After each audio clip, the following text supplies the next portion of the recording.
Chapter 2954. In the sky above, a mighty divine power emerged out of thin air. Clang. Following that, accompanied by a deafening noise, a stone door appeared, and two figures walked out side by side. Who else could it be but Qin Feiyang and Fire Lotus? First Elder and Elder Wei hurriedly went up to greet them. Long time no see. How have you been? Qin Feiyang cupped his hands and said with a smile. Looking at these two old men, he felt extremely close to them. Elder Wei shook his head and said, "We're doing very well. We don't have to worry about food and clothing. You, on the other hand, made us worry for a whole year. Cut the crap. Who won the battle between you and the dragons?" First Elder asked. This, Qin Feiyang looked at First Elder and stammered. On the side, Fire Lotus looked at Qin Feiyang suspiciously. What was there to hesitate about? Say it, First Elder urged. Looking at Qin Feiyang's reaction, Elder Wei could not help but panic. Sigh. Qin Feiyang sighed softly, and a trace of sadness crept up between his eyebrows. Looking at this scene, Elder Wei and Elder Wei's eyelids suddenly twitched. Look, it's Qin Feiyang. He's back from Divine Land. The sound of the space-time gate alarmed many people. When everyone rushed over and saw that it was actually Qin Feiyang, they could not help but be excited. A year ago, when the people of Divine Land moved to the 4 major regions, everyone already knew what Qin Feiyang was doing in Divine Land. This was a magnificent feat, an existence worthy of admiration. Qin Feiyang. It's really him.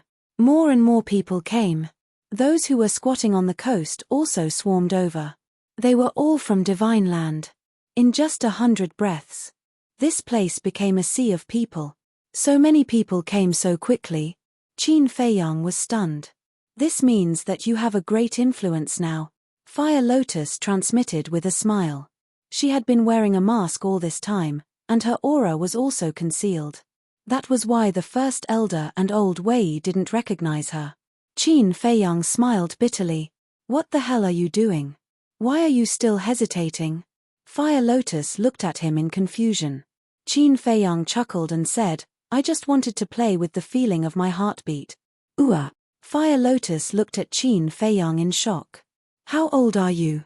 Why are you still so childish? It's really him. Shangguan Fenglan had also come, and so had all the elders. Regardless of whether they used to hate Qin Feiyang or liked Qin Feiyang, they all had joyful smiles on their faces at this moment. Because now, they all knew that Qin Feiyang was fighting with the dragons in the Divine Land. Just this point alone was worthy of their respect. Why is it only the two of you? Shangguan Fenglan looked at Qin Feiyang and Fire Lotus and asked. This, Qin Feiyang was still hemming and hawing. Seeing this, everyone present, like the First Elder and Old Wei, felt their hearts skip a beat. Qin Feiyang, say something. What's the situation in the Divine Land now? Can we still go back? The people of the Divine Land couldn't wait any longer and roared. Sigh. Qin Feiyang sighed, bent down, and lowered his head. I'm sorry, I've let everyone down. What? Hearing this, everyone's expression froze. Did he fail? The First Elder asked, what about Lunatic? Senior brother Lunatic. Qin Feiyang was silent for a moment, then sighed and said, he also died in battle. The First Elder suddenly felt like he was struck by lightning, and his body shook violently. Old Wei quickly stepped forward to support the First Elder. Only Fire Lotus and I escaped, the others all died in battle. I'm sorry, I'm really sorry, I didn't protect everyone. Qin Feiyang wept bitterly. You're too into the role. Fire Lotus looked at Qin Feiyang in shock. Then what should we do now? The dragons are still the rulers of the ancient world. We can never go back.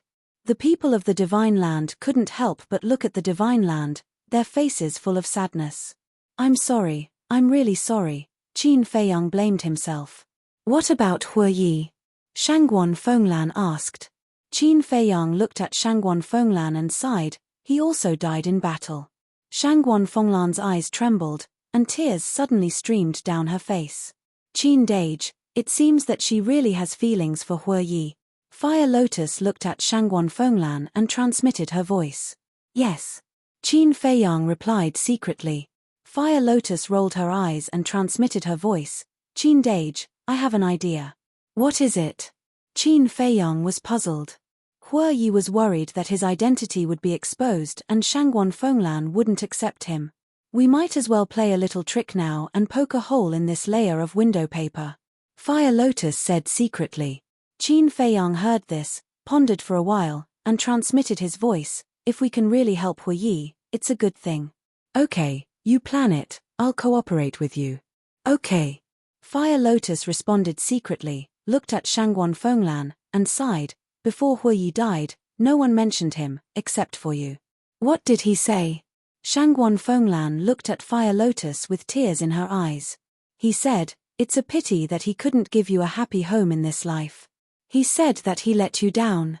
If there is an afterlife, he will definitely protect you well. Fire Lotus said. Yes. Qin Feiyang also nodded and said, he died in my arms. Even in death, he has always been thinking about you. He told me that he really wanted to see you one last time, but, don't say it, don't say it. Shangguan Fenglan shook her head, she was already in tears. Elder Wei had just comforted the first elder, and hurriedly went forward to comfort Shangguan Fenglan. Because Shangguan Fenglan was his disciple. And he had always treated her like a daughter. And he also knew Hue Yi's true identity. Originally, he was still thinking about how to solve this matter. Because he knew this disciple, if she knew that Hue Yi was the deputy palace master, it would definitely be difficult for her to accept it. But he didn't expect that now he would receive bad news about Hue Yi. Fire Lotus sighed and said, there's one more thing he asked us to tell you. What is it? Shangguan Fenglan's eyes were dull. Fire Lotus said, he wants us to apologize to you on his behalf. He has nothing to be sorry about. Shangguan Fenglan shook her head. He has. He hid his identity from you. Fire Lotus said. What's his identity? Shangguan Fenglan was stunned and looked at Fire Lotus suspiciously. Fire Lotus said, his identity is the deputy palace master of Nine Heavens Palace, Yi Xiaoyao. What? Hue Yi is our deputy palace master? What's going on? Isn't he the deputy palace master's disciple? The people of Nine Heavens Palace were suddenly in a commotion. Especially the first elder and the others, their faces were filled with disbelief. That's right. Hue Yi is your deputy palace master. Elder Wei has long known about this. Fire Lotus said.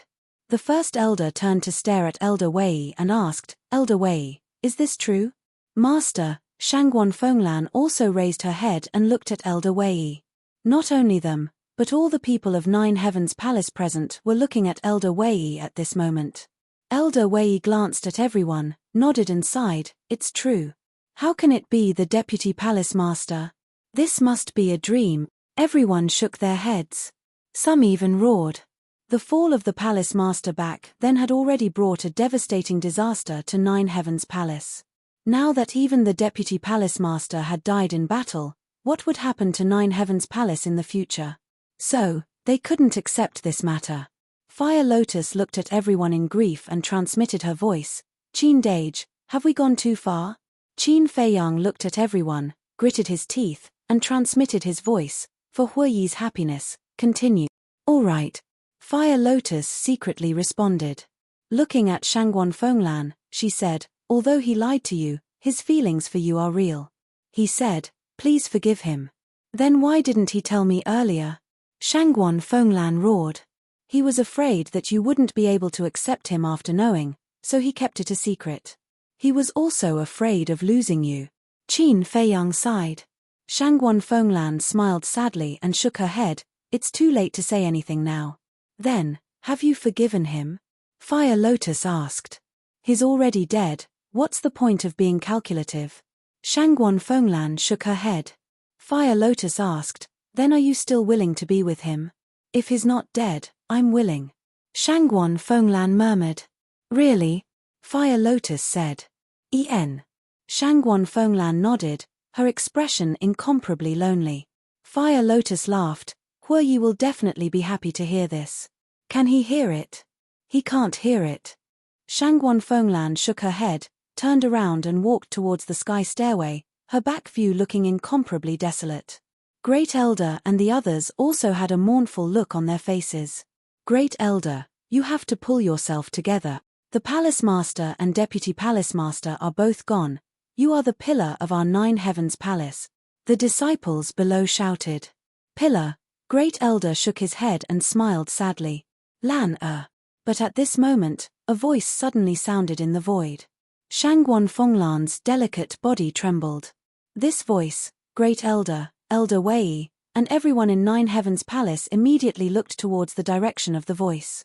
They saw that there was suddenly an additional person beside Qin Feiyang and Fire Lotus. Who else could this person be but Hu Yi? Hu Yi? No. It's the Deputy Palace Master. What's going on? Didn't Qin Feiyang say that the Deputy Palace Master is dead? Why did he appear? Could it be a ghost? Everyone was bewildered. Hu Yi ignored everyone, stepped onto the sky stairway, and quickly ran behind Shangguan Fenglan, saying, Lan, I heard everything, I'm sorry, I shouldn't have lied to you, I should have told you my identity long ago. Shangguan Fenglan's body and mind trembled. That's right. This was his voice. The tears in her eyes suddenly couldn't stop gushing out. Seeing his beloved woman not turning around, Hu Yi was at a loss for a moment. Hurry up and act. Qin Feiyang transmitted his voice. How do we act? Hu Yi was puzzled. You always say that I'm a block of wood, but I think you're the real block of wood. Hug. Qin Feiyang was secretly annoyed. Hug. Hu Yi was taken aback and secretly said, will this work? Even if it doesn't work, it has to work. Whether or not it works depends on now. Qin Feiyang said. All right. Hu Yi gritted his teeth and reached out to hug Shangguan Fenglan from behind. Shangguan Fenglan's delicate body trembled again. I'm sorry. I've made you sad. Hu Yi blamed himself. Let go of me, you liar, you actually lied to me. Shangguan Fenglan struggled hard. I won't let go for the rest of my life. Hu Yi shook his head and hugged her tightly. Since it was already like this, he didn't care if the other party was angry. Chapter 2955. Hearing Hu Yi's confession, Shangguan Fenglan could not help but secretly rejoice. But her face became colder and colder, and she said angrily, let go. I won't. What if you run away? Hu Yi shook his head like a rattledrum. I won't run. Shangguan Fenglan said helplessly. I don't believe it. Hu Yi said. Don't make me angry. Shangguan Fenglan shouted. You're cute when you're angry. Hu Yi chuckled. You're so mushy. I didn't expect the Vice Palace Master to have such a terrifying side. What do you know? This is the power of love. Goosebumps appeared on everyone's skin. Hurry up and let go. So many people are watching. What a scandal. Shangguan Fenglan was really anxious. Especially when there were many disciples of the 9 heavens palace here. How could she face them in the future? Let's just watch. We're open and above board. What are you afraid of? Hu Yi simply displayed his shameless spirit. You're not afraid, but I am. Shangguan Fenglan was burning with anxiety. But Hu Yi's cultivation was strong. No matter how hard she tried, she could not break free. She was angry and happy at the same time. She asked, then why did you lie to me?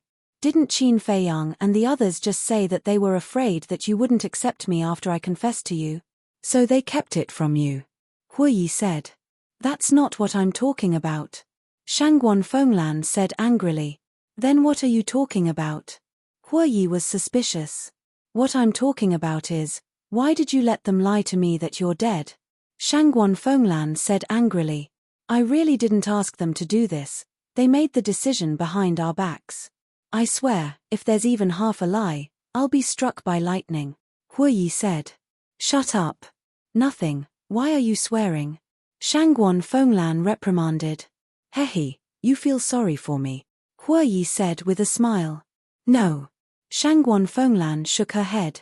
Forgive me, I promise, I won't lie to you again. Hu Yi said. Then let me go first. Shangguan Fenglan said. No. Hu Yi shook his head. If you keep doing this, I'll really get angry. Don't come looking for me in the future. Shangguan Fenglan said angrily. When Hu Yi heard this, He quickly let go of his hand. Shangguan Fenglan tidied up her messy clothes and turned to look at Hu Yi. Looking at this familiar face, her eyes couldn't help but tear up. "Don't cry. I'm a little afraid." Hu Yi looked at her in panic. Shangguan Fenglan looked at Hu Yi's helpless appearance and couldn't help but laugh. So beautiful. Hu Yi was stunned. Shangguan Fenglan's cheeks reddened, and she couldn't help but roll her eyes at Hu Yi. "You really don't know?" "Yes." Hu Yi nodded. Then, he glared at Qin Feiyang and Lin Ming and angrily said, "It's all because they made the decision on their own. They tricked you into shedding so many tears. Have some conscience." Fire Lotus rolled her eyes. Hu Yi smiled embarrassedly, then looked at Shangguan Fenglan and said, "Lan when are we getting married?" "Get married?" Shangguan Fenglan was stunned. Qin Feiyang and Fire Lotus were also stunned. Although one had to strike while the iron was hot, this was too fast. Cough cough. Suddenly, there was a dry cough. Everyone looked at Elder Wei. "Deputy Palace Master, you're no longer a child. Can you pay attention to your impression? Besides, Fenglan is this old man's disciple. Shouldn't she get my consent first?" Elder Wei looked at Hu Yi and said, "You still need to get your consent. You old man, are you tired of living? You even dare to meddle in my affairs." Hu Yi raised his eyebrows. "How can you talk to my master like that?" Shangguan Fenglan frowned. I'm joking, don't be angry. You know, I've always talked to him like this. Actually, I respect him in my heart." Hu Yi quickly smiled apologetically. Shangguan Fenglan looked at him helplessly. Hu Yi stepped forward, wiped the tears on Shangguan Fenglan's cheeks, and said, "I'm sorry, I really didn't mean to lie to you. It's all in the past." Shangguan Fenglan shook her head. Someone said, "Excuse me, are you really the Deputy Palace Master?" Hu Yi stood on the sky stairway, looked at the disciples below, and said, "It's the real deal." After saying that, he took a facial restoration pill, and quickly restored his true appearance. "It's really you. Haven't you been fooling around all day?" The Great Elder immediately said angrily. Cough cough. "Can you leave me some face?" Hu Yi coughed dryly. "You still want face?" The Great Elder was furious. Hu Yi chuckled, then his face turned solemn, and said, "The joke has been made, and Lana has also forgiven me. Now, I'll tell you all a great news." "What good news?" Everyone was suspicious. "We won. In the current ancient realm, there are no more dragons." Hu Yi shouted loudly. "What? Won?" Everyone was stunned and couldn't help but look at Qin Feiyang and Fire Lotus. "I'm sorry, I was indeed joking with everyone just now." Qin Feiyang first smiled apologetically, and said, "We really won. Friends of the Divine Land, you can go back at any time." "Really?" Everyone looked at Qin Feiyang in a daze. "It's absolutely true." Qin Feiyang nodded. Everyone looked at each other, and then cheered. Some people even couldn't wait to fly to the Sea of Heavenly Dragons. The Great Elder looked at Qin Feiyang and asked, "What about little lunatic?" Qin Feiyang and Fire Lotus looked at each other and smiled. As Qin Feiyang waved his hand, Lunatic immediately appeared out of thin air. "Old man." Lunatic glanced at the crowd around him, looked at the Great Elder, and grinned. The Grand Elder immediately ran over and looked up and down, left and right. After confirming 3 times, he grabbed the madman's hand and cried tears of joy. "I'm still alive, aren't I?" "Why are you crying?" Lunatic whispered. "Can't I be happy?" The Great Elder roared. Okay. Lunatic nodded. His expression was full of helplessness, but his heart was very warm. Looking at this scene, Elder Wei couldn't help but smile. Then he looked at Qin Feiyang and said, "You're joking too much." Qin Feiyang scratched his head and looked rather embarrassed. Elder Wei shook his head and laughed, and asked, "Then how many of you are still alive?" "Most of us survived, but many of us also sacrificed." Qin Feiyang sighed. "This is a war, and it's unavoidable. As long as we win, it's fine. And those who sacrificed, I believe they have no regrets." Elder Wei comforted. "Yes." Qin Feiyang nodded and said, "I don't want to say anything else." I just hope that everyone can cherish this rare piece now. We will. Elder Wei nodded and looked at the Great Elder, saying, hurry up and greet them. Don't let them stand here all the time. Yes, yes, yes. The Great Elder nodded. Looking at Qin Feiyang and the others, he smiled and said, let's go back and talk. Then let's go. Qin Feiyang smiled. The group walked up the sky stairway. The disciples blocking the way retreated to the side and looked at Qin Feiyang and the others with admiration. Dragons, who in the ancient world didn't know? They were the rulers of the ancient world. Even the big shots of the Nine Heavens Palace had to bow their heads in front of the dragons.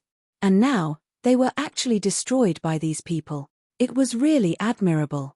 Elder Wei looked at the surrounding crowd and said with a smile, everyone, disperse. With that, he left the peak for the first time and flew up. Nine Heavens Palace. In a secluded courtyard.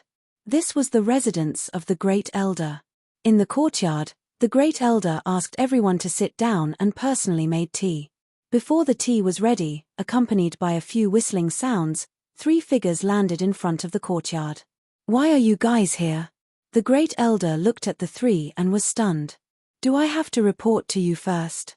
They were Shangguan Qiu, the Pavilion Master and Vice Pavilion Master of the Treasure Pavilion. The Great Elder said with a smile, it's only right to report. After all, this is the Nine Heavens Palace, not your Treasure Pavilion. Old man. The Pavilion Master of the Treasure Pavilion scolded and led Shangguan Qiu and the Vice Pavilion Master into the courtyard. Senior. Qin Feiyang stood up and bowed. No need to be so polite, no need to be so polite. The Treasure Pavilion's Pavilion Master hurriedly stepped forward to stop Qin Feiyang. He said, strictly speaking, we should be the ones bowing to you. After all, it was you who led everyone to destroy the dragon race and return peace to us. Yes. Thank you for your hard work. The Vice Pavilion Master nodded and then looked at Hu Yi, Frenzy, and Fire Lotus. And you guys? You're too polite. Fire Lotus smiled. Sit down. The Great Elder said and everyone sat in a circle. Shangguan Qiu looked at Qin Feiyang and asked, are the dragons really gone? Yes. Qin Feiyang nodded. Is everyone all right? Shangguan Qiu asked. Everyone is fine. Qin Feiyang smiled. That's good. Shangguan Qiu nodded and looked at Qin Feiyang. She seemed to want to say something, but she swallowed it in the end. Qin Feiyang took a sip of tea and looked at everyone. We came back this time not only to tell you this news, but also to tell you something else. What is it? Everyone looked at him in confusion. Qin Feiyang looked at Fire Lotus. Fire Lotus smiled and slowly took off her mask. What? The Great Elder, Vice Pavilion Master, Shangguan Qiu, Shangguan Fenglan, and Frenzy all stared at Fire Lotus. That's right. Fire Lotus is your palace master. Qin Feiyang smiled. They looked at each other. What's wrong? Even the palace master can't recognize her? Hu Yi frowned. No, the Great Elder hurriedly waved his hand and looked at Fire Lotus. He muttered, this is too unexpected. Let's calm down first. Yes. In their eyes, the palace master was long dead. So now that Fire Lotus suddenly revealed her true appearance in front of them, they found it hard to believe. The Great Elder finally calmed down. He looked at Fire Lotus carefully and asked, are you really the palace master? Yes. Fire Lotus nodded. But you, the Great Elder frowned. It was Qin Dage who saved me. Hu Lian gave a simple account of her encounter with Qin Feiyang, as well as what happened after they met. I see. Everyone was enlightened. The reason why I disguised myself and followed Qin Feiyang was actually because of Palace Master. Hu Yi continued. Everyone looked at Hu Yi, the Great Elder, Elder Wei, and Shangguan Fenglan. They quickly got up and knelt on the ground, respectfully saying, Greetings, Palace Master. Greetings, Palace Master. Shangguan Qiu, the Pavilion Master, and Vice Pavilion Master also quickly got up and bowed. Fire Lotus smiled slightly and said, there are no outsiders now. No need to be so polite. Chapter 2956. Great Elder and the others stood up with tears in their eyes. Hu Yi chuckled and said, You old men are actually so pretentious. Is this pretentious? It's called happiness. Great Elder glared at Huiyi before looking at Qin Feiyang and Madman. And you guys, you actually hid such an important matter from us. Old man, I'm innocent. I really didn't know about this. I only found out about it now. Madman pointed at Huiyi and said in dissatisfaction, I didn't even know that he was the Vice Palace Master before. What's wrong with letting you know? Huiyi said. Fine, you guys are ruthless. Madman glared fiercely at Huiyi. Old Wei shook his head and said, Qin Feiyang, you're sending us to hell and then to heaven. What do you mean? Qin Feiyang was suspicious. You first told us that everyone died in battle. Isn't that sending us to hell? Then the Vice Palace Master and Palace Master appeared one after another. Isn't that sending us to heaven? At our age, we can't withstand your torment. Old Wei shook his head and sighed. It's my fault, my fault. Qin Feiyang quickly apologized. However, I'm really grateful to you for saving the Palace Master and taking care of her. Old Wei bowed to Qin Feiyang. Don't. Qin Feiyang quickly held Old Wei and said, They have been taking care of me all this time. Old Wei glanced at Fire Lotus and Huiyi, then looked at Qin Feiyang and nodded, All right, then this old man won't be polite with you. We're all on the same side, there's no need to be polite. Qin Feiyang smiled slightly. Old Wei smiled and looked at Great Elder, You take care of everyone, I'll inform everyone that the Palace Master is back. Don't.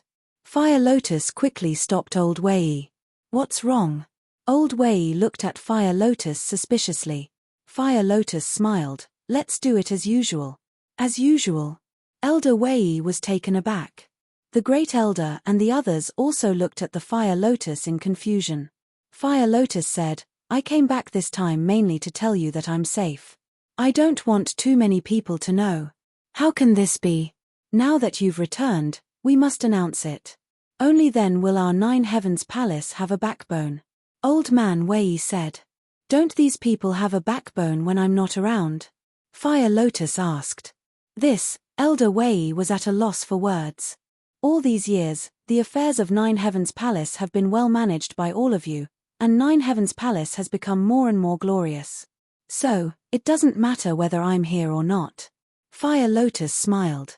You are. Elder Wei and the First Elder looked at each other and stared at the Fire Lotus in bewilderment. Sigh. In the meantime, Huiyi sighed inwardly. Sure enough, it was just as he thought. Fire Lotus no longer intended to be the Palace Lord of Nine Heavens Palace. She was going to be taken away by Qin Feiyang. He had already expected this, but there was still a trace of fantasy in his heart. But now, it really happened. Fire Lotus looked at the two and said, I'm already used to this kind of life. So, from now on, I'll have to trouble you two to take care of the affairs of Nine Heavens Palace. These words couldn't be more obvious.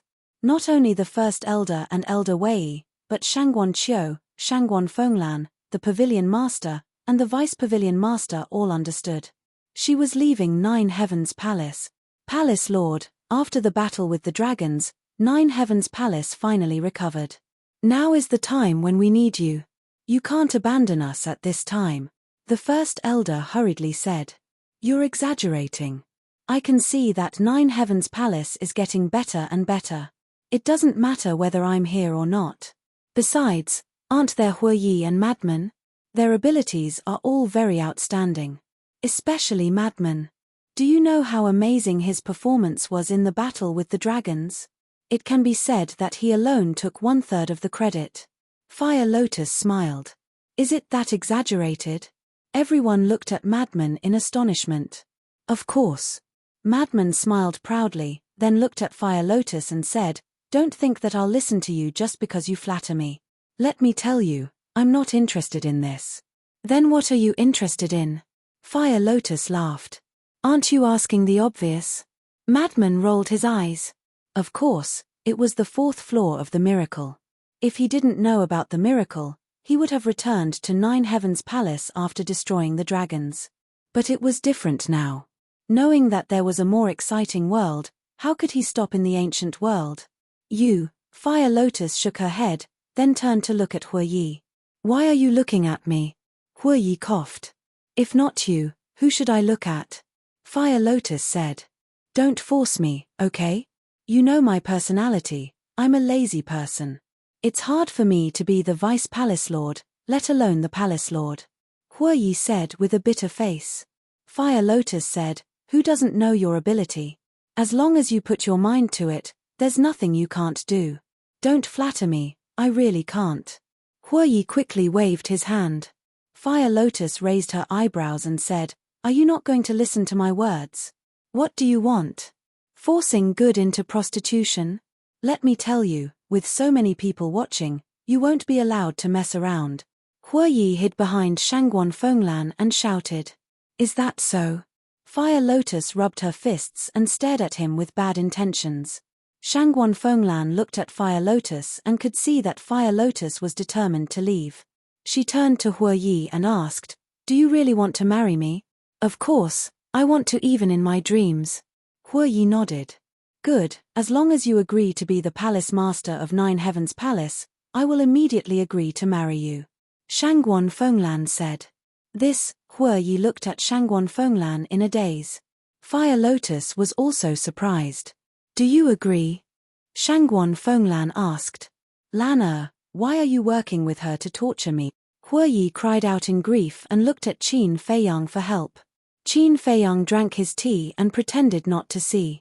Bastard, you only know how to pretend to be a mute at the crucial moment. Hue Yi cursed in anger.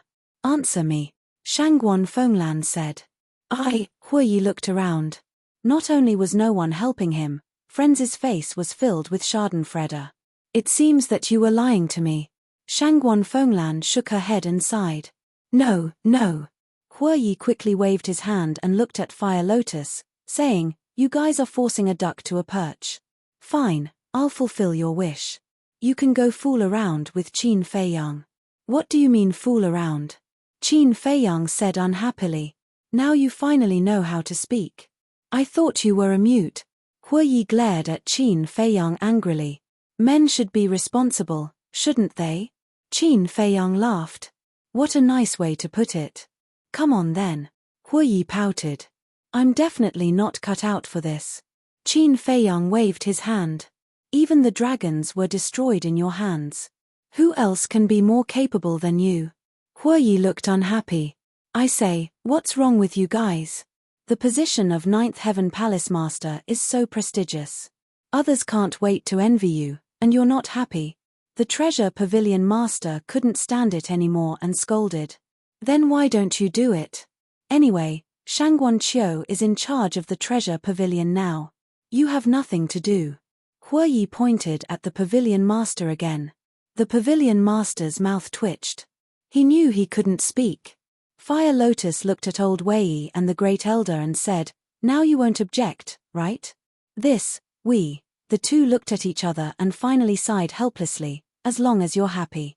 They could also tell that Hu Lian had steeled her heart. If they continued to force it, they were afraid that even Hue Yi would run away. At that time, no one would be in charge of Ninth Heaven Palace. They had always seen Hue Yi's ability in their eyes. He was indeed good, but a little lazy. But now with Shangguan Fenglan restraining him, it should be better in the future. Then it's decided. Fire Lotus chuckled. She held her teacup and looked at Hue Yi with a smile. Palace Master, I'll use tea as wine to toast you. Hue Yi rolled his eyes at Fire Lotus. He held his teacup and clinked it with Fire Lotus's before drinking it in a fit of pique. Fire Lotus smiled and also took a sip. Her expression was incomparably relaxed. Hue Yi put down his teacup and looked at Qin Feiyang. As you wish, but let me tell you, you're not allowed to bully her. Otherwise, I won't let you off. Okay. Qin Feiyang nodded and smiled. He looked at Hue Yi and Shangguan Fenglan and said, then when are you going to get married? We're still waiting to drink your wedding wine. You haven't even settled your own matters and you have the nerve to rush us. Hue Yi looked down on him. Can't we have a good chat? Qin Feiyang's face darkened. Hue Yi rolled his eyes and grabbed Shangguan Fenglan's little hand. He smiled and said, Lana, then when are we getting married? Why don't we enter the bridal chamber now? Pu. Qin Feiyang spat out a mouthful of tea. Isn't this too impatient? Do you want to make a baby tomorrow? Shangguan Fenglan's cheeks also turned red. She said angrily, can you be more serious? Hee hee. Hua Yi couldn't stop giggling. Next. Qin Feiyang stayed in Jotian Palace. When he had nothing to do, he would walk around. For a time, life was very comfortable. This morning, Qin Feiyang passed by a lake and happened to see Shangguan Fenglan standing by the lake. Palace Lord, what are you doing standing here alone? Qin Feiyang walked forward and asked with a smile. Shangguan Fenglan came back to her senses and asked suspiciously, why are you here? I just happened to pass by. Qin Feiyang smiled. Shangguan Fenglan nodded and said, let me ask you something. Go ahead. Qin Feiyang held the lake water and washed his face. Shangguan Fenglan asked, what are your feelings for my sister? Qin Feiyang was stunned. He got up and asked, what's wrong with Shangguan Qiu? Nothing. But I can see that she has something on her mind. I know. What's on her mind? I think you know it too. Shangguan Fenglan said. Qin Feiyang pondered for a while and said, to be honest, your sister is a good girl. It's the dream of many men to have her. But I just treat her as a friend, as a sister. Shangguan Fenglan pondered for a while and nodded with a smile. I understand. You can rest assured that my sister is not like other women. She won't pester you. Thank you for your understanding. Qin Feiyang smiled gratefully. Chapter 2958. Shangguan Fenglan waved her hand and said with a smile, but you really should think about your marriage. Are you also joining in the fun? Qin Feiyang was helpless. This is not a joke. Think about it, if you are already married, will my sister still have a crush on you? Shangguan Fenglan said. Qin Feiyang was stunned. I am a woman, so I understand women. Many women say that they don't care if their men have 3 wives and 4 concubines, but in their hearts, they all want to have a complete love. So as long as you are married, no one will provoke you in the future. Shangguan Fenglan said with a smile. Qin Feiyang was enlightened and said with a smile, thank you for your reminder, Palace Master. All right then, it's not easy to be free, accompany her more. Women need companionship and protection. Shangguan Fenglan said. Okay. Qin Feiyang nodded with a smile, then turned and left. Not long after, he met the Great Elder again. The Great Elder was hiding alone in front of a river, drinking tea and fishing at the same time, looking extremely comfortable. Great Elder. Qin Feiyang greeted with a smile and walked forward. Why are you here? The Great Elder was stunned and looked at Qin Feiyang suspiciously. Nothing to do, just wandering around. You are really carefree. Qin Feiyang said with a smile. After the Vice Palace Master returned, this old man was rarely relaxed, so I came here to fish and drink tea. After the Great Elder said that, he took out a small wooden stool and placed it on the ground, saying, sit down and talk. Okay. Qin Feiyang sat on the wooden stool and said, where is Senior Brother Madman? I haven't seen him these few days. Who knows where he went to fool around again? He is already so old, yet he is still insensible. The Great Elder shook his head. If Senior Brother Madman is still insensible, then there is no sensible person in this world. Qin Feiyang said. It seems that you know him very well now. The Great Elder laughed. Qin Feiyang smiled and said, after all, we've been through fire and water for so many years. Then can you tell me about the battle between you and the dragons in China? The Grand Elder asked. Of course. Qin Feiyang nodded and slowly explained. Especially Madman's performance. He described it in detail, but he didn't exaggerate. Seek truth from fact. After hearing this, the First Elder looked at Qin Feiyang in shock and said, he has become so powerful now? Yes. Qin Feiyang nodded and said with a smile, with his strength alone, he almost wiped out the entire dragons. What do you think? TSK, TSK, TSK. The Great Elder couldn't help but be speechless. Still unexpected. Senior Brother Madman has been working very hard. He didn't disappoint you either. Right now, not to mention the northern region, even in the entire ancient realm, he is a peak existence. To be honest, I'm very glad that I'm friends with Senior Brother Lunatic and not enemies. Qin Feiyang said with a smile. The Great Elder shook his head and said with a smile, I think he should be glad that you're friends and not enemies. Qin Feiyang laughed. You're all outstanding. In the future, you will definitely become the pillars of the human race in this world. But you can't be proud. You have to continue to work hard. The Great Elder advised. Yes. Qin Feiyang nodded. Suddenly, he seemed to have thought of something and asked, Have you sent someone to inform the people of the other 3 regions? The Vice Palace Master has already sent someone to inform them. Almost all the creatures that were transferred from the Divine Land are now on their way back. The Great Elder said with a smile. Then I don't have to worry about this. Qin Feiyang said. You've done enough. Take a good rest for a while. The Great Elder said with a smile. Qin Feiyang nodded, grabbed a fishing rod from the side, and started fishing. He said, There's one more thing. What? The Great Elder was curious. Senior Brother Fengzi has also mastered 3 types of law powers. Qin Feiyang said. Really? The Great Elder was stunned. Yes. The law of slaughter, the law of thunder, and the inheritance he obtained in the Nether King's hell. I still don't know about it. Qin Feiyang said with a smile. This brat's good fortune is not shallow. The Great Elder said with a gratified smile. Do you still remember the old man who gave Senior Brother Fengzi a heaven-defying technique? Yes, why? He's actually the guardian of the 4 regions. What? He's the guardian. Yes, to be precise, they're the guardians of the ancient world. Because the 4 of them all control the ancient world's law powers. In the past, perhaps because of the existence of the dragons, they had no choice but to give up the Divine Land. I see. So I guess that Senior Brother Fengzi's background might not be simple. Otherwise, why would the Guardians value him? Who cares? My children and grandchildren have their own fortune. I'm just an old man now. The 2 of them sat by the lakeside, chatting and laughing as if they were 2 old friends. Another period of time passed. A sensational news spread in Empyrean Palace. Yi Xiaoyaro, the Deputy Palace Master of Empyrean Palace, officially took over the position of Palace Master. The position of Deputy Palace Master was taken over by Shangguan Fenglan. And on the day of the appointment, the 2 would hold a wedding ceremony at the same time. When this news spread, not only the major forces of the northern region, but also the famous families.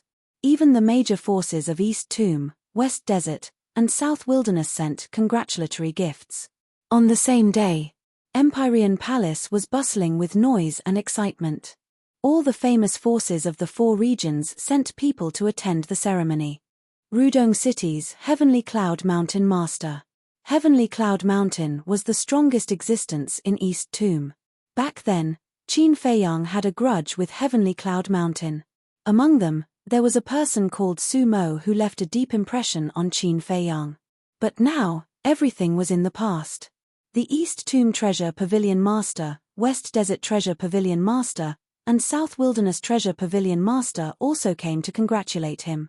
As for the granddaughter of the East Tomb Treasure Pavilion Master, Miss Fairy, she was also invited. Because Hue Yi had always coveted the fairy wine. That day, Miss Fairy was also very generous and took out 10,000 jars of fairy wine as a congratulatory gift. To Hue Yi, nothing was more precious than this congratulatory gift. Of course. Many people came to attend the ceremony, partly because of Qin Feiyang. Because now, Qin Feiyang was a well-known figure. Everyone knew that he was the one who led the Dragon Slayer Palace and everyone to fight with the dragons in the Divine Prefecture and destroy them. Therefore, for Qin Feiyang, whether they knew him or not, whether they were former friends or former enemies, they all had a heart of respect. A few days after the ceremony ended, Qin Feiyang finally bid farewell to Hue Yi, the Grand Elder, and the others.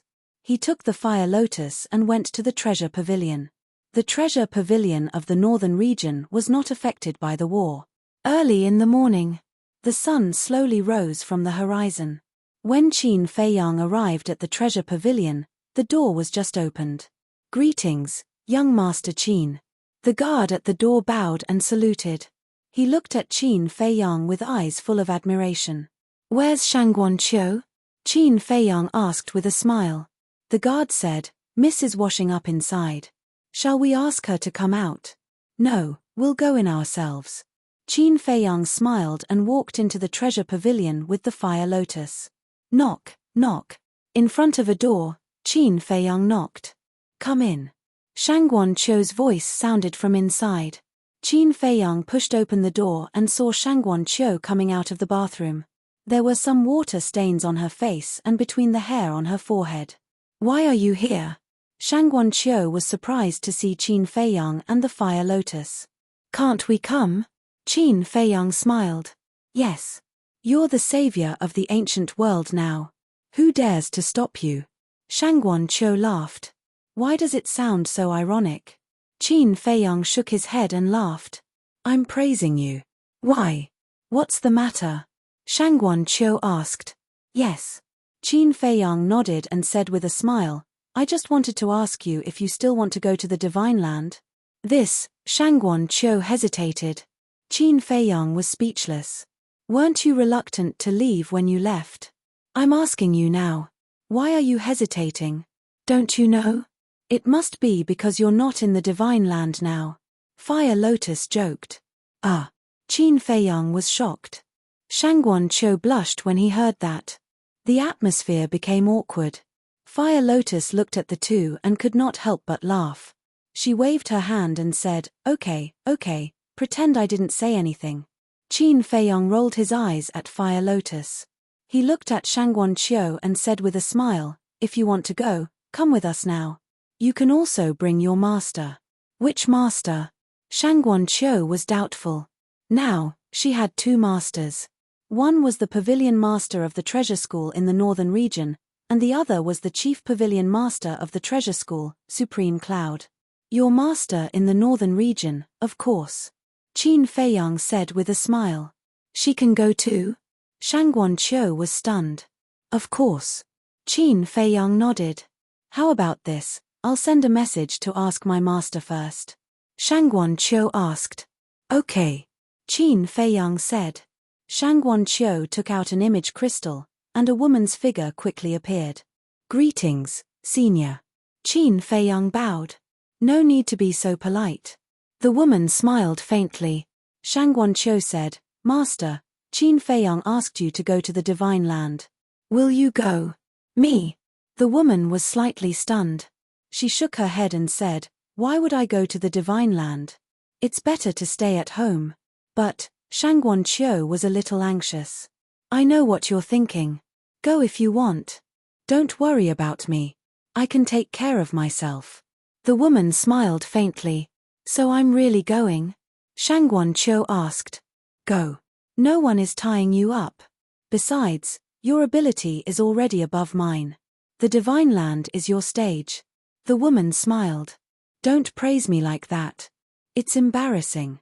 Shangguan Qiu said with a red face. I'm telling the truth. Besides, there's still the chief pavilion master. She's your master now. With her teaching you, you'll have a better future than staying in the northern region. The woman smiled. Okay then. Shangguan Qiu nodded and turned off the image crystal. He looked at Qin Feiyang and said, I'll go. Qin Feiyang smiled and turned to leave the treasure house. Are you really leaving now? I still want to tell my elder sister and brother-in-law. Shangguan Qiu caught up with him and said, I've already told your sister and brother-in-law before coming here. They don't have any objections. We'll talk about it later. It's not like you can't come back in the future. Qin Feiyang smiled. Okay. Shangguan Qiu nodded. Chapter 2959. The Divine Land. More than a year had passed. Apart from the major battlefields, the Divine Land had basically regained its vitality. As for the major battlefields, because the battles were too fierce and the destructive power was too terrifying, it would take a year or two for them to regain their vitality.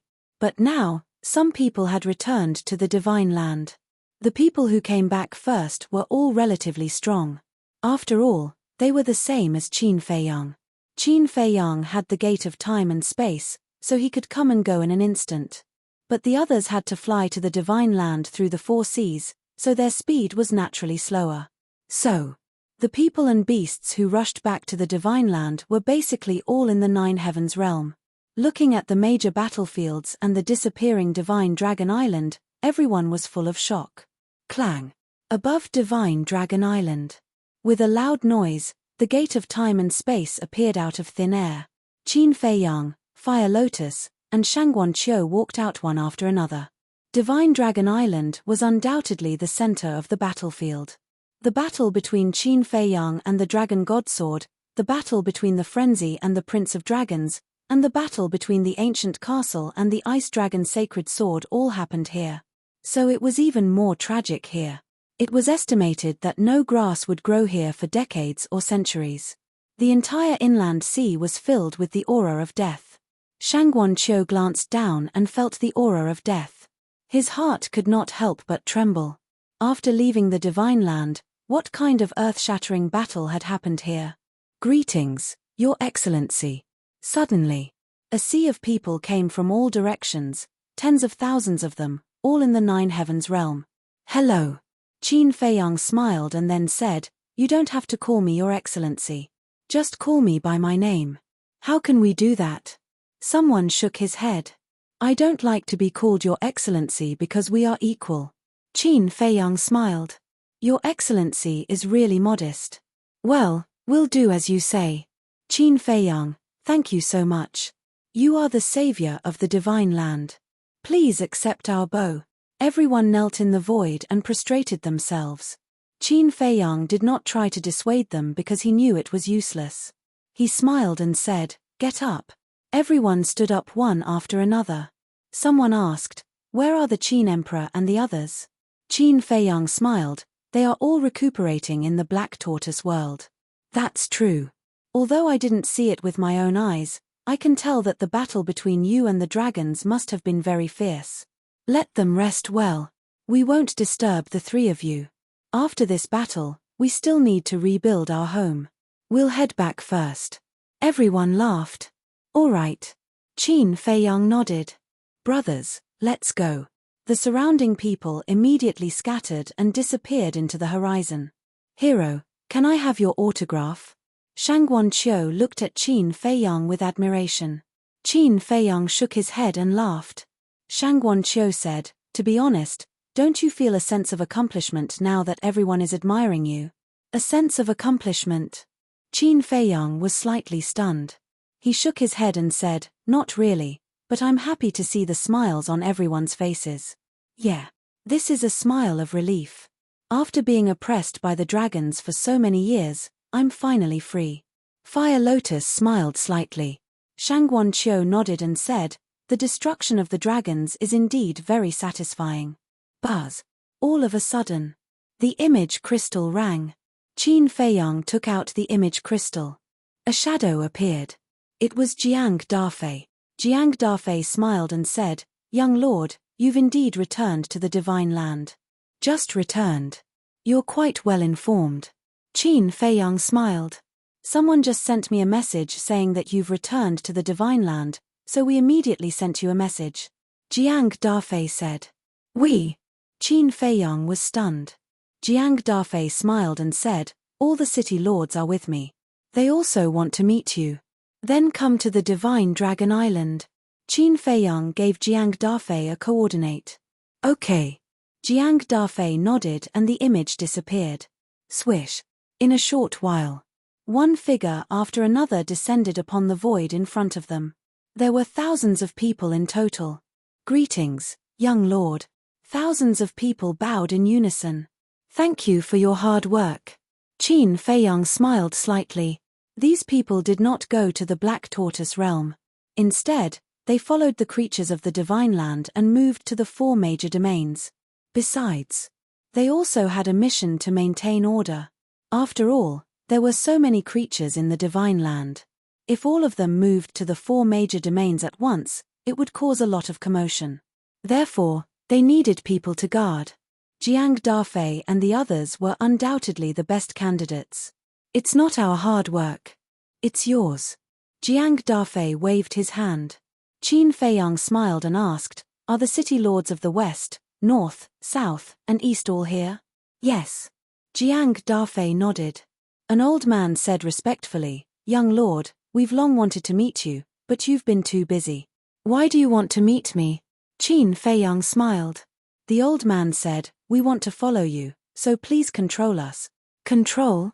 Qin Feiyang was stunned. He shook his head and said, "This is the first time I've seen someone take the initiative to ask me to control them." "We're willing to." The old man said. "Yes. It's our blessing to be able to follow you. Please take us in." Except for the city lords of the north, the others bowed and said. Qin Feiyang glanced at these people and said with a smile, "The battle is over. There's no need to control them anymore." No need to control them? Everyone was stunned. Not only that, I'll also release the control on those who were controlled before. After Qin Feiyang said that, with a thought, the slave seals on Jiang Dafei, Lei Yibing, Fan Yunzhong, and the others immediately disintegrated. This, Jiang Dafei and the others looked at each other. "I controlled you back then as a precaution. Now that the dragons are gone, there's no need to continue controlling you." Qin Feiyang smiled slightly. "But," Jiang Dafei hurriedly said, "I know what you want to say. But you also know my origin. I'll leave the ancient realm sooner or later." Qin Feiyang said with a smile. "Leave?" Everyone was stunned for a moment and quickly asked, "When will you leave?" "I don't know yet." "Of course. Even if I leave, I won't forget you. And if there's a chance, I'll come back to drink with you. At that time, don't think I'm troublesome." Qin Feiyang said with a smile. "No, no, it's our honor." Jiang Dafei waved his hand. Qin Feiyang smiled faintly. He looked at the several thousand people and said, "You are all city lords with heavy responsibilities. Don't disappoint my expectations of you, and don't disappoint everyone's trust in you. Don't worry. We'll be loyal to our duties and follow your will to protect this land." Jiang Dafei said. "That's good." Qin Feiyang nodded and waved his hand, saying, "Then go and help everyone rebuild their homes." "Yes." The thousands of people responded respectfully and turned to leave. Fire Lotus said with a smile, "These people can be trusted." "Yes. The future of the ancient world depends on them." Qin Feiyang said with a smile. Swoosh. As his voice fell, the three of them disappeared. The Black Tortoise World. The land of demons. Clouds and mist lingered, and it was quiet and peaceful. In a courtyard, Supreme Cloud, Supreme Beast, Qin Batian, Yi Zhong, and Lu Zhengyang sat together, talking and laughing. "Hey!" Qin Feiyang looked at Supreme Cloud and the others in surprise and said, "You've rebuilt your physical bodies?" "Not yet. Because it's too boring, so we came out for a gathering." Lu Zhengyang looked up at Qin Feiyang and smiled. Qin Feiyang shook his head and smiled. He landed in the courtyard with Fire Lotus and Shangguan Qiu. "Greetings, Master." "Greetings, seniors." Shangguan Qiu bowed. Supreme Cloud nodded and asked with a smile, "Does your master of the northern region have any objections to me accepting you as my disciple?" "No. He's very happy. He said it's my good fortune. He told me to be filial to you and listen to you in the future." Shangguan Qiu hurriedly waved his hands. "Really?" Supreme Cloud asked. "More real than real gold." Shangguan Qiu nodded, looking a little restrained. After all, he hadn't spent much time with Supreme Cloud. Supreme Cloud shook his head and laughed. He looked at Qin Feiyang and said, "Don't bully my disciple." "How would I dare?" Qin Feiyang smiled bitterly. Supreme Cloud had accepted Shangguan Qiu as his disciple purely as a temporary measure, but now it seemed that he really wanted to treat her as his disciple. This was a good thing. If Supreme Cloud really treated Shangguan Qiu as his disciple, her future achievements in the ancient world would be immeasurable. Then, Qin Feiyang walked to Yi Zhong and asked, "Master, are you well?" "What are you saying?" "Of course, I'm well." Yi Zhong was speechless. Qin Feiyang said, then, "Longzuan." Qin Batian glared at Qin Feiyang and said, "Don't touch the pot that doesn't boil." "It's fine. What haven't I experienced at this age?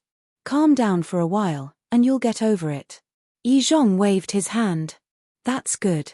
Qin Feiyang chuckled and sat next to Yi Zhong. He looked at Shangguan Qiu and Fire Lotus and said, "You guys have a seat too." "I'll pass." Shangguan Qiu waved his hand and glanced around. He looked at Fire Lotus and said, I've never walked around the Black Tortoise world properly. Sister Fire Lotus, why don't you take me around? Sure. Fire Lotus nodded and looked at Qin Feiyang and the others. She smiled and said, you guys take your time. After that, the two of them turned and left. Qin Batian looked at Shangguan Qiu's back and sighed. What a good girl. It's a pity. Ahem. Qin Feiyang coughed dryly and interrupted Qin Batian. Qin Batian rolled his eyes at Qin Feiyang and said angrily, you're a typical person who doesn't know how lucky he is. Thank you. Qin Feiyang was speechless. Brat. Qin Batian could not help but curse. He pondered for a moment and said, you came at the right time. I have something to announce. What is it? Qin Feiyang was suspicious. Lu Zhengyang, Yi Zhong, Supreme Cloud, and Supreme Beast also looked at Qin Batian in confusion. Qin Batian said, I'm going to disband the Dragon Slayer Palace. Disband? Qin Feiyang was stunned. Supreme Cloud could not help but frown as well. Are you out of your mind? It wasn't easy for us to establish the Dragon Slayer Palace, and now you want to disband it. Chapter 2960. Our original intention in establishing the Dragon Slayer Hall was to destroy the dragons. Now that the dragons no longer exist, there is no need for the Dragon Slayer Hall to exist. Qin Batian shook his head. That being said, the Dragon Slayer Hall is still our painstaking effort. Furthermore, we still need the Dragon Slayer Hall to maintain order in the ancient realm. If you disband the Dragon Slayer Hall now, it will be akin to a group of dragons without a leader. Supremacy Cloud said. I also think that it cannot be disbanded. The current Dragon Slayer Hall is the backbone of the world. Once it is disbanded, I'm afraid the Divine Land will descend into chaos. Supremacy Beast nodded. What about you? Qin Batian looked at Yi Zhong. In terms of the overall situation, it cannot be disbanded. What Supremacy Beast said makes sense. If we disband the Dragon Slayer Hall right after the dragons have been destroyed, everyone will lose their backbone. However, I am not a member of the Dragon Slayer Hall, so I have no right to make a decision. It is better for you all to discuss this matter amongst yourselves. Yi Zhong pondered for a moment. In any case, I am against it. What am I not greedy for? I will not care even if the Dragon Slayer Hall continues to exist. Supremacy Cloud said. Qin Batian sighed and looked at the Yuan Venerate. I am not guarding against you. I also know that you are not very interested in the Dragon Slayer Hall now. I have my reasons for disbanding the Dragon Slayer Hall. What reasons? Supremacy Cloud and Supremacy Beast looked at him suspiciously. Now that the dragons have been destroyed, it is time for us to leave. Once Brother Zhengyang and I leave, the Dragon Slayer Hall will be leaderless. Who knows how it will develop over time?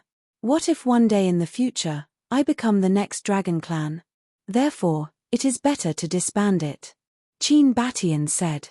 Leave. Supremacy Cloud and Supremacy Beast exchanged glances. Yes. After all, we do not belong here. Besides, my brothers have been captured and taken to the 4th level. I have to save them.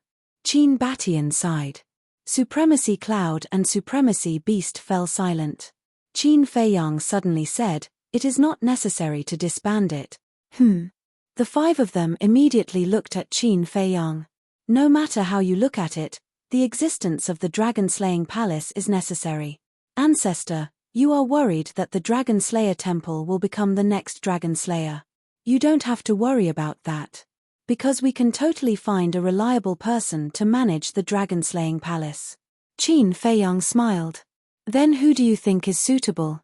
Qin Batian asked. Qin Feiyang smiled mysteriously and said, I do have a suitable candidate in mind, but I'm afraid that he won't be willing, so I'm keeping it a secret for now. So mysterious. Qin Batian was stunned. Yes. Qin Feiyang nodded. Qin Batian said, then you have to say it. Then we'll think of a way to convince him. There's no need.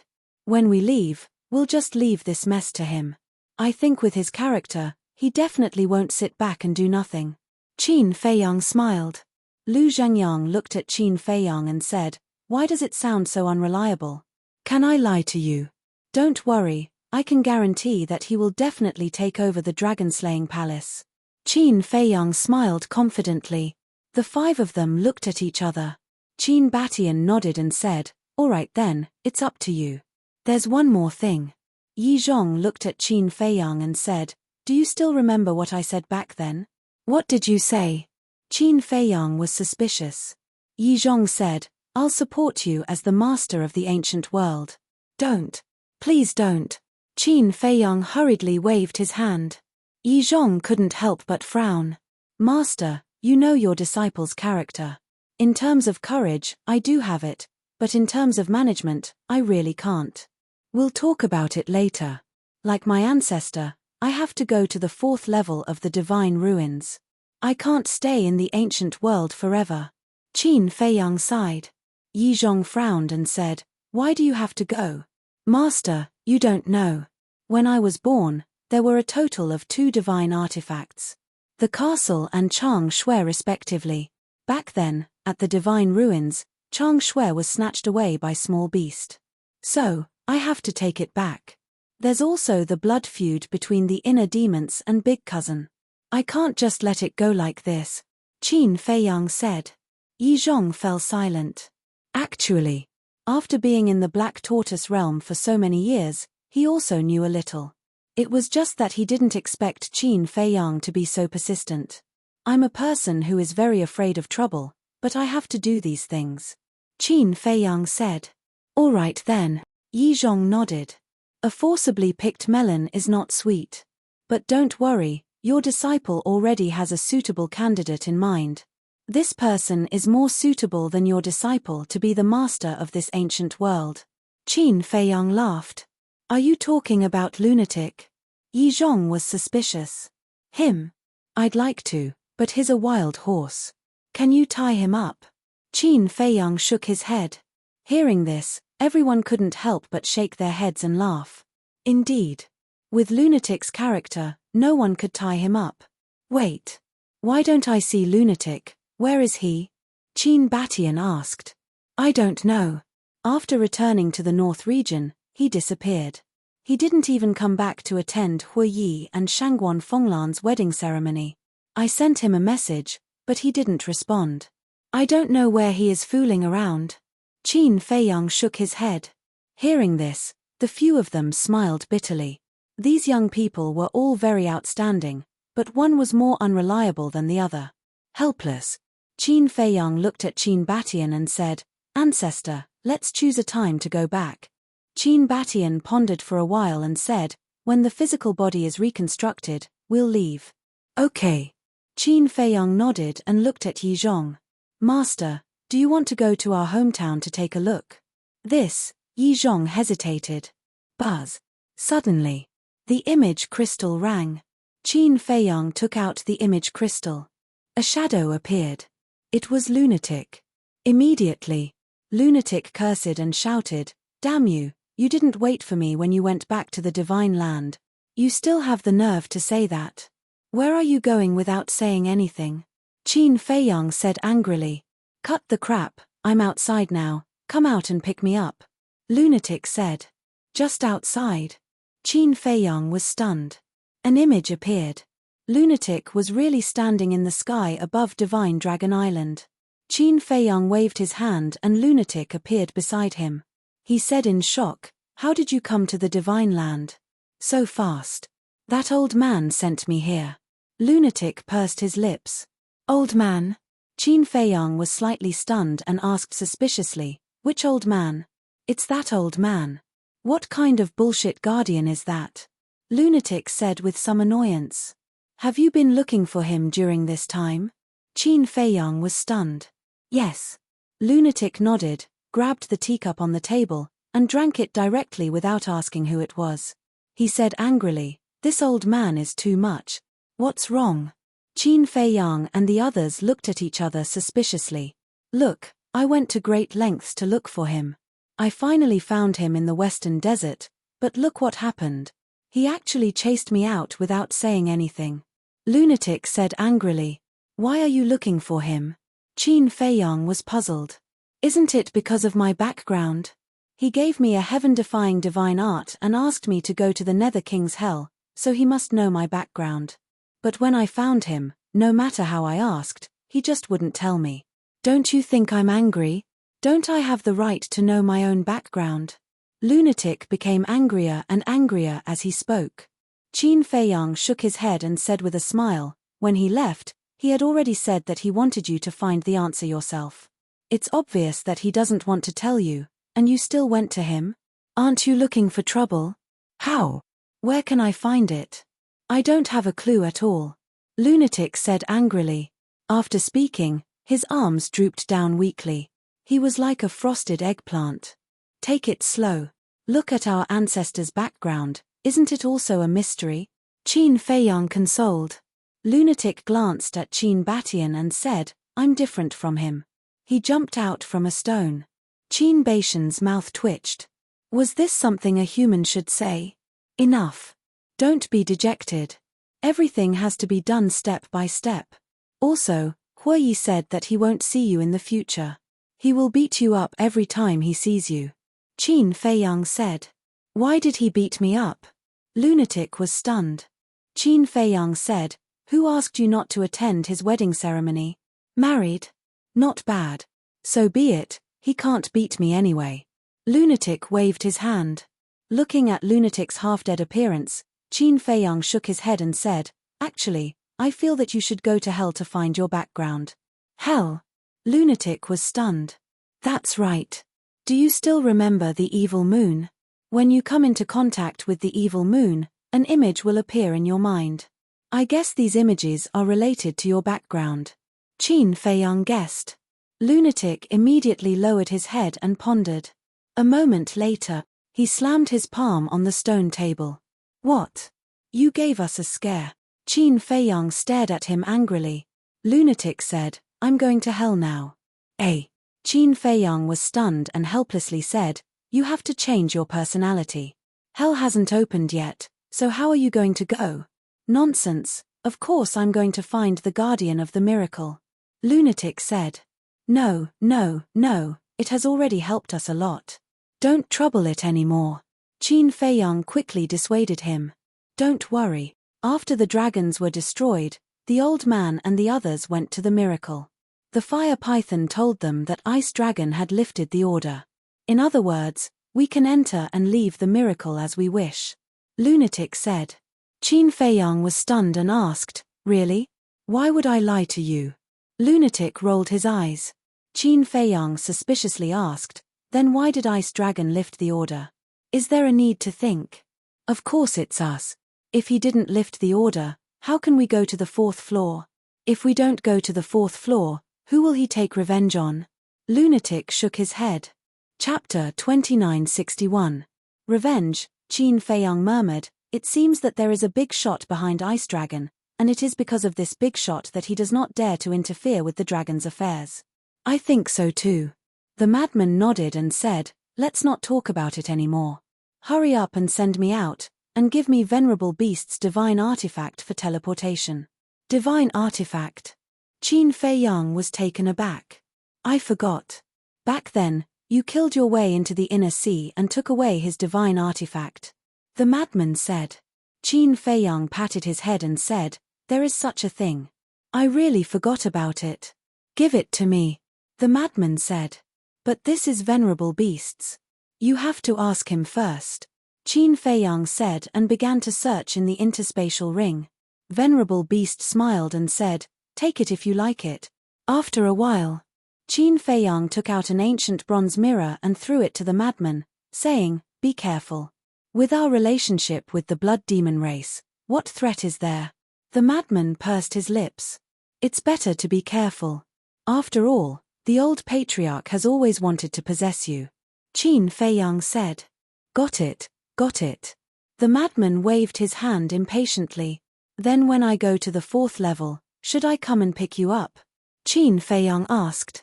Let's talk about it then, the madman said. Qin Feiyang shook his head helplessly. It seemed that no matter what he said now, this guy would not listen. With a wave of his hand, he sent the madman out. Looking at his energetic appearance, it seems that he really cares about his background. Yi Zhong said with a smile. After all, who doesn't care about their background? Qin Feiyang smiled and looked at Yi Zhong, saying, "What do you think, master? Come to our hometown to play." This, Yi Zhong hesitated again. Qin Feiyang said with a smile, "Don't worry, I won't sell you out." "You're not serious."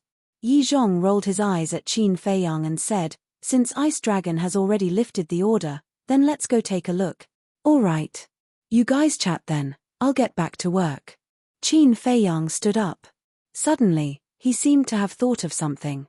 He lowered his head and pondered for a while. Then, he looked at the ancestor and asked, "How should we deal with the people of the dragon-slaying palace?" "The battle is over. Send them out," Qin Batian said.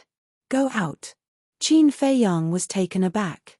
He smiled bitterly and said, "I'm afraid no one is willing to go out now." "Then what should we do?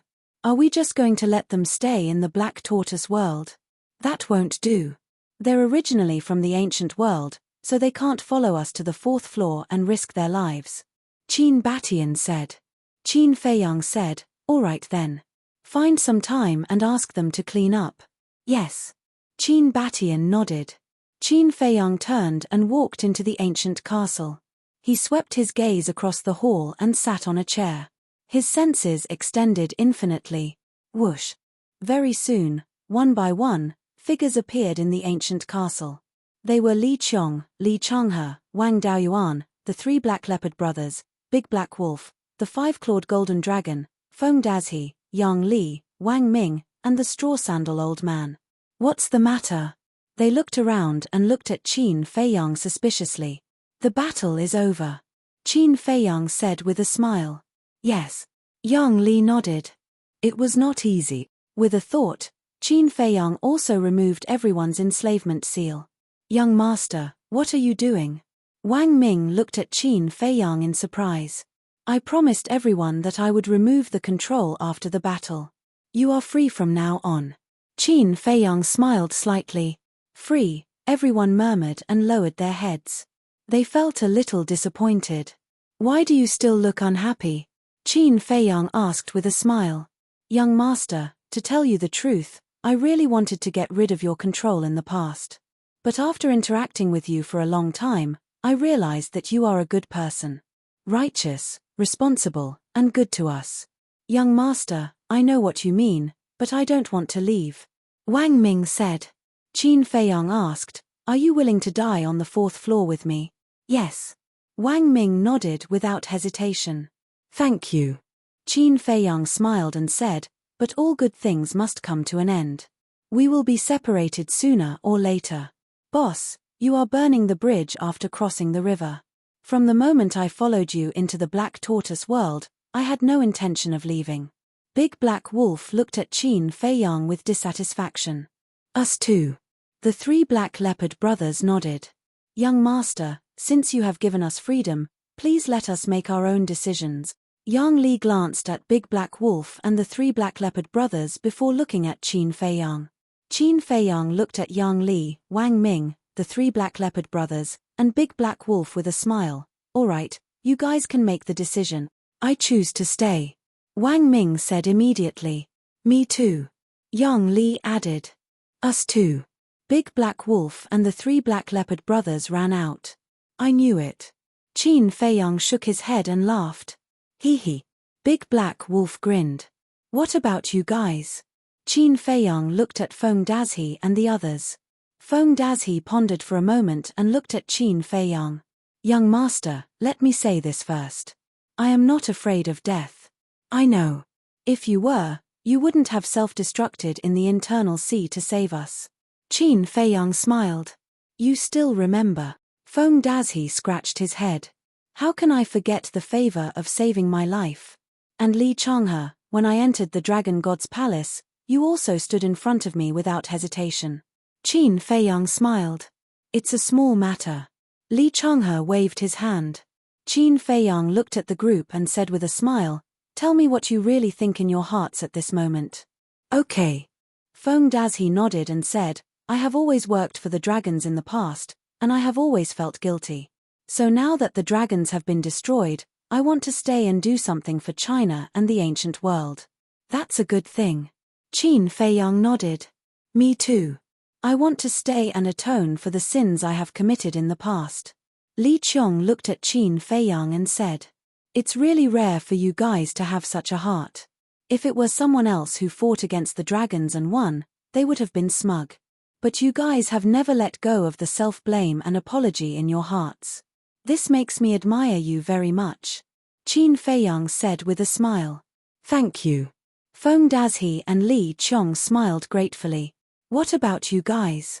Qin Feiyang looked at Straw Sandal's group and asked. "Us." The 6 of them looked at each other and smiled. The old man said, "We followed you purely because we want to contribute to the destruction of the dragons. There are no other thoughts." "I understand." Qin Feiyang nodded and said with a smile, "Then I wish you all the best in the future." "Thank you." The 6 of them smiled. "Young Master, Wang Daoyuan and I have just discussed in secret. We are also prepared to stay in China. After all, this is our home. We can't bear to leave," Li Changhe said as he looked at Qin Feiyang. "Yes." Wang Daoyuan nodded in agreement. Home. Who in this world is willing to leave home? But most of the time, there is no choice. So I envy you and wish you all the best. Qin Feiyang sighed deeply and looked at the 2 with a smile. "Thank you, young master. Although we will stay in the ancient realm, our hearts will always follow you and support you. And we will also follow your will and guard this continent well." Li Changhe and Feng Dazhi bowed. "Good." Qin Feiyang nodded, glanced at the group of people, and said with a smile, "With you all, I believe the ancient realm will become more and more prosperous." "We will." The group of people also nodded. Qin Feiyang got up and said with a smile, "Okay then, before I leave, you all continue to cultivate in the Black Tortoise realm." "Okay." Everyone nodded. Qin Feiyang smiled slightly, walked out of the castle, and looked at the clear sky. Although he had experienced countless storms and tribulations in this trip to the ancient realm, he had also gained a group of brothers and friends who had gone through life and death. It was worth it. In the blink of an eye. Another year passed outside. The vegetation had recovered, and the divine land had shown a scene of vitality.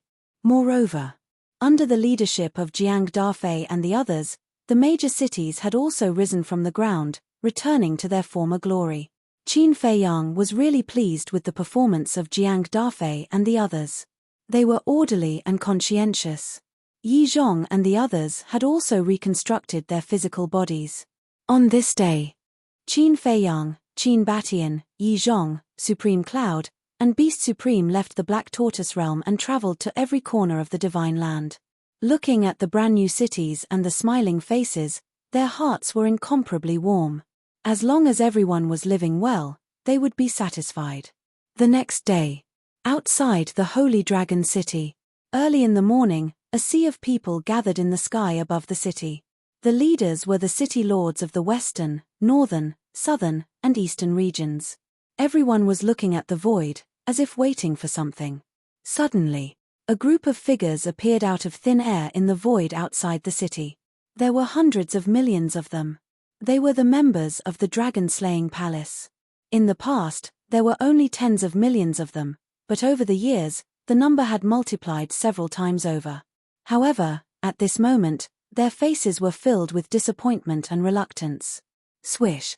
After a while, the 108 generals also appeared.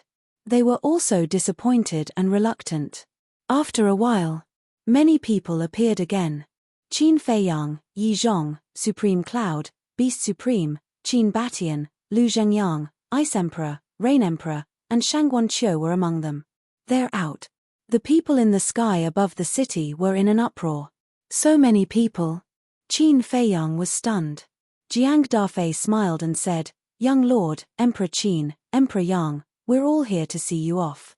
Didn't I say that you don't have to see us off?" Qin Feiyang looked at the faces and said, "No. You've done so much for us. If you don't even come to see us off, are we still human?" "That's right. We want to see you leave with our own eyes. We want to remember your faces. We don't want to forget your faces for the rest of our lives." Everyone roared in high spirits. "Thank you." Qin Feiyang was extremely touched. He smiled and said, "The peace now is not easy to come by. You must protect it well. When I come down, I hope to see a more harmonious ancient world." "We will." Everyone nodded. "All right then. I've told you what I should tell you before. I have nothing else to say now. Then let's part ways here." Qin Feiyang looked at the city lords and said with a smile. Then, he waved his hand and opened the spacetime gate. Chapter 2962. Jiang Dafei glanced at the spacetime gate and looked at Qin Feiyang's back. "Young lord, what's wrong?" Qin Feiyang turned to look at Jiang Dafei and asked with a smile. Plop. Jiang Dafei knelt in the void, lowered his head, and roared, "You must take care. Take care." Lei Yibing and the others also knelt in the void, lowered their heads and roared. "Thank you," Qin Feiyang whispered. Looking at these people, his eyes couldn't help but tear up. "Let's go. The more I look, the more reluctant I am." Qin Batian patted Qin Feiyang's shoulder and said, "Okay." Qin Feiyang nodded and looked at Jiang Dafei and the others. "You guys take care too." After saying that, he turned around and stepped into the spacetime gate. Qin Batian and the others followed closely behind. "Farewell, young lord. Farewell, Emperor Qin. Farewell, Emperor Yang," Jiang Dafei roared. The next moment, everyone present, including the hundreds of millions of people from the Dragon Slayer Palace, knelt in the void and roared. Their voices were like a bell that resounded through the world. Land of the undead. After many years, this place was still barren and lifeless. Whoosh. A group of people appeared out of thin air. It was Qin Feiyang and the others. Supreme Cloud, Supreme Beast, Shangguan Qiu, Feng Dazhi, Li Qiong, the Ice Emperor, the Straw Shoe Old Man, and the others also followed. They weren't going to the Great Qin Empire. They just wanted to see Qin Feiyang and the others leave the ancient realm. Qin Batian turned to look at everyone and said with a smile, "Farewell will come eventually. Let's stop here." Supreme Cloud said, "We've already come this far. It doesn't matter if we have to go one more time." "Okay." Qin Batian and Qin Feiyang looked at each other and nodded with a smile. The group entered the land of the undead and flew toward the portal. They didn't move fast and didn't chat along the way. They silently cherished this last moment together. Unknowingly, the ancient portal entered everyone's sight. The reluctance on everyone's faces became more and more obvious. Especially Shangguan Qiu. She looked at Qin Feiyang's back with tears in her eyes. Finally, the group landed in front of the square. Qin Feiyang, Qin Batian, and Lu Jingyang stood together and turned to look at everyone. Qin Feiyang smiled and said, "Everyone, let's stop here." "Yes." Supreme Cloud and the others nodded. As for Revered Cloud, Revered Beast, Revered Ice Emperor, Rain Emperor, and 108 generals, Qin Feiyang had already removed the enslavement seal on them before he left the Black Tortoise realm. Now, everyone was free. "Then we'll meet again." Qin Feiyang cupped his hands and said. "Wait." Supreme Cloud said. Qin Feiyang was taken aback. He looked at Supreme Cloud and said with a smile, "Don't tell me you still can't bear to part with me. Don't be so smug. I can't wait for you to scram." Supreme Cloud rolled his eyes. "Ha ha," Qin Feiyang laughed loudly. "I stopped you because I wanted to tell you that if you really want to go to the 4th floor, don't be as high profile as you were in the ancient world. Just bear with it, it won't do you any harm." Supreme Cloud sighed. "Thank you for your concern." Qin Feiyang smiled faintly. "Who cares about you?" Supreme Cloud rolled his eyes and waved his hand impatiently. "Scram, scram."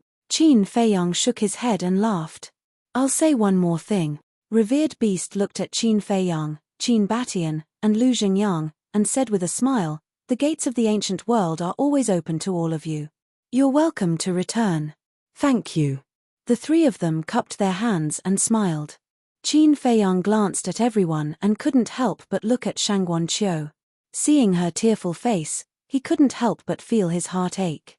He slowly walked forward and wiped away her tears, saying softly, "Take good care of yourself, okay? Don't let everyone worry about you." "Okay." Shangguan Qiu nodded, still keeping her head down. "Then I'm leaving." Qin Feiyang said. Shangguan Qiu's eyes trembled. She plucked up her courage and looked up at Qin Feiyang, saying, "Can you hug me?" Qin Feiyang was stunned, then smiled, opened his arms, and pulled Shangguan Qiu into his embrace. Shangguan Qiu immediately burst into tears. Qin Feiyang blamed himself in his heart. What did he do to make this woman cry for him? He had let down too many good girls in his life. He was not a good man at all. Because a good man would never let a woman cry for him. But there was no room for another woman in his heart. He could treat Shangguan Qiu as family, as a confidant, but he could never treat her as a lover. If there was no love between a man and a woman, he could not force them to be together. Otherwise, both of them would be hurt in the end. "I'm sorry," Qin Feiyang murmured. Shangguan Qiu shook her head and said, "You didn't do anything wrong. I did it willingly. I'm not worth it," Qin Feiyang said. Shangguan Qiu smiled and said, "Whether it's worth it or not, I know the scale in my heart." "You little girl," Qin Feiyang shook his head and smiled. "All right." Shangguan Qiu got out of Qin Feiyang's arms, wiped the tears from her face, and said with a smile, "I'm not that weak. Don't worry about me. Go." Qin Feiyang looked at Shangguan Qiu deeply, then turned and walked toward the portal without looking back. Shangguan Qiu suddenly said, "Don't let the mermaid princess down again." Qin Feiyang paused and smiled. "Thank you. I'll cherish it." Then, he stepped into the portal. Qin Batian looked at Shangguan Qiu and sighed in his heart. He then looked at Supreme Cloud and the rest, cupping his hands and smiling. "See you again, everyone. See you again." Supreme Cloud and the rest also cupped their hands and sent him off. The first level of the miracle. Whoosh. In the sky above a mountain, figures appeared one after another. They were led by Qin Feiyang, Qin Batian, Lu Zhengyang, and Yi Zhong. After that, dozens of people appeared. Surprisingly, Xie Yuan was among them. Boom. As soon as this group of people appeared, terrifying rule-bending powers descended from the sky, their auras firmly locked onto them. "What's this?" Yi Zhong was shocked. This is the rule power of the miracle. The first level of the miracle only allows those below the god of war to enter. Qin Batian said in a low voice. "Don't worry." Qin Feiyang waved his hand and smiled, facing the rule power calmly. Whoosh. Almost as soon as he finished speaking, a beast shadow appeared in the sky. It was the fire python. When the fire python saw that it was Qin Feiyang, it immediately dispelled the rule power and smiled. "Brother Qin, brother Fire." Qin Feiyang also laughed out loud and quickly went up to greet him. "Long time no see." The fire python looked at Qin Feiyang and said, "Your strength has improved a lot. I've barely reached the half-step imperishable realm." Qin Feiyang waved his hand. "Half-step imperishable realm, that's still very powerful, okay? Look at me, I've been cultivating in the temple all these years, but I've only just reached the Paragon God realm." The fire python said. "Even if you're only at the Paragon God realm, I'm still not your opponent." Qin Feiyang laughed. "That's nice to hear." The fire python laughed and looked at Yi Zhong and the others. "Aren't you going to introduce us?" Yes, I must." Qin Feiyang smiled and pointed at Yi Zhong. "This is my master, Perfect Imperishable Realm." Perfect Imperishable Realm. The fire python was shocked. Yi Zhong bowed and said, "Greetings, Lord Guardian." Don't. You're Qin Feiyang's master, and Qin Feiyang and I call each other brothers, so you're also my elder. I should be the one bowing to you." The fire python hurriedly said. Hearing this, Yi Zhong's eyes flashed with a trace of surprise. He didn't expect this guardian to be so humble. Qin Feiyang pointed at Qin Batian and Lu Zhengyang and said with a smile, "These two are my two ancestors, Qin Batian and Lu Zhengyang. I've heard a lot about you." The fire python looked at the two of them and smiled. "You're welcome." Qin Batian waved and cupped his hands. "Thank you for taking care of Feiyang all these years. We're friends, so it's only right to take care of each other." The fire python smiled slightly. As for them, Qin Feiyang looked at Xie Yuan's group and asked with a frown, "Ancestors, why have they come as well?" There were a total of 54 people here. In other words, Half of the 108 generals had followed them. You don't know yet, right? Xie Yuan and the others are also people of the Great Qin. Qin Batian smiled. What? Qin Feiyang was stunned. Didn't a group of subordinates follow me into the ancient realm back then? That's them. There used to be more than 100 people, but they fought with the dragons in the ancient realm and many died in battle. Qin Batian sighed. I see. Qin Feiyang suddenly understood and cupped his hands. Thank you for taking care of my ancestors. Your Highness, don't say that. It's the Qin Emperor who has always taken care of us. Xie Yuan smiled. Your Highness. Qin Feiyang was stunned. Now that we've left the ancient realm, the Dragon Slayer Palace has nothing to do with us. We can't call you young lord anymore, right? You're a prince of the great Qin Empire, so we should call you your Highness instead. Xie Yuan said. Qin Feiyang shook his head and smiled. He looked at the fire python and said, I won't introduce them one by one because even I don't know their names. The fire python nodded and smiled. Then what are you doing now? We're going back to the great Qin Empire first. My ancestors haven't gone back for a long time, so they want to go back and take a look. Qin Feiyang said. What about the 4th level of the divine sight? The fire python asked. We'll have to go there sooner or later. Qin Feiyang clenched his fists, and his eyes shone with a shocking sharpness. Thank you. The fire python said gratefully. Why are you thanking me? Qin Feiyang was puzzled. You didn't hesitate to go to the 4th level to avenge my father. How can I not thank you? The fire python sighed. It's not all because of the fire dragon. I also have some personal grudges, so I have to go to the 4th level. Qin Feiyang said. No matter what, I have to thank you. The fire python said. All right then, I'll accept your thanks. Qin Feiyang smiled and said, by the way, you didn't see Frenzy? Yes. Some time ago, he came alone and said that he was going to the Nether King's Hell to find the mystery of his origin. At that time, I asked why you didn't come back. The fire python said with a smile. Is he going to the Nether King's Hell now? Qin Feiyang said. Yes. I sent him there personally. The fire python nodded. Qin Feiyang asked, are Ice Dragon and Small Beast in the divine sight now? I'm not sure about the 4th level, but there are no traces of them in the 3rd, 2nd, and 1st levels. The fire python shook its head. Qin Feiyang nodded and said, then back then, when you let us go back to the ancient world without permission, did they pursue your responsibility? No. They didn't even mention it, which surprised me. The fire python said with a smile. That's good. Qin Feiyang breathed a sigh of relief. Chapter 2963. Qin Feiyang was afraid that the fire python would be implicated because of him. The fire python's care for him was indescribable. If it was because of him, it would be punished or even lose its life. He would feel guilty for the rest of his life. But fortunately, none of this happened. However, putting aside the small beast, it didn't care about these things. But what did this ice dragon mean? It didn't even ask. The fire python asked, then this emperor will send you back to Great Qin now? Wait a moment. Qin Feiyang hurriedly opened his mouth and asked, Brother Fire, tell me the truth, did you see a fire Qilin at the scene? He had always been concerned about the fire Qilin. This was because he always had an inexplicable sense of familiarity with the fire Qilin. However, this fire Qilin was not referring to the beast Venerable. It was the fire Qilin that he had met in the Forgotten Continent.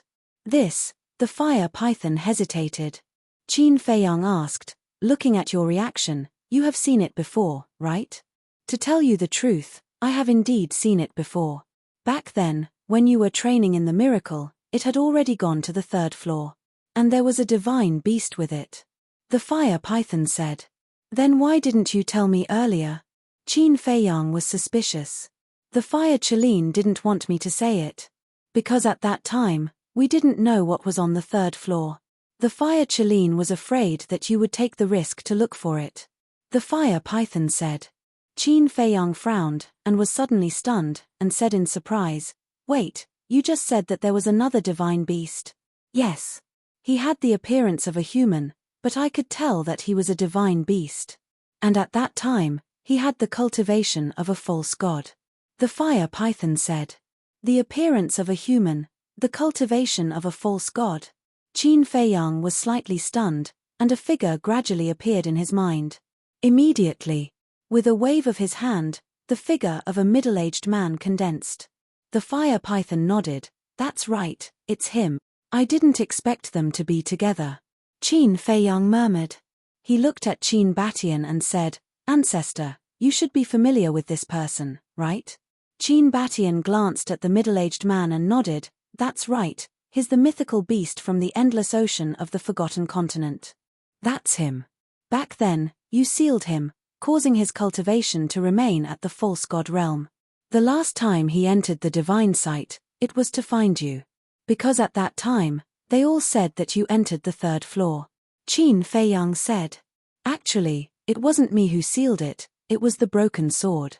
At that time, I was only a war god. How could I have such a powerful method to seal him? Qin Batian said. I see. Qin Feiyang nodded in realization, and said, then to break his seal, isn't that only broken sword can do it? Not necessarily. Those whose strength has reached broken sword's level can forcefully break it. Qin Batian smiled slightly. Then his seal should still be there, because there's no such powerhouse on the third floor. Qin Feiyang's eyes trembled as he said this, and he said in surprise, wait, why didn't I see them on the third floor? Qin Batian said, the third floor is so big, it's normal that you didn't see them. No. From the second floor to the third floor, they appeared in the divine demon forest. I'm very clear about how terrifying the divine demon forest is. With the strength of the fire Qilin and the mythical beast uncle, it's impossible for them to escape from the divine demon forest. Qin Feiyang said in a deep voice. That means, Qin Batian frowned. Qin Feiyang pondered for a while and nodded, yes, they're probably doomed. Back then, I didn't have the qualifications to enter the third floor, so I don't know what happened after they entered the third floor. But over the years, I've been looking for them on the third floor. The fire python said. How was it? Qin Feiyang asked. I didn't find them. The fire python shook its head. Qin Feiyang's body stiffened when he heard this, and he sighed. It seems like they really died in the divine demon forest. I'm sorry. If I knew that the third floor was so dangerous, I wouldn't have let them in. The fire python said. That has nothing to do with you. Qin Feiyang smiled slightly, and then frowned slightly. But back then, when I entered the third floor, the door of the temple was tightly shut, and there was no way out. Could it be that the door of the temple was open when they entered? The fire python nodded. The door of the temple was indeed open in the past. No wonder. Qin Feiyang muttered and sighed. I just hope that they're still alive.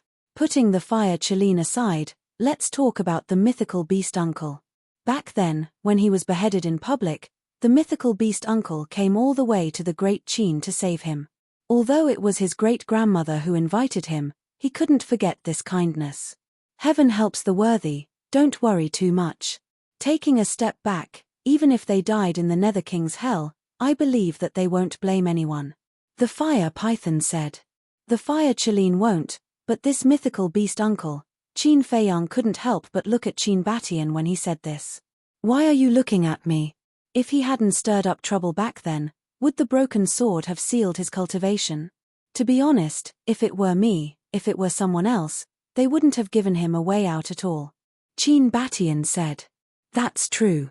Qin Feiyang nodded. This mythical beast uncle had stirred up a storm in the forgotten continent back then. Perhaps only the ancestor would spare his life. Qin Feiyang said, the whereabouts of the fire Qilin and mythical beast uncle have been figured out, but Tan Wu and the infernal divine hound are still a mystery. Tan Wu, the infernal divine hound? Qin Batian was stunned. Yes. This Tan Wu is very valued by Yuan Bo at that time. They also entered the ancient world with me. But after we parted ways in the land of the dead, I haven't seen them in the ancient world again. Later, I even asked the people of Ninth Heaven Palace and the Treasure Pavilion to help search for them, but they couldn't find them. I wonder where they are now. Qin Feiyang shook his head. Qin Batian asked, have you searched for the Eastern Tomb, the Western Desert, and the southern wasteland? Not really. Because I was in the northern region at that time, the people of Ninth Heaven Palace and the Treasure Pavilion could only search in the northern region. However, I'm quite famous in the ancient world now.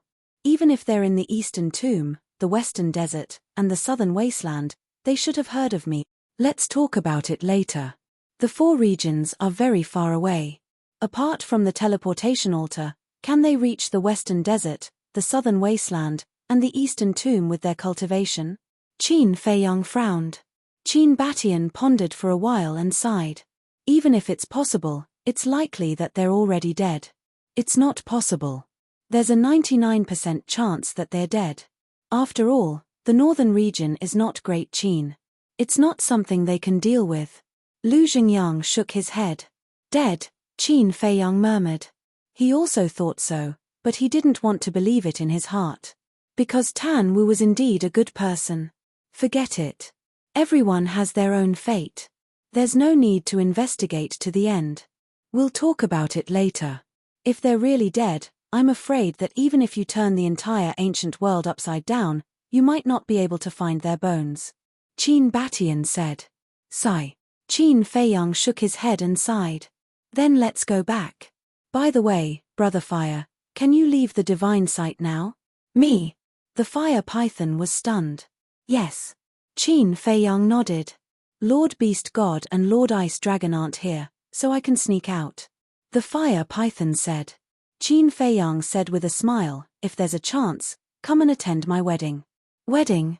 The fire python was stunned and said in surprise, you're getting married? I plan to. Qin Feiyang nodded. The fire python said with a smile, even if I die, I have to attend your wedding. Please don't. I don't want to feel guilty for the rest of my life. Qin Feiyang hurriedly waved his hand. The fire python laughed and said, then I'll see. If there's a chance, I'll go. Then I'll wait for your arrival. Qin Feiyang cupped his hands and smiled. Great Qin, Reincarnation Ocean. The wind whistled and the waves surged. In the ocean, the roars of the sea beasts were shocking. Demon Dragon Island. Qin Feiyang's stone statue was still standing on the coast of the inner sea like a guardian god, guarding this land. Swoosh. A group of people suddenly descended from the sky above the stone statue. We're finally back. That's right. It was Qin Feiyang's group. Looking at this land, Qin Batian, Lu Zhengyang, Xie Yuan, and the other 54 divine generals were filled with emotions.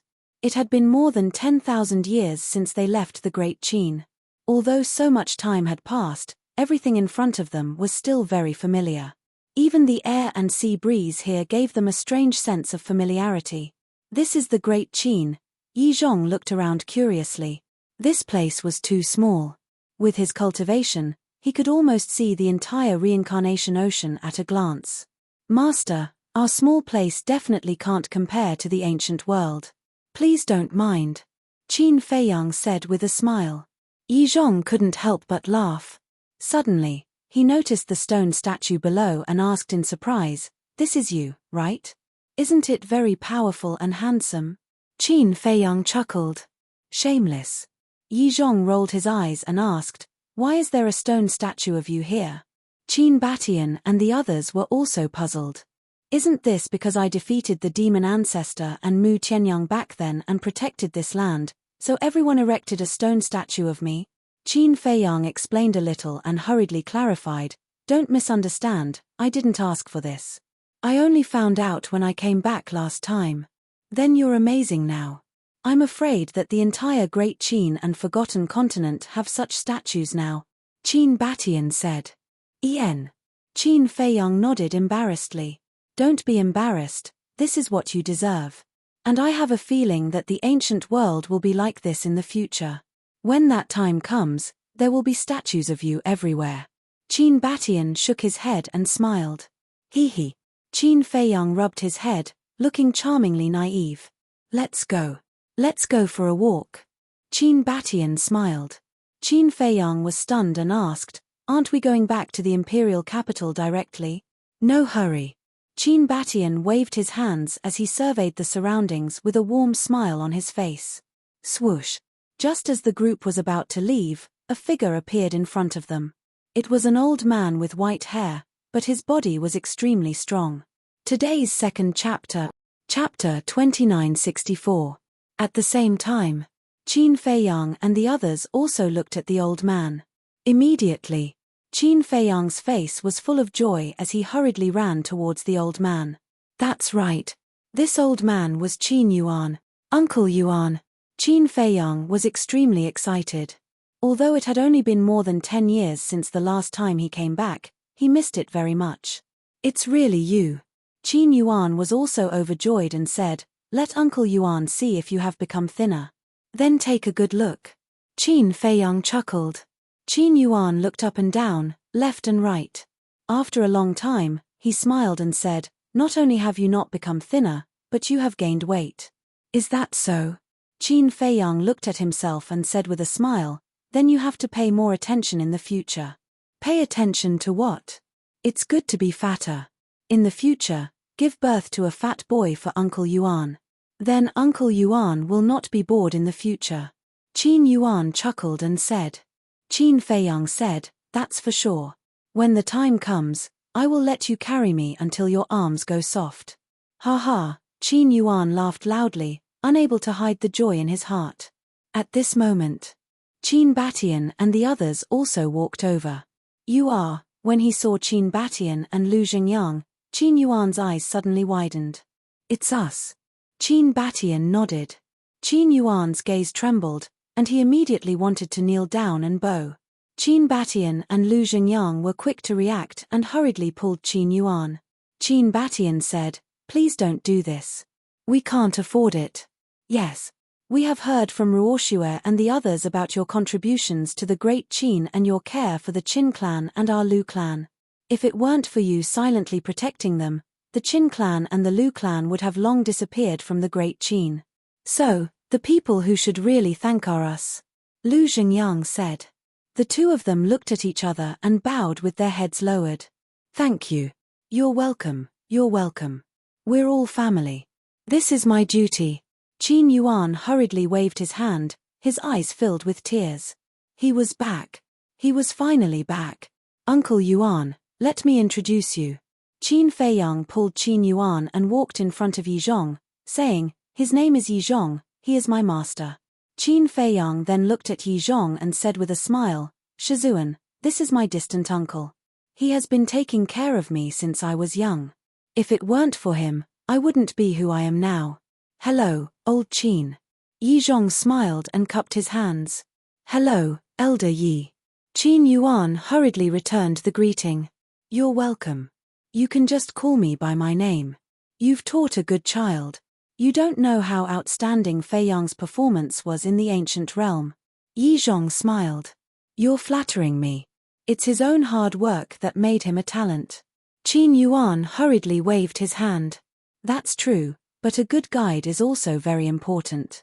Speaking of which, I've picked up a big bargain. You've already nurtured him well. As his master, there's nothing for me to do." Yizhong smiled. "I'm ashamed." Qin Yuan shook his head. "Uncle Yuan, and these people," Qin Feiyang pointed at Xie Yuan and the others, saying, "They're all subordinates who followed the two ancestors and fought in all directions. They're all heroes of the great Qin Empire. Greetings, old Qin." Xie Yuan and the others bowed. "No need, no need."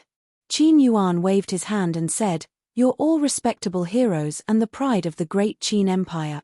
Don't mention it. We're just basking in the glory of Emperor Qin, Emperor Yang, and your highness." Xie Yuan said. Although Qin Yuan was already considered a junior in front of them, Qin Yuan's contributions to the great Qin Empire were worthy of all of their respect. Qin Yuan glanced at everyone and looked at Qin Feiyang, saying, "You're all back." "What about the ancient realm?" Qin Feiyang smiled and said, "The matter of the ancient realm has been settled." "Great. The family can finally be reunited." Qin Yuan nodded with a smile on his face. "Yes." Qin Feiyang nodded. This reunion did not come easy. Qin Yuan looked around and asked, "Where are the others? Why don't I see them? Could it be?" At this point, Qin Yuan's expression changed. "Don't be nervous, don't be nervous. Everyone's fine." Qin Feiyang hurriedly comforted and said with a smile, I'll call them out now. With that, Qin Feiyang appeared in the Black Tortoise world. Come out, Qin Feiyang said. One by one, figures walked out of the ancient castle and the courtyard next to it. Dong Zhengyang, Tan Tai Li, the mermaid princess, Zhao Tailai, Tang Hai, Tan Tai Li, Qin Rushuang, Dan Wangxai, Kui Li, Willow Tree, and so on. There was also the Blood Chileen, the White-Eyed Wolf, the Thunder Leopard, the Big Black Wolf, Yu Huang, the 3 Black Leopard brothers, the Golden Divine Leopard, and so on. Yi Cheng, Yi Shui and Grandfather Yi were also there. Qin Feiyang asked suspiciously, why don't I see the demon ancestor, Mu Tianyang, Mu Qing, and the others? Let's forget about it. The demon ancestor walked out of the ancient castle and shook his head. If I go out and look at the great Qin Empire, I can't help but think of the Heavenly Sun Empire. At that time, I might do something crazy again. Are you sure you want me to go out? Mu Tianyang and Mu Qing also walked out and looked at Qin Feiyang. Then you can try. Qin Feiyang looked at him provocatively. Do you really think I'm afraid of you now? Mu Tianyang raised his eyebrows. Qin Feiyang smiled and said, I don't know if you're afraid of me or not, but I know that I'm definitely not afraid of you. Cocky. Mu Tianyang pouted. Qin Feiyang shook his head and laughed. It wasn't easy for us to come back. Let's go out and take a look. The demon ancestor, Dong Zhengyang, and Mu Qing looked at each other. All right. The demon ancestor nodded. He had to face what he had to face. Running away from it wouldn't solve the problem. Boss, hurry up. I can't wait. The big black wolf urged. He had always been curious and expectant about Qin Feiyang's hometown. What kind of place could give birth to so many terrifying people? For example, Qin Feiyang, Qin Batian, Lu Zhengyang, they were all monstrous existences. Qin Feiyang smiled. With a wave of his hand, everyone appeared outside one after another. Qin Feiyang smiled and said, Uncle Yuan, everyone is here. Hello, old master. Everyone greeted Qin Yuan one after another. Qin Yuan glanced at them one by one and said with a smile, I thought that you would hide in the Black Tortoise world like last time. You must be joking. Tan Tai Li waved her hand and smiled. Qin Yuan chuckled and looked at the demon ancestor. Mu Tianyang smiled and said, It's been many years. How have you been? Thank you for your concern. The demon ancestor shook his head. Qin Yuan smiled and said, The past is like smoke. There's no need to cling to the past. Thank you for your comfort, old master. The demon ancestor cupped his hands. Mu Tianyang didn't say a word throughout. He looked around, and there seemed to be a trace of pain in his eyes. As for the big black wolf, the 3 Black Leopard brothers, Yi Shui, Yi Cheng, and Old Master Yi, they looked around curiously. Feiyang, why don't I see Yi, Tan Wu, and the Hellhound? Qin Yuan swept a glance at everyone again and asked suspiciously. Yi is still in the ancient world. Her master is the guardian of the ancient world. No need to worry. As for Tan Wu and the Hellhound, I won't hide it from you. I don't know where they are either. After entering the ancient world back then, we separated. Qin Feiyang said. I see. Qin Yuan was silent for a moment and said with a smile, It's fine. Everyone has their own fate. As long as we don't forget them, it's fine. Qin Feiyang didn't say it explicitly, but he already understood that Tan Wu and the Hellhound were likely doomed. You're still the most open-minded. Qin Feiyang nodded and smiled. Qin Yuan smiled and said, All right then. This old man will lead the way. We'll appreciate the present scenery of Great Qin while heading to the imperial capital. Then I'll have to trouble you. Qin Batian laughed. This stroll lasted for a day. When everyone arrived at the imperial palace, it was already almost evening. But when they entered the imperial palace, they all restrained their auras and didn't attract anyone's attention. They entered without anyone noticing. Everyone stood in the sky above the imperial palace. Qin Batian smiled and said, The changes are quite big. I almost can't recognize you. Why don't you see how many years you've been away? Tan Tai Li smiled and said, That's right. I've spent tens of thousands of years in the ancient world. Instead, I haven't contributed at all to my homeland. I'm ashamed. Qin Batian shook his head. Let's go down. Qin Feiyang looked at a pavilion below with a smile on his face. That was the autumn rain pavilion. After more than 10 years, it was still so familiar. Let's go. Qin Batian smiled slightly. Mother, father, I'm back. Qin Feiyang shouted and immediately rushed down. Autumn rain pavilion. At this moment, the emperor was sitting in front of his desk, reviewing memorials. Lu Qiuyu was also accompanying him by the side, and there were 2 maids beside her. When Qin Feiyang's voice sounded, the couple was stunned. The emperor put down the memorials in his hand, looked at Lu Qiuyu and asked, Qiuyu, did you hear Feiyang's voice? Yes. Lu Qiuyu nodded. It seems that we missed him too much and had an illusion at the same time. The emperor shook his head and smiled. Lu Qiuyu nodded. Your Majesty, Queen Goddess, it shouldn't be an illusion, right? Because we heard it too. The 2 maids looked at each other and said, You heard it too? The couple was stunned. Yes. It's indeed His Highness's voice. The 2 nodded. The couple looked at each other and immediately got up. They ran to the balcony and saw a group of people descending from below. Wasn't the person at the front the child that they had been thinking about day and night? Mother, father, Qin Feiyang landed on the balcony with a smile on his face. Lu Qiuyu looked at Qin Feiyang and said in a daze, Why are you back? Are we dreaming? Pinch it. Qin Feiyang grabbed Lu Qiuyu's hand and put it on his face. Lu Qiuyu gently pinched it with her fingers, then immediately looked at the emperor and said, It's Feiyang. The emperor was stunned, then suddenly patted Qin Feiyang's head and said, You brat, why didn't you tell me you were back? Can that still be called a surprise? Qin Feiyang said with a smile. Ha ha, the emperor laughed loudly. The father and son immediately hugged each other, and the scene was extremely harmonious. Lu Qiuyu was also full of smiles. But suddenly, she looked at Qin Batian and the others in front of her, and her face suddenly froze. At the same time, the emperor who was hugging Qin Feiyang also saw Qin Batian and the others. His eyes were fixed on Qin Batian and Lu Xingyang, and there was a trace of surprise in his eyes. Chapter 2965. At the same time, Qin Batian and Lu Xingyang were also looking at the couple. These were their descendants, the current emperor and empress. Feiyang. The emperor let go of Qin Feiyang and looked at Qin Batian and Lu Xingyang in a daze, murmuring, They, whoosh.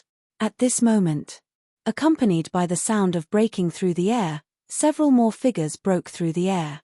Qin Feiyang's previous shout almost alarmed more than half of the imperial palace. Now it was Emperor Hong, Emperor Chen, Li Jian, Old Qin, Qin Sheng and others who rushed over. Is Feiyang back? From afar, Emperor Hong's voice came over. Great-grandfather, it's me. Qin Feiyang responded. You stinking brat, every time you come back, no one knows. Emperor Hong laughed and scolded. Emperor Hong, this is called a surprise. Old Qin's voice sounded. Soon, several people landed in the sky above the autumn rain building. But when they saw everyone, they were stunned. There were so many people. Wait.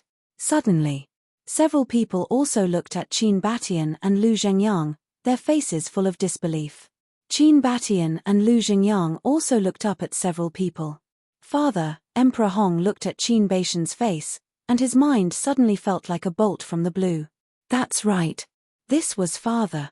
Although 10,000 years had passed, there was not much change. Grandfather, Emperor Chen's eyes also trembled. As the son of Emperor Hong, Emperor Chen was naturally Qin Baishan's grandson. Feiyang. The emperor pulled Qin Feiyang's clothes. What's the matter? Qin Feiyang looked at his father suspiciously.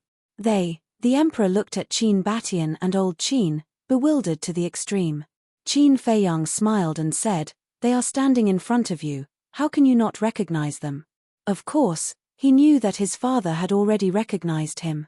It was just that it was too sudden and he didn't dare to believe it for a moment. Lu Qiuyu asked, in other words, we're not dreaming? Of course it's not a dream. A living person is standing right in front of me. Qin Feiyang smiled. The husband and wife quivered. They quickly rose into the air and landed in front of Qin Batian and Lu Zhengyang. They knelt in the air and said respectfully, "Unfilial descendants pay respect to the two ancestors." Lu Zhengyang and Qin Batian looked at the couple and smiled. They stretched out their hands and said, "Get up." The couple stood up and looked at the two of them. Like children, they were at a loss of what to do. "Father, it really is father," Emperor Hong muttered. "It really is grandpa." Emperor Chen was trembling as well. Suddenly, the two looked at each other and ran down at the same time.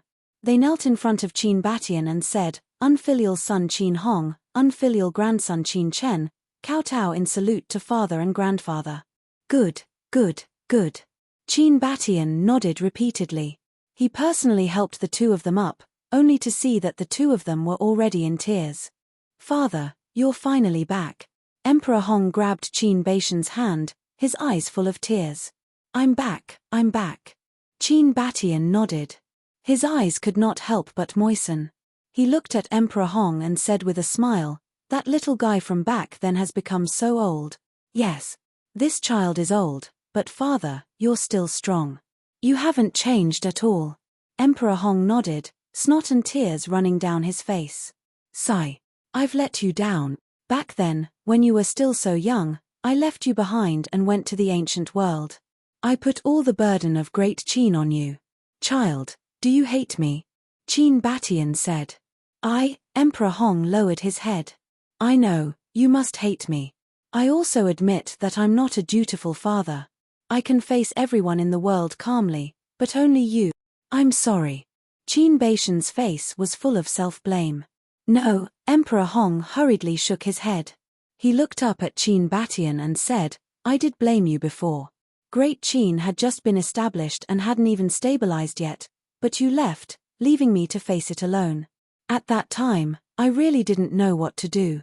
But I know that Great Qin is your blood and sweat. I can't let Great Qin collapse like this. That's why I've always worked hard to protect this country. I can't give it to you and bring shame to the Qin bloodline. Father, look, I've done it. Great Qin is still here. Your blood and sweat is still here. I didn't lose face for you." Emperor Hong cried like a child. "I saw it all. Father is proud of you." Qin Batian nodded.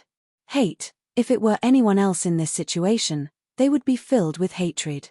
But I know that you must have something great to do. As time passed, this hatred also became my longing for you. I've been thinking of you coming back all the time. Sometimes, I even dreamed of you coming back. And when I woke up and realized that all of this was fake, do you know how painful it was in my heart? I even thought that you'd already died outside. But when Fei Yang came back from the ancient world, he told me that you were still alive. And you're still fighting for the people of the ancient world. Do you know how excited I was when I heard this news? Father, as long as you're alive, I'm satisfied." Emperor Hong closed his eyes, tears flowing down uncontrollably. "Thank you for your understanding." Qin Batian patted the back of Emperor Hong's old hand, the guilt in his heart growing stronger. "Father," Emperor Hong couldn't hold it in anymore. He threw himself into Qin Baishan's arms, completely ignoring his image, and burst into tears. A white-haired old man throwing himself into a middle-aged man's arms and crying. To be honest, this was a very comical scene. But at this moment, no one made fun of him. They were only moved. Everyone silently looked at the father and son, tears welling up in their eyes. Qin Batian patted Emperor Hong's back and comforted him. "All right, you're already an old man, and you're still crying like this. Aren't you afraid that the juniors will laugh at you?" "I'm not afraid." Emperor Hong shook his head and hugged Qin Batian tightly, as if he was afraid that he would disappear in the next moment. Whiz. At this moment, many more people rushed over. There were guards, palace maids, and eunuchs. Among them were Qin Fei Yang's younger brothers and sisters, such as Qin Yun, Qin Ji, and so on. After more than 10 years, they had become more mature, and their sisters had become more beautiful and moving. They were also attracted by Qin Fei Yang's shout from before. "What's going on?" But when they entered the Autumn Rain building, they saw that there were actually so many people there. What was even more inconceivable was that his great-grandfather was crying in the arms of a middle-aged man. This was too funny. Ahem. Qin Feiyang dryly coughed and reminded, Great-grandfather, my brothers and sisters are all here. So what if they're here? What are you afraid of? Emperor Hong angrily rebuked, looked up, and hurriedly got out of Qin Baishan's arms, and smiled embarrassedly. They really came. You think I'm lying to you? Qin Feiyang smiled. Emperor Hong glared at Qin Feiyang, wiped the tears on his face, and pulled Emperor Chen over with a smile. Father, this is my son, your grandson, Qin Chen. Grandfather. Emperor Chen bowed. Qin Batian looked at Emperor Chen and joked, even my grandson is old, I should admit that I'm old. At this moment, everyone laughed. What? Father? Grandfather? Those palace maids, eunuchs, guards, and Qin Yun were dumbfounded. Great-grandfather's father? Grandfather's grandfather? Wasn't this? A figure immediately appeared in their minds. The ancestor of the Qin clan, the founding emperor, Emperor Qin. Could it be? They hurriedly ran to the emperor and his wife and looked at Qin Batian. When they saw his face clearly, their eyes suddenly trembled. As the descendants of the Qin clan, who didn't know what Emperor Qin looked like? The man in front of them was exactly the same as the statue in the land of inheritance in the back mountain. Emperor Qin, it's really him. They were dumbfounded on the spot. Not only did their elder brother come back, but their ancestor also came back. Emperor Hong waved to the emperor and his wife and said with a smile, You too, come here. The couple walked over. Emperor Hong said with a smile, Father, they are my grandson and granddaughter-in-law. Yes. Qin Batian nodded, looked at the couple, and said, Thank you for your hard work. Not at all, not at all. The emperor hurriedly waved his hand. As the emperor of a country, the highest power of the great Qin, his means and courage were naturally quite impressive, but at this moment, in front of Qin Batian, he was incomparably reserved. You guys come over too. Emperor Hong waved to Qin Yun and the others. They hurriedly walked over. Emperor Hong looked at them and said with a kind smile, Do you recognize him? Yes. They nodded, their eyes fixed on Qin Batian. Father, these are the children of the two of them, and also Feiyang's younger brother and sister. Emperor Hong looked at Qin Batian and said with a smile. Qin Batian glanced at them and said with a smile, Not bad, my Qin clan can be considered prosperous. Emperor Hong looked at them and said, What are you guys still standing there for? Quickly kneel down. Oh. The few of them nodded and hurriedly knelt in the air, saying respectfully, Greetings, ancestor. Good. Qin Batian nodded, his face full of gratification. So lively? At this time, a slightly cold voice rang out. Everyone looked over and saw an imposing young man with an outstanding temperament, stepping on the air.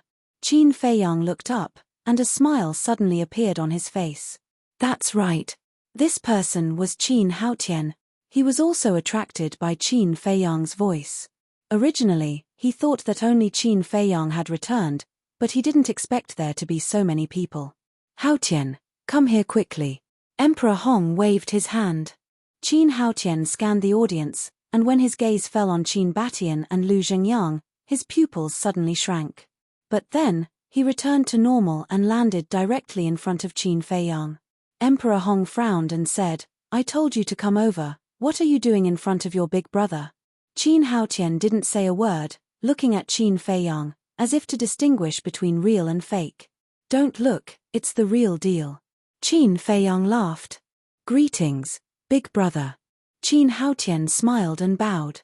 Big brother, Qin Feiyang murmured. Don't misunderstand, I just politely called you big brother in public, I don't really like you. Qin Haotian said lightly. You brat.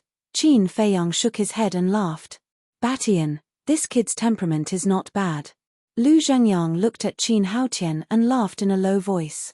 Qin Batian nodded his head. Even without mentioning Qin Wantian's talent, Qin Baishan's temperament wasn't something ordinary people could compare to. Chapter 2966. After greeting Qin Feiyang, Qin Haotian walked in front of Emperor Hong. Emperor Hong pulled Qin Haotian and said with a smile, Haotian, let me introduce you. No need to explain, I know who they are. Qin Haotian shook his head and bowed. Qin Haotian, descendant of the Qin clan, greets the two ancestors. Good. The two nodded. Qin Batian asked with a smile, I heard that you have also reached ancestral awakening? Yes. Qin Haotian waved his hand, and a wisp of purple-gold dragon power appeared. Not bad, not bad, my Qin clan finally has a successor. Qin Batian nodded and laughed. Qin Haotian asked suspiciously, Ancestor, what do you mean? Big brother doesn't count. Count, definitely count. You are all good sons of my Qin clan, the future of the Qin clan depends on you. Qin Batian said. Ancestor, you are young and strong, why do you say such old words? With you here, the future of the Qin clan, do you still need us to contribute? Qin Feiyang laughed mischievously. What? Are you ready to be a hands-off shopkeeper? Qin Batian stared at Qin Feiyang. Qin Feiyang said, I don't.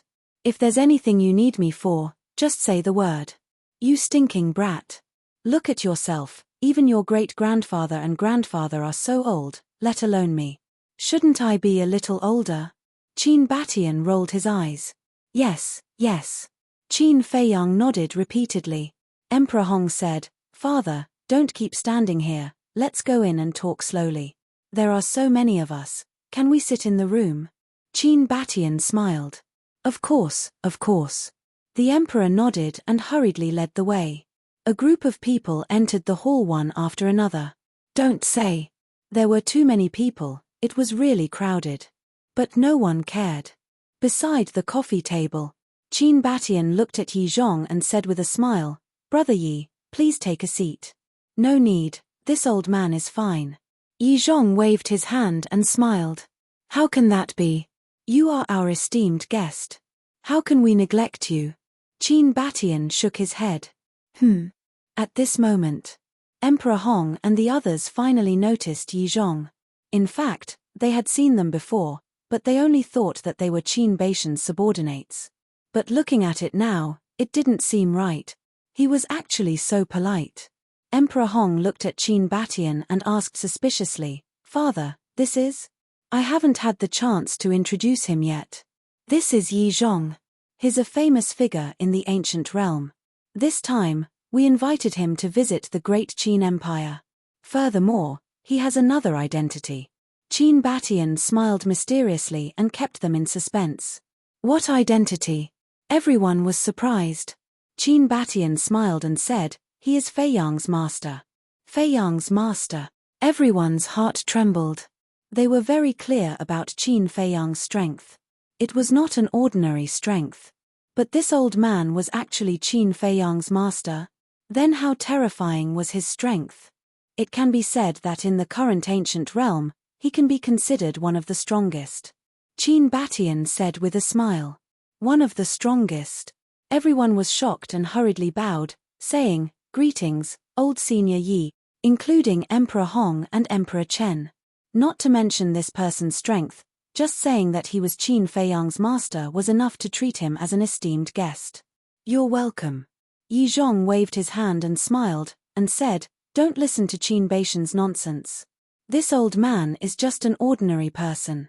Old senior is too modest. Emperor Hong shook his head and smiled. To be able to become Qin Feiyang's master, how could he be an ordinary person? Moreover, with Qin Feiyang's eyesight, he would not take an ordinary person seriously, let alone acknowledge him as his master. And, Qin Batian pointed to Yi Cheng and the other two and said with a smile, He is Yi Cheng, Brother Yi's younger brother, and she is Yi Shuer, Brother Yi's granddaughter, and this old man is Brother Yi's father. Shuer greets uncle, auntie, uncles, grandfather. Yi Shuer bowed to everyone. You're welcome, Lu Qiuyu waved her hand. She was really a sensible and well-behaved little girl, and said with a smile, In the future, treat this as your own home. Don't be reserved. Okay, auntie. Yi Shuer smiled sweetly. White-eyed Wolf muttered, Little Qin Zi, this little girl is too honest now. This was not Yi Shuer's character. It's a little abnormal. Qin Feiyang secretly nodded. At this moment, Lu Qiuyu walked in front of the mermaid princess, grabbed the mermaid princess's hand, and said with a smile, Girl, you must have suffered with Feiyang all these years. No. The mermaid princess shook her head. Lu Qiuyu smiled slightly, then looked at Zhao Tailai and the others, and said with a smile, "No matter what, it's good that you're back." A smile appeared on everyone's face. Lu Qiuyu looked outside, then looked at everyone, and said with a smile, "It's only evening. I'll go tell the Imperial Kitchen to prepare some food and wine for you all to have a good gathering." "I'll go too." The Emperor stood up and said. Lu Qiuyu said, "Don't you want to stay with everyone? Feiyang and the others will accompany me." The Emperor smiled, looked at Qin Feiyang, and said, "Treat everyone well." "Okay." Qin Feiyang nodded, and there was a trace of suspicion in his eyes. What was wrong with his father? As the master of the Imperial Palace, why didn't he stay to accompany them? "What's wrong with you?" When the couple walked out of the Qiuyu pavilion, Lu Qiuyu also looked at the Emperor suspiciously. "This time I brought back so many powerhouses, the pressure is a bit too much. Let me take a break first," the Emperor said.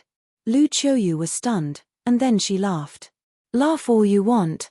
The Emperor pursed his lips, and said in a low voice, "Say, how strong is Feiyang's master?"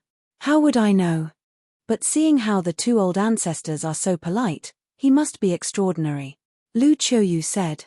The Emperor shook his head, and said with a smile, "Our child is capable." "Of course, who gave birth to him?" Lu Qiuyu said proudly. The Emperor said, "Then it's my share."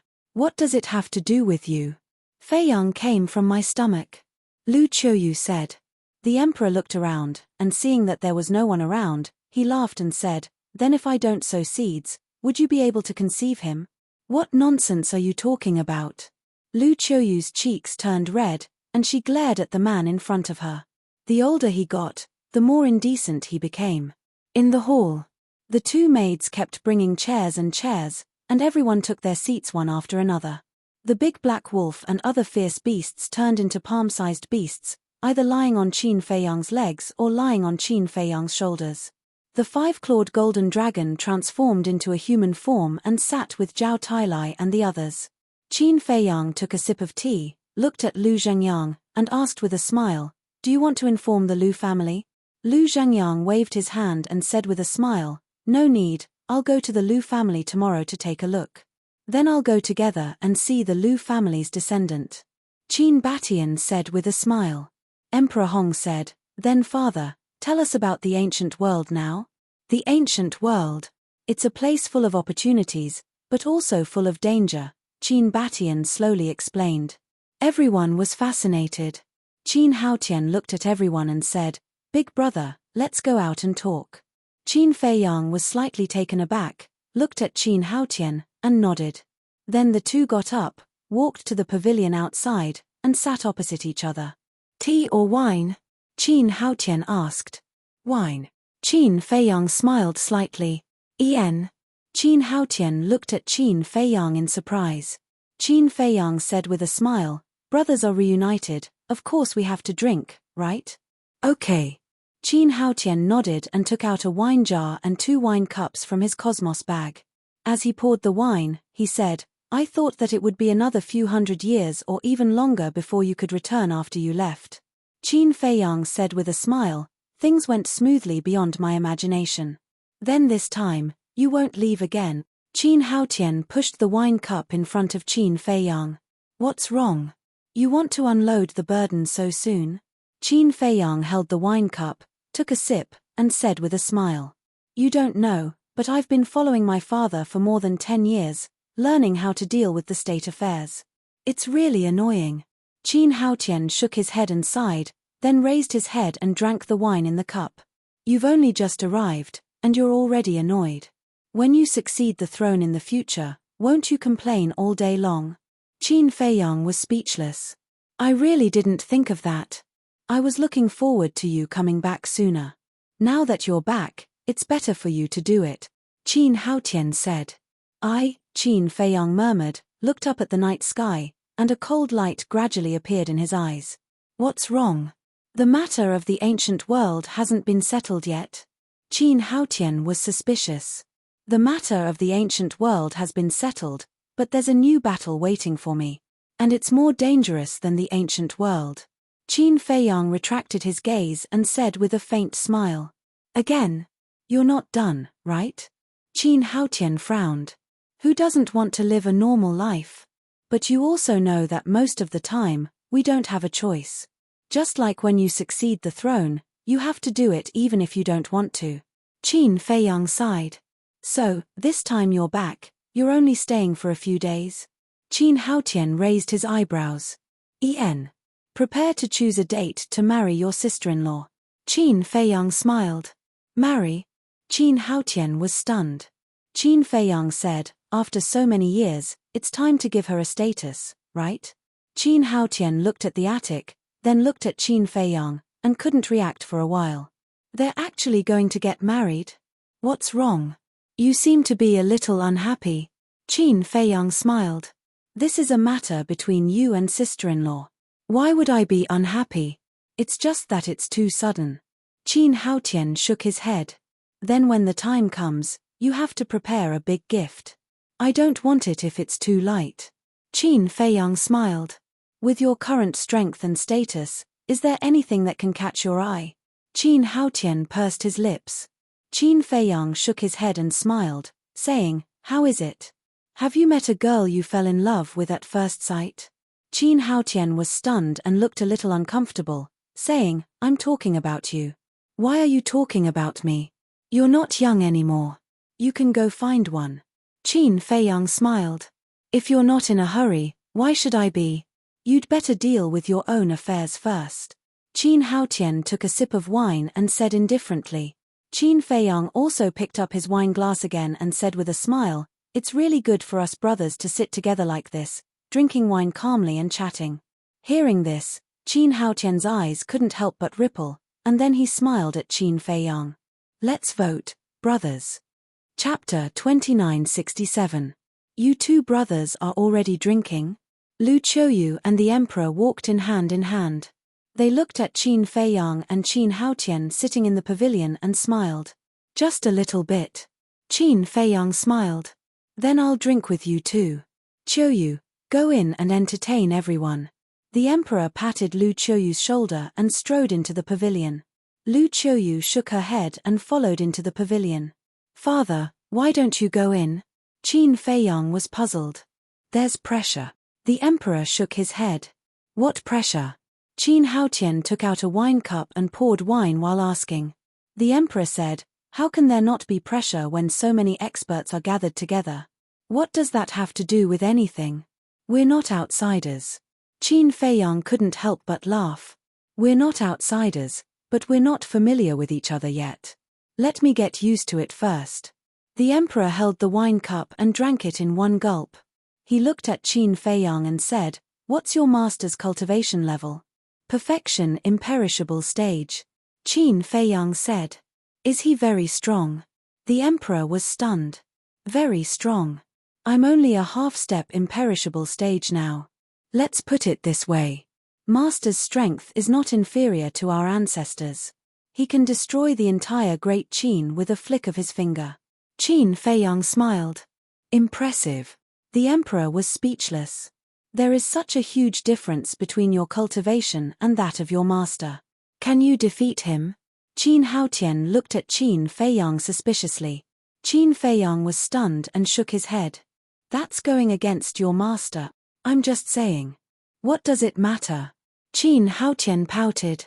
In terms of cultivation, I'm definitely not as strong as master. But if I use all my means, I should be able to defeat him. Qin Feiyang smiled. Qin Haotian was surprised. Then you can be called the strongest person in the ancient world. I wouldn't dare. Qin Feiyang hurriedly waved his hand and said with a smile, we must be modest, understand? I really didn't realize how humble you are. Qin Haotian rolled his eyes. Qin Feiyang shook his head and smiled bitterly. To be honest, in the outside world, my strength is really nothing. For example, I have a friend called Madman. His strength is no weaker than mine. So powerful. Qin Haotian and the emperor looked at each other. Yes. When we fought the dragons, he almost single-handedly wiped out the dragons. Even those at the great perfection imperishable stage would have to make a detour when they see him. There's another young man. I don't know his name. Anyway, he's very mysterious. His strength is even more terrifying. He even dares to openly provoke the dragons. As for the dragons, I should have told you before that they are the rulers of the ancient world. Qin Feiyang smiled. Now that you mention it, the outside world is really full of experts. The emperor shook his head. So, we can't be complacent. We must keep a low profile and be humble. After all, there's always a higher mountain. However, you don't have to worry. No matter how chaotic the outside world is, it won't affect the great Qin. Qin Feiyang smiled. We're not worried about ourselves, but about you. We were afraid that something would happen to you outside. But now that you're back, everything is in the past. From now on, our family will live peacefully like this. The emperor smiled. Qin Haotian pursed his lips and said, Father, big brother, cough. Qin Feiyang coughed dryly and interrupted Qin Haotian. What? The emperor looked at Qin Haotian suspiciously. Qin Haotian glanced at Qin Feiyang and then looked at the emperor with a smile. Nothing. I just wanted to say that big brother is getting married. He originally thought that Qin Feiyang would leave, but it seemed that Qin Feiyang didn't want him to say it. Get married? The emperor was slightly taken aback. He looked at Qin Feiyang and asked, Really? I do plan to. Qin Feiyang nodded and smiled. This is a good thing. You're finally enlightened. Good. Tomorrow, I'll go find someone and choose an auspicious day to go to the Sea of Despair to propose marriage to the Mermaid Emperor. The emperor was overjoyed. If there was one thing he was most concerned about, it would undoubtedly be Qin Feiyang's marriage. Father, don't be anxious. I haven't asked her yet. Qin Feiyang said. Yue has followed you for so many years. What does she want from you? Doesn't she just want to be with you? There's no need to ask. She'll definitely agree. The emperor waved his hand. It's better to ask. After all, it's a matter between two people. Qin Feiyang smiled. Unable to dissuade Qin Feiyang, he could only agree. The emperor nodded and said, Okay. Hurry up and find a time to have a good chat with her. We'll settle it for her as soon as possible. Father, why do I feel that you're more anxious than big brother? Qin Haotian looked at the emperor jokingly. Of course I'm anxious. How old are they? Look at Ling Yunfei and the others. Their children are already running around. Only your big brother doesn't seem to be anxious all day long. And, don't just talk about your big brother. You should also work harder. The emperor glared at Qin Haotian. Why should I work harder? Qin Haotian shook his head. You're not young anymore. It's time to think about it.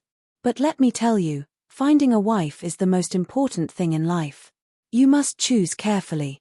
The emperor said. Got it. Qin Haotian waved his hand impatiently. You're still impatient. Let me tell you, this woman must be virtuous, well-educated, and sensible. Especially the relationship between family members. This woman is very important. For example, those narrow-minded and selfish women. If you marry them, it will affect the harmony of the family. I will absolutely not allow this kind of thing to happen. Because we are a family, so we must live in harmony. The emperor said. Yes. Qin Haotian nodded repeatedly. They shouldn't have discussed this. The emperor suddenly looked at Qin Feiyang and asked, Feiyang, that girl called Yi Shui, what's her character like? Yi Shui? Qin Feiyang was stunned. He glanced at Qin Haotian and mocked, Father, are you trying to pull strings to build a bridge? Don't let the goodies flow into the fields of outsiders. The emperor chuckled softly. Qin Haotian raised his eyebrows and said angrily, Father, you're going too far. Don't talk about wind or rain, okay? She's a guest and a big shot in the ancient world. Why would she take a fancy to people from a small place like ours? What about a small place? Our Qin clan is not bad either. Look at your brother and your ancestors. They're not the same.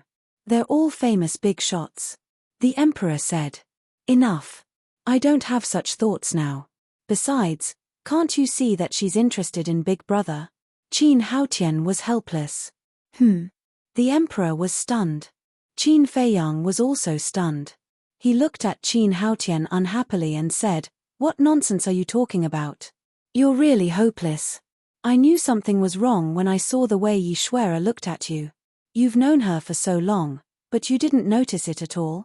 Qin Haotian shook his head. What way? Qin Feiyang was suspicious. The way she looks at you with admiration. Qin Haotian rolled his eyes.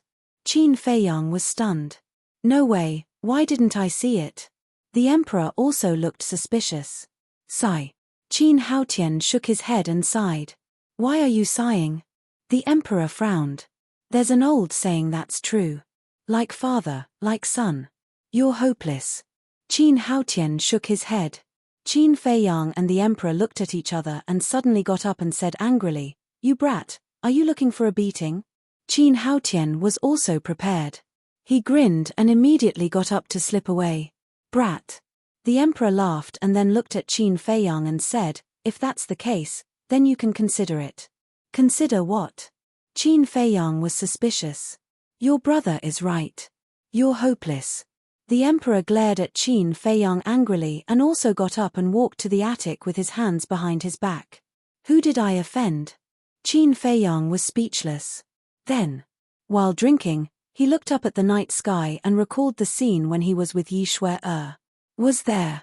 The efficiency of the imperial kitchen was quite good. In less than an hour, several large tables of delicacies were delivered to them. Everyone sat and drank until the wee hours of the morning.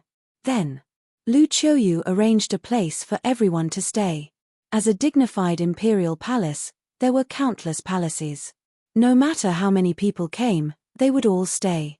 Qin Batian, Lu Zhangyang, Qin Yuan, and Yi Zhong followed Emperor Hong and Emperor Chen to the back mountain of the imperial palace. Not bad.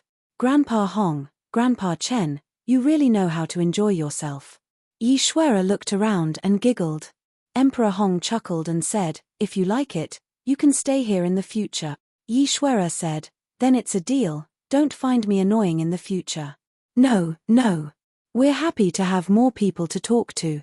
Emperor Hong laughed. What is this?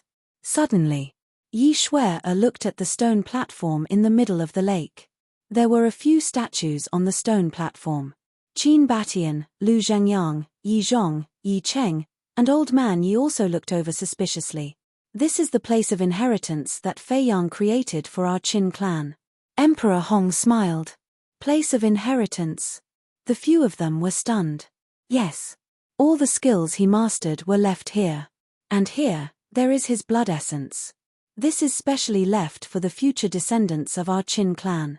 The reason why Haotian's bloodline could revert to its ancestor is because he received Feiyang's inheritance. Emperor Hong smiled slightly. It's really hard on him. Compared to what he has done, my Qin clan's ancestor is really not worth mentioning. Qin Batian shook his head and sighed. You have also done a lot for our Qin clan. Do you still remember the inheritance you left in the Merfolk clan and the drop of blood essence in the Imperial Jade Seal? Emperor Hong asked. Qin Batian nodded. It was because of your inheritance and that drop of blood essence that Feiyang's bloodline reverted to its ancestor. Emperor Hong said. All of this is destined by the heavens. Qin Batian chuckled, then turned to look at Yi Zhong and asked with a smile, Brother Yi, are you used to it? Cultivators like us, aren't we the same wherever we go? Yi Zhong smiled slightly. That's good. If you need anything in the future, just let me know. Qin Batian said. I won't be polite with you. Yi Zhong smiled. Then let's rest. Tomorrow, I'll take you around. Qin Batian said. Okay. Yi Zhong nodded. Chapter 2968. At the same time, in the pavilion of the House of Autumn Rain, a man and a woman snuggled together, looking at the full moon in the night sky. It was very warm. Feiyang, it feels good to be home. That's right. The two of them were Qin Feiyang and the mermaid princess. Yes. I really don't want to leave. Qin Feiyang smiled and nodded. I don't want to leave. The mermaid princess pondered for a while and said, Then why don't you let it go? Let it go, Qin Feiyang murmured and sighed. Chang Shui, Mermaid Emperor, Black-Winged Emperor, Sword Emperor, White-Winged Emperor, Big Cousin, Inner Demons. How can I let go of all of them? The mermaid princess fell silent. Qin Feiyang looked down at the woman in his arms and asked, "You're persuading me to let it go, but can you let it go yourself?" The mermaid princess's expression stiffened and she shook her head. The mermaid emperor, black-winged emperor, and white-winged emperor were her ancestors. How could she let it go? Qin Feiyang comforted her. "Don't worry, I will definitely find them." "Okay." The mermaid princess nodded. The two ancestors didn't mention these things. Obviously, they didn't want father and grandfather to know. "So, we have to be careful when we talk in the future. Don't let it slip," Qin Feiyang said. "I know," the mermaid princess replied. Qin Feiyang smiled and said, "There's one more thing I want to discuss with you." "What is it?" The mermaid princess was stunned. Qin Feiyang hugged the mermaid princess tightly and whispered, "Let's get married." The mermaid princess's body trembled. "I've really let you down all these years. You've been living in fear and wandering around with me. I really don't know how to make it up to you. You also know that I'm a very dull person.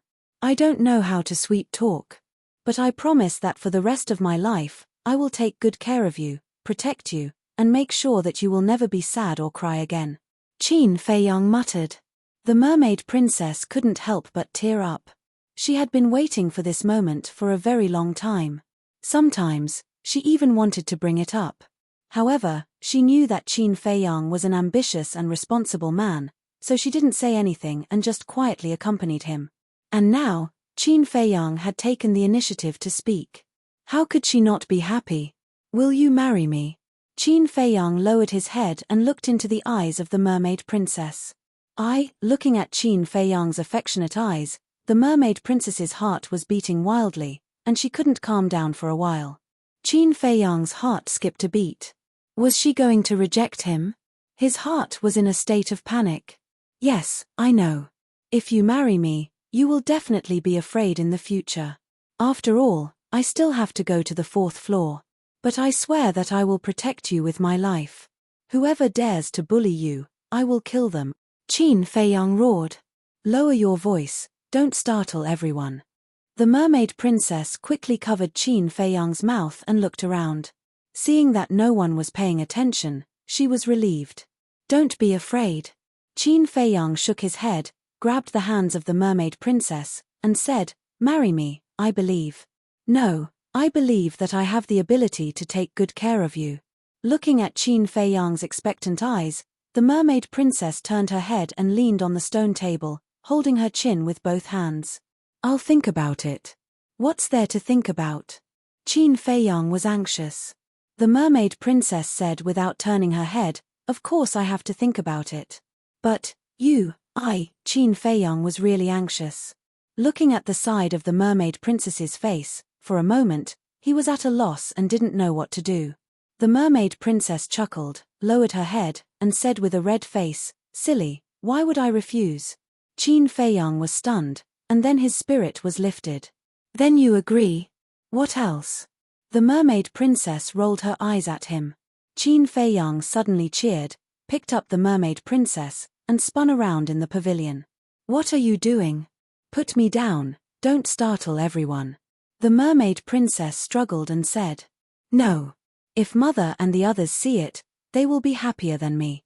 Qin Feiyang laughed. "Why are you like a child?" The mermaid princess shook her head helplessly and said, "Put me down, I have something to say." "Yes, madam." Qin Feiyang grinned and gently put the mermaid princess down. The two continued to sit at the stone table. The mermaid princess suspiciously asked, "Why do you suddenly want to get married? You are so beautiful and gentle, I have to tie you up early, otherwise what if you run away with someone else?" Qin Feiyang laughed. "Really?" The mermaid princess looked at him suspiciously. "Of course it's true. If you run away with someone else, I will regret it for the rest of my life." Qin Feiyang nodded. "At least you have a conscience." The mermaid princess snuggled in Qin Feiyang's arms again and said, "I don't object to marriage, but you have to think about it. When a man has a family, there are more things to worry about. Your enemy is no longer the dragons, but the ice dragon, the small beast, and the countless powerhouses on the 4th floor. When facing them, Even the slightest hesitation will make you regret it for the rest of your life. I know. Qin Feiyang nodded. So? The mermaid princess asked. Qin Feiyang smiled and said, let's get married first and have children in the future. If we don't have children, there won't be so many worries. Who wants to have children with you? The mermaid princess's cheeks suddenly burned.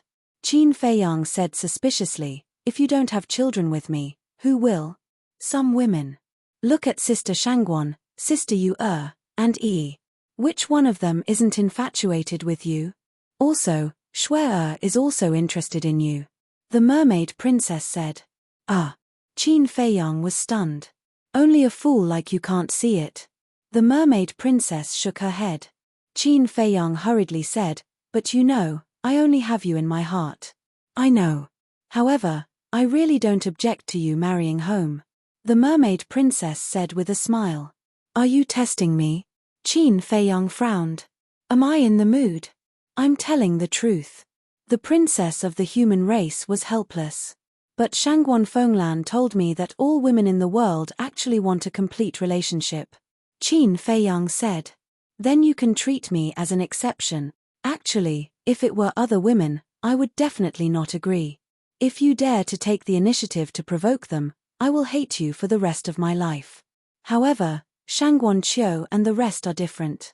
For you, they have sacrificed too much. Not to mention others, even I am touched. The most important thing is that I get along with them, so I don't mind. Didn't great-grandpa and grandpa always say that the Qin family has too few descendants? They even forced uncle and auntie to keep having children. This is an opportunity. As long as you marry Sister Shangguan and the rest, won't you have a lot of children and grandchildren in the future? The mermaid princess said. Qin Feiyang smiled bitterly, rubbed the mermaid princess's head, and said, you are really a silly girl. I know so many women, but you are the only one who pushed your man into the arms of other women. Silly people have silly luck. The mermaid princess giggled. Silly luck. I think you are just silly. All right, in this life, I only have you in my heart, and it will be the same in the next life. In the next life after that, I will still pester you. So, don't think about running away. Qin Feiyang hugged the mermaid princess's slender waist tightly and said affectionately. The mermaid princess looked up at Qin Feiyang and said, really? Yes. Qin Feiyang nodded and looked at the mermaid princess's cheeks and red lips.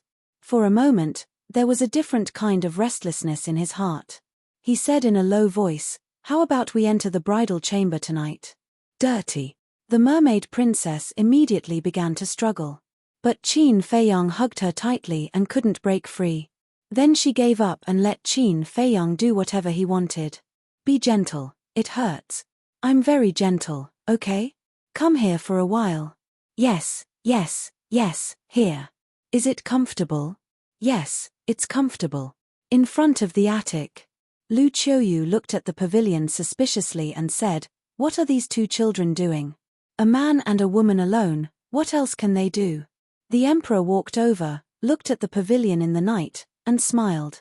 Hearing this, Lu Qiuyu's cheeks turned slightly red. Let's go, don't look, don't disturb them. The emperor dragged Lu Qiuyu to the second floor. In fact, the two of them didn't do anything. Qin Feiyang was purely massaging the mermaid princess. The next day, early morning. On the second floor, in a room.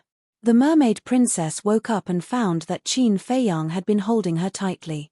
Her heart couldn't help but be filled with happiness. Hearing a sound in the backyard, she knew that Lu Qiuyu was making breakfast, so she gently pulled away Qin Feiyang's hand and prepared to get up. Sleep a little longer. Qin Feiyang suddenly pulled her back again. You're awake. The mermaid princess was stunned. No. Qin Feiyang shook his head, his eyes still closed. You're not awake, are you talking in your sleep? The mermaid princess rolled her eyes and said, let go of me, I'll help Auntie cook. No need to help, mother can do it alone. Sleep a little longer. Qin Feiyang hugged the mermaid princess and didn't let go. The mermaid princess shook her head helplessly. After dawdling for a long time, the two of them finally got up.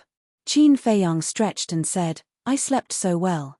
The mermaid princess tidied up her clothes and said, "You slept well, but I was tortured by you." "How did I torture you?" Qin Feiyang was stunned and looked at her suspiciously. "After being together for so many years, I only just realized that you snore when you sleep. It's so noisy that I can't sleep well all night." The mermaid princess stared at Qin Feiyang snappily. "Snore? Why don't I know?" Qin Feiyang was stunned. "Which person who snores would know that he snores?" The mermaid princess rolled her eyes. "That's probably because I'm tired." Qin Feiyang smiled embarrassedly. "All right, hurry up, go downstairs and wash up." The mermaid princess took Qin Feiyang's clothes from the hanger and threw them to Qin Feiyang. Then she opened the door and walked out. "Do I really snore?" Qin Feiyang took the clothes and looked at the mermaid princess and mumbled. Chapter 2969. In the hall. On the dining table, there were already more than a dozen delicious dishes neatly arranged. Lu Qiuyu was busy, but her face was full of smiles. "Aunt." Mermaid princess went downstairs. Lu Qiuyu smiled and said, "You're awake. Did you sleep well last night?" "Listen well." Mermaid princess nodded and said apologetically, "I originally wanted to get up and help, but Feiyang, no need to explain, no need to explain. Aunt is experienced, I understand." Lu Qiuyu hurriedly waved her hand. "Aunt, it's not," Mermaid princess hurriedly said, but before she could finish, Lu Qiuyu returned to the backyard. "It's not what you think." Mermaid princess shook her head and went into the bathroom. Soon, Lu Qiuyu came back with 2 bowls of millet porridge. Mermaid princess had also finished washing up. She walked to the table, smelled it, and said with a smile, "It smells good. It smells good. Eat more later." Lu Qiuyu smiled. "Yes, aunt." Mermaid princess nodded and giggled. Lu Qiuyu rubbed mermaid princess's head and turned to enter the backyard. "Wait." Suddenly, Lu Qiuyu turned to look at mermaid princess and said, "Girl, shouldn't you change your way of addressing me?" "Ah." Mermaid princess looked at the table full of side dishes and couldn't help but want to steal some. Suddenly, she heard Lu Qiuyu's voice and was startled. She quickly retracted her hand and looked at Lu Qiuyu. As for Lu Qiuyu's words, she didn't hear it clearly. "Forget it if you didn't hear it." Lu Qiuyu shook her head. Mermaid princess scratched her head and asked, "Auntie, did Feiyang snore when he was young?" "Snore?" Lu Qiuyu was startled, and shook her head. "No, he sleeps very quietly." "Really?" Mermaid princess asked. "Yes." Lu Qiuyu nodded, and then returned to the backyard. "Aunt, I'll help you." The mermaid princess ran in as well. At this moment, Qin Feiyang also walked down lazily. Da. Meanwhile, following a series of steady footsteps, the emperor walked in wearing a dragon robe and a dragon crown. "Father, good morning." Qin Feiyang reached out his hand to say hello and then walked towards the bathroom. "Early?" The emperor was slightly stunned. He turned to look at the sun outside and frowned. "You brat, don't tell me you just woke up now." "Yes." Qin Feiyang nodded. He looked back at the emperor and asked, "What's wrong? I've already returned from morning court and you're only up now?" "You're really good at sleeping," Di Wang said. "Haven't you slept for a long time?" Qin Feiyang laughed dryly. The emperor rolled his eyes and smiled ambiguously. "First time, I understand, I understand." After saying that, he went upstairs. "First time? Understand? What the hell?" Qin Feiyang scratched his head in confusion, then turned around and entered the bathroom. A moment later, Lu Qiuyu and the mermaid princess came out from the backyard. The emperor had also changed into ordinary clothes. "It's time to eat." Lu Qiuyu smiled. Qin Feiyang walked out of the bathroom, looking a lot more energetic. "Where are the others?" Seeing that there was only his family, Qin Feiyang asked suspiciously. Lu Qiuyu said, "Your master, your grandfather, and great-grandfather all followed the 2 ancestors to the Lu family." Qin Feiyang said, "What about the white-eyed wolf and the others?" "The white-eyed wolf took a group of fierce beasts and left early in the morning. I don't know where they went." Lu Qiuyu shook her head. "Ah." Qin Feiyang was stunned and asked again, "What about Zhao Tailai and those divine generals?" Lu Qiuyu said, "They all went out early." Qin Feiyang said in astonishment, "So you're saying that we're the only ones who just woke up? You just found out?" Lu Qiuyu rolled her eyes at Qin Feiyang, but her hands kept picking up food for the mermaid princess and said with a smile, "Girl, eat more." "Okay. Auntie, the food you cook is so delicious." The mermaid princess giggled. Lu Qiuyu smiled and said, "We will be a family from now on. I will cook for you every day." "How can that be? You have worked hard all your life. It's time for me and Fei Yang to take care of you and uncle." Mermaid Princess hurriedly said. "We don't need you to take care of us. You just need to eat. If you really want to thank us, then give us a few fat boys as soon as possible." Lu Qiuyu smiled. Mermaid Princess suddenly blushed, lowered her head, and ate silently. "Mother, did I snore when I was young?" Qin Feiyang suddenly looked up at Lu Qiuyu and asked. "Snore?" Lu Qiuyu was stunned. She looked at Qin Feiyang, and then looked at the mermaid princess with a strange expression. "You didn't snore when you were young," the emperor said. "Did you hear that? I don't snore, so I must be too tired." Qin Feiyang looked at the mermaid princess and smiled proudly. "Such a big table of food, can't you stuff your mouth?" Mermaid Princess stared at Qin Feiyang. The emperor looked at Mermaid Princess and said with a smile, "Girl, you should change the way you address me." "Change the way I address you?" Mermaid Princess was stunned. "Yeah, you already have Fei Yang." Just as the emperor said this, he felt a cold gaze. He looked up at Lu Qiuyu. "Eat your food, you talk too much." Lu Qiuyu stared at the emperor. The emperor smiled embarrassedly. Mermaid Princess looked at the two and asked, "Auntie, uncle, did you misunderstand something?" It's okay. The era is more open now. Moreover, you are both young people. It's understandable. We're not so old-fashioned." Lu Qiuyu smiled. "Auntie, you really misunderstood. Fei Yang and I just slept together. We didn't do anything." Mermaid Princess hurriedly explained. "Don't be shy, it's okay. Eat quickly. Nourish your body." Lu Qiuyu waved her hand. "Auntie, Mermaid Princess looked anxious. Suddenly, she found Qin Feiyang, who was sitting at the side, secretly laughing. She glared at him and said angrily, "You're too much. It's fine if you don't help me explain, but you're actually laughing? You already said that we slept together last night. How can I explain it clearly?" Qin Feiyang said. Mermaid Princess said anxiously, "But last night, we really didn't do anything. If it's you, would you believe it? Besides, I'm a normal man. A normal man hugging a beautiful woman like you to sleep and didn't do anything? Who do you think will believe it?" Qin Feiyang secretly said. Mermaid Princess was extremely angry. But suddenly, she rolled her eyes and said telepathically, "So you're saying that you're not normal? What's wrong with me?" Qin Feiyang was suspicious. "Because you really didn't do anything to me last night. Doesn't that mean that you're not normal?" Mermaid Princess joked. Qin Feiyang looked at Mermaid Princess in shock. This girl actually turned against him? "Okay. Let's go in again and see if I'm normal or not." Qin Feiyang secretly laughed. "Damn hooligan." Mermaid Princess blushed and secretly cursed.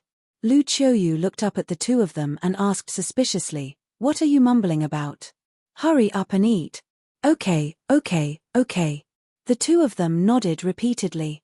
"Haha, it's better to come at the right time than early." Suddenly, a hearty laugh sounded outside the door. The family looked up and saw a familiar figure standing outside the door. "Ling Yunfei?" Qin Feiyang was stunned. "Why? You're not welcome." Ling Yunfei laughed and directly entered the house. "Welcome." Qin Feiyang got up and greeted him. After the two brothers gave each other a bear hug, Qin Feiyang looked behind and asked, "Where's your wife and daughter?" "Women are troublesome. They have to dress up before going out. I couldn't wait any longer, so I came first." Ling Yunfei shook his head, patted Qin Feiyang, and asked, "How is it? Is the matter in the ancient world going smoothly? If not, would I be back so soon?" Qin Feiyang smiled. "It's been more than 10 years. How is it soon?" Ling Yunfei shook his head, walked to the emperor and Lu Qiuyu, and said with a smile, "Auntie, uncle. Have you eaten? If not, I'll get you a bowl and chopsticks." Lu Qiuyu smiled. "No need to trouble yourself. I've already eaten." Ling Yunfei smiled slightly, looked at Mermaid Princess, and said in surprise, "Isn't this little fishy? Long time no see. Do you miss your brother?" "Miss you, my ass." Mermaid Princess rolled her eyes. "Heartless." Ling Yunfei shook his head, looked at Qin Feiyang, and said, "Your wife should be disciplined more, or she'll go to heaven sooner or later.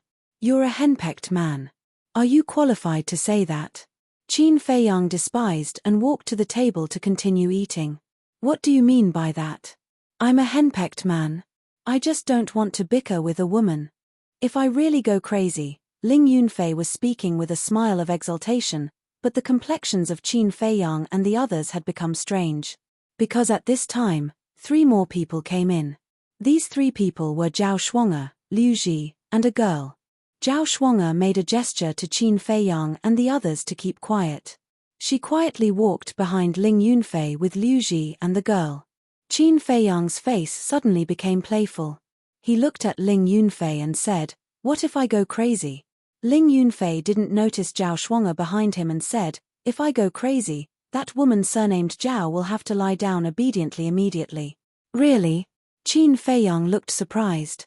Ling Yunfei frowned and said, "Are you doubting my words?" "No, you're good. Take care, young man." Qin Feiyang gave him a thumbs up and then went back to eating. "Take care." Ling Yunfei was stunned. What did she mean? Ling. Suddenly, Zhao Shuang'er shouted. Ling Yunfei's eyes suddenly trembled. When did this woman come? Qin Feiyang and the Mermaid Princess couldn't help but laugh. The emperor couple also couldn't help but laugh. Liu Ji had no intention of persuading him. The girl was even more direct, gloating. Ling Yunfei slowly turned around and looked at Zhao Shuang'er behind him. His face suddenly turned pale. Zhao Shuang'er's slender arm directly raised and pulled Ling Yunfei's ear. "Wife, listen to me," Ling Yunfei hurriedly cried. "Explain." Zhao Shuang'er sneered and said, "Aren't you very impressive? What's there to explain? Come, go crazy. Let's see if I'll lie on the ground or not." No, I'm just joking. Even if I ate a leopard's gall, I wouldn't dare to go crazy on you." Ouch. "Let go of me. In front of my brothers, leave me some face, okay?" Ling Yunfei wailed and begged for mercy. This was going to be big. Chapter 4, please vote. Chapter 2971. You want face, but I don't. Zhao Shuang'er was like a mad tiger. She exerted more strength in her hand, and Ling Yunfei's ear was about to be pulled off. I'm sorry, my dear wife. When we go back, I'll kneel on the washboard. What do you think? Backbone? That was no longer important. Saving his life was more important. If this tigress was really angry, he would not have a good life in the future. You said kneel on the washboard. I didn't force you. Zhao Shuang'er said. No, I'm willing. Ling Yunfei nodded repeatedly. Zhao Shuang'er snorted coldly and let go of her evil claws. Looking at the emperor and Lu Qiuyu, she bowed and said, "Shuang'er greets uncle and auntie. Grandpa emperor, grandma emperor empress." The girl also ran to the emperor and his wife. Smelling the dishes on the table, she smiled and said, "It smells so good. Have you eaten, Yang-er?" Lu Qiuyu put down the bowl and chopsticks, rubbed the girl's head, and smiled. "Yes, I have." The girl nodded, then looked at Qin Feiyang and said, "Uncle Qin, do you still remember me?" Qin Feiyang looked at the girl. "I'm Yang-er. We met when we were young in Iron Ox Town. You even gave me this bead." The girl took out a bead that shone with divine light. Soul anchoring divine bead. Qin Feiyang was stunned, then looked at the girl and said, "You've grown so big." That's right. This girl was Ling Yunfei and Zhao Shuang'er's daughter. How old was she back then? A little girl, after more than 10 years, had grown into a slender and elegant young woman. "You must be my aunt." The girl looked at the mermaid princess. The mermaid princess's cheeks blushed. "Yes. Qin Feiyang nodded. Aunt is really beautiful. Uncle Qin, you have to look after her carefully. Don't let others take her away. The girl giggled. You lass. Qin Feiyang gently knocked on the girl's head, then looked at Liu Ji and Zhao Shuang-er, and said with a smile, Auntie, Shuang-er, go sit in the living room first. I'll come out in a moment. There's no rush. Take your time. We're not treating ourselves as outsiders here. Liu Ji said with a kind smile. That's how it should be. Be casual. Qin Feiyang laughed. Liu Ji and Zhao Shuang-er brought the girl to the living room. Bastard, you've killed me. As soon as the three of them left, Ling Yunfei glared at Qin Feiyang. Blame me? Qin Feiyang was stunned. Who should I blame if not you? Ling Yunfei rubbed his red ears and grimaced. Serves you right. Qin Feiyang looked at Ling Yunfei with disdain and continued to eat. After a while, Qin Feiyang put down the bowl and chopsticks, stretched his body in satisfaction, and then got up and walked to the living room. Zhao Shuang-er had already made tea. Qin Feiyang sat next to Ling Yunfei, holding the teacup, took a sip, and looked at Liu Ji and said, Auntie is getting younger and younger now. Younger? Liu Ji shook her head and said with a smile, You're the only one who's nice to hear. That's right. Look, when you stand together with Shuang-er, people who don't know would think that you're her sister. Qin Feiyang said. Hee, Liu Ji smiled, shook her head, and said with a smile, Kid, when did your mouth become so sweet? Ha ha, Qin Feiyang smiled, looked at the family in front of him, and asked, Have you been well these years? What's good about us? We don't have to worry about food and clothing. But you're back so soon. Have you settled the matter of the ancient world? Zhao Shuang-er said. Yes. Qin Feiyang nodded. Then you won't leave in the future? Ling Yunfei asked. This, Qin Feiyang hesitated, and said with a smile, We'll talk about it when the time comes. Ling Yunfei and Zhao Shuang-er looked at each other, and their hearts couldn't help but tremble. Although Qin Feiyang tried his best to hide it, as friends of Qin Feiyang for many years, they could clearly see the trace of sadness between Qin Feiyang's brows that was difficult to hide. It seemed that something bad had happened again. However, if Qin Feiyang didn't say it, they wouldn't force it. The girl played with the soul calming pearl and said, Uncle Qin, your soul calming pearl is very powerful. Is that so?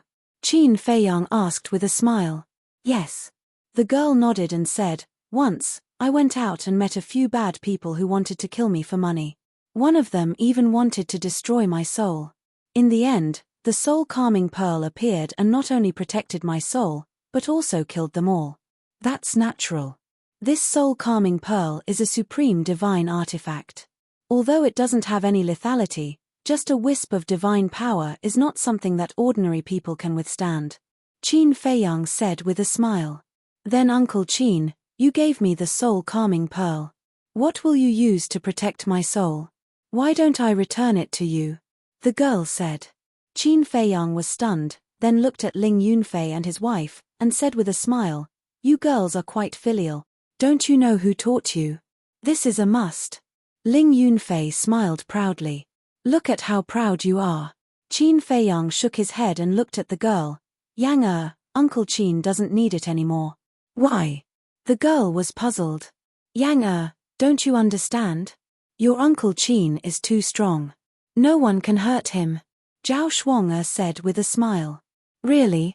The girl was surprised. Of course it's true. Your Uncle Qin is the strongest person in our great Qin. Zhao Shuang-er said. The girl put away the soul-calming pearl and looked at Qin Feiyang excitedly, and said eagerly, Uncle Qin, why don't you have a competition with me? Qin Feiyang was stunned. Yang don't be rude. What did mother teach you?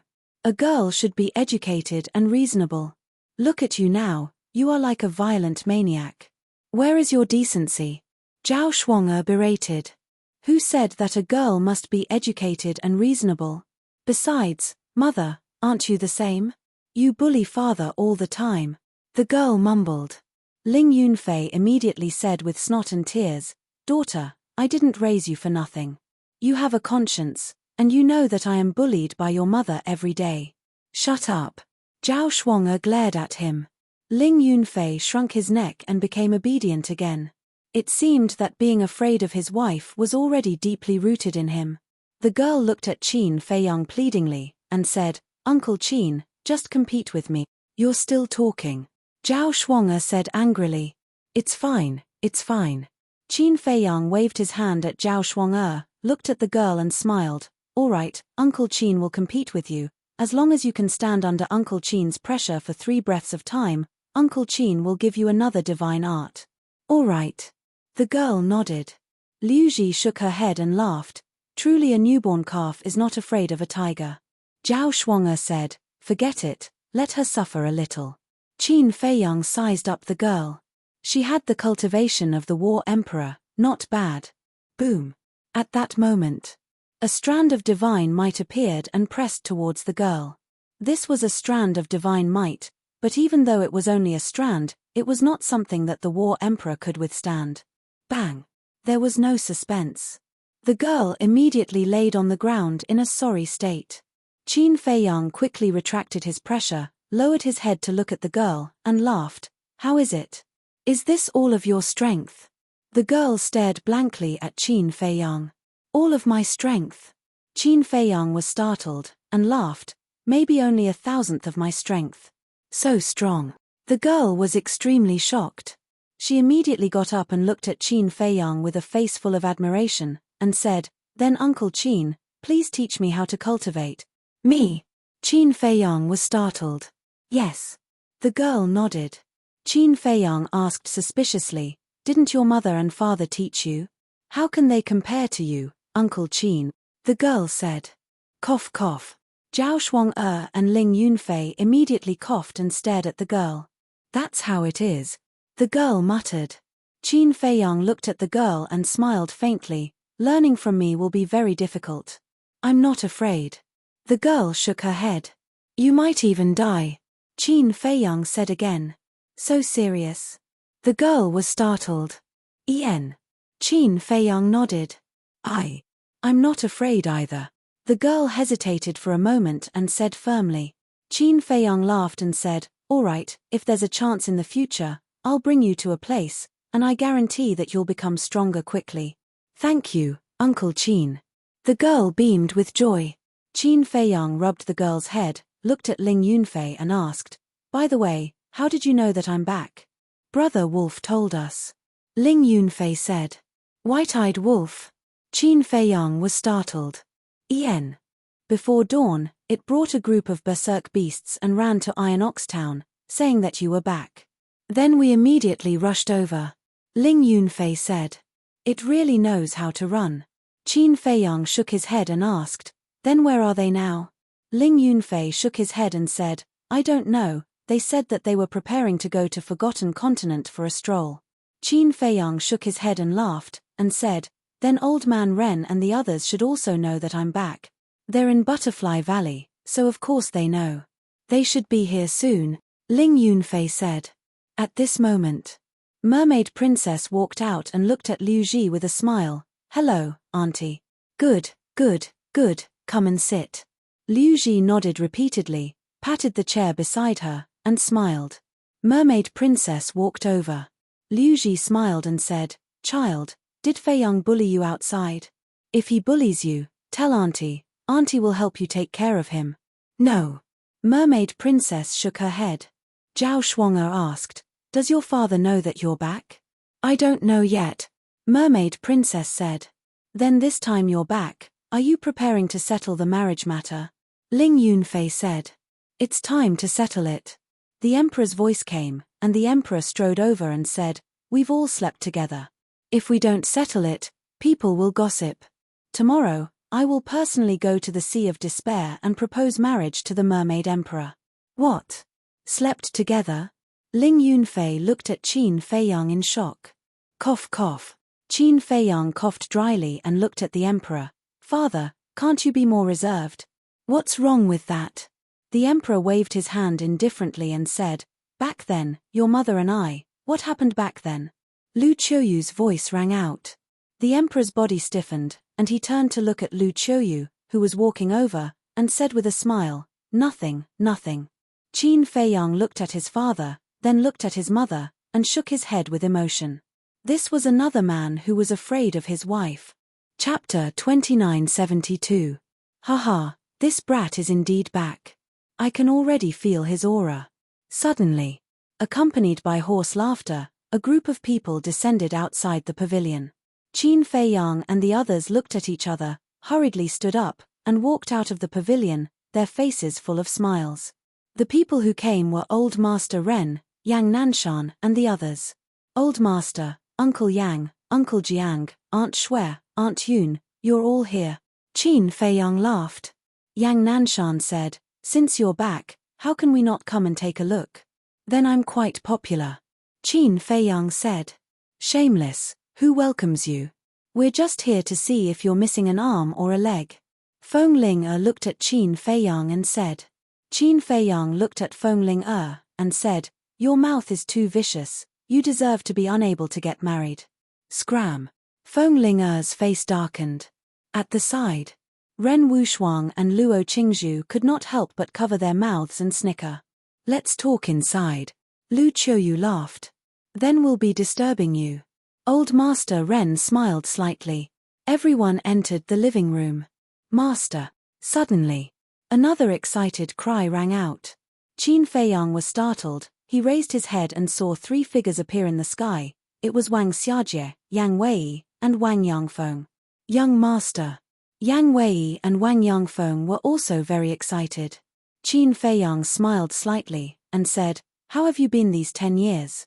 Good, good, good. The two of them nodded. Master, you're too mean.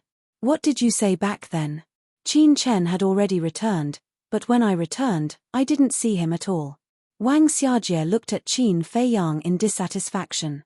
Qin Feiyang laughed. Isn't this for your own good? Then tell me honestly, did Qin Chen follow you to the ancient realm? Wang Xiaojie said. Yes. Qin Feiyang nodded. Where is he now?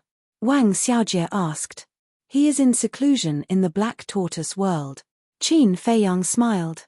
Yesterday, everyone came out except for Qin Chen.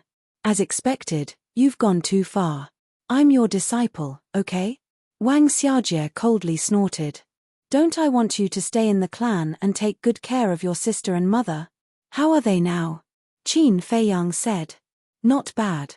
The child in my sister's stomach has also been born. It's a boy. Now that he's grown up, he's even taller than me. Wang Xiaojie laughed. You're an uncle now. You have to be more mature and stable. Do you understand? Qin Feiyang said. I know. Let me go to the Black Tortoise world to see Qin Chen. I haven't seen him in a long time. I miss him. Wang Xiaojie smiled. Okay. Qin Feiyang nodded. With a wave of his hand, he sent Wang Xiaojie to the Black Tortoise world. Then, he looked at Yang Wei and said with a smile, have a seat inside. Soon. Fatso, Li Yang, Sichu Feiyang, Li He, Gongsun Bei, Yi Shu, the monkey-faced old man, the hook-nosed old man, and Pei Yi arrived one after another.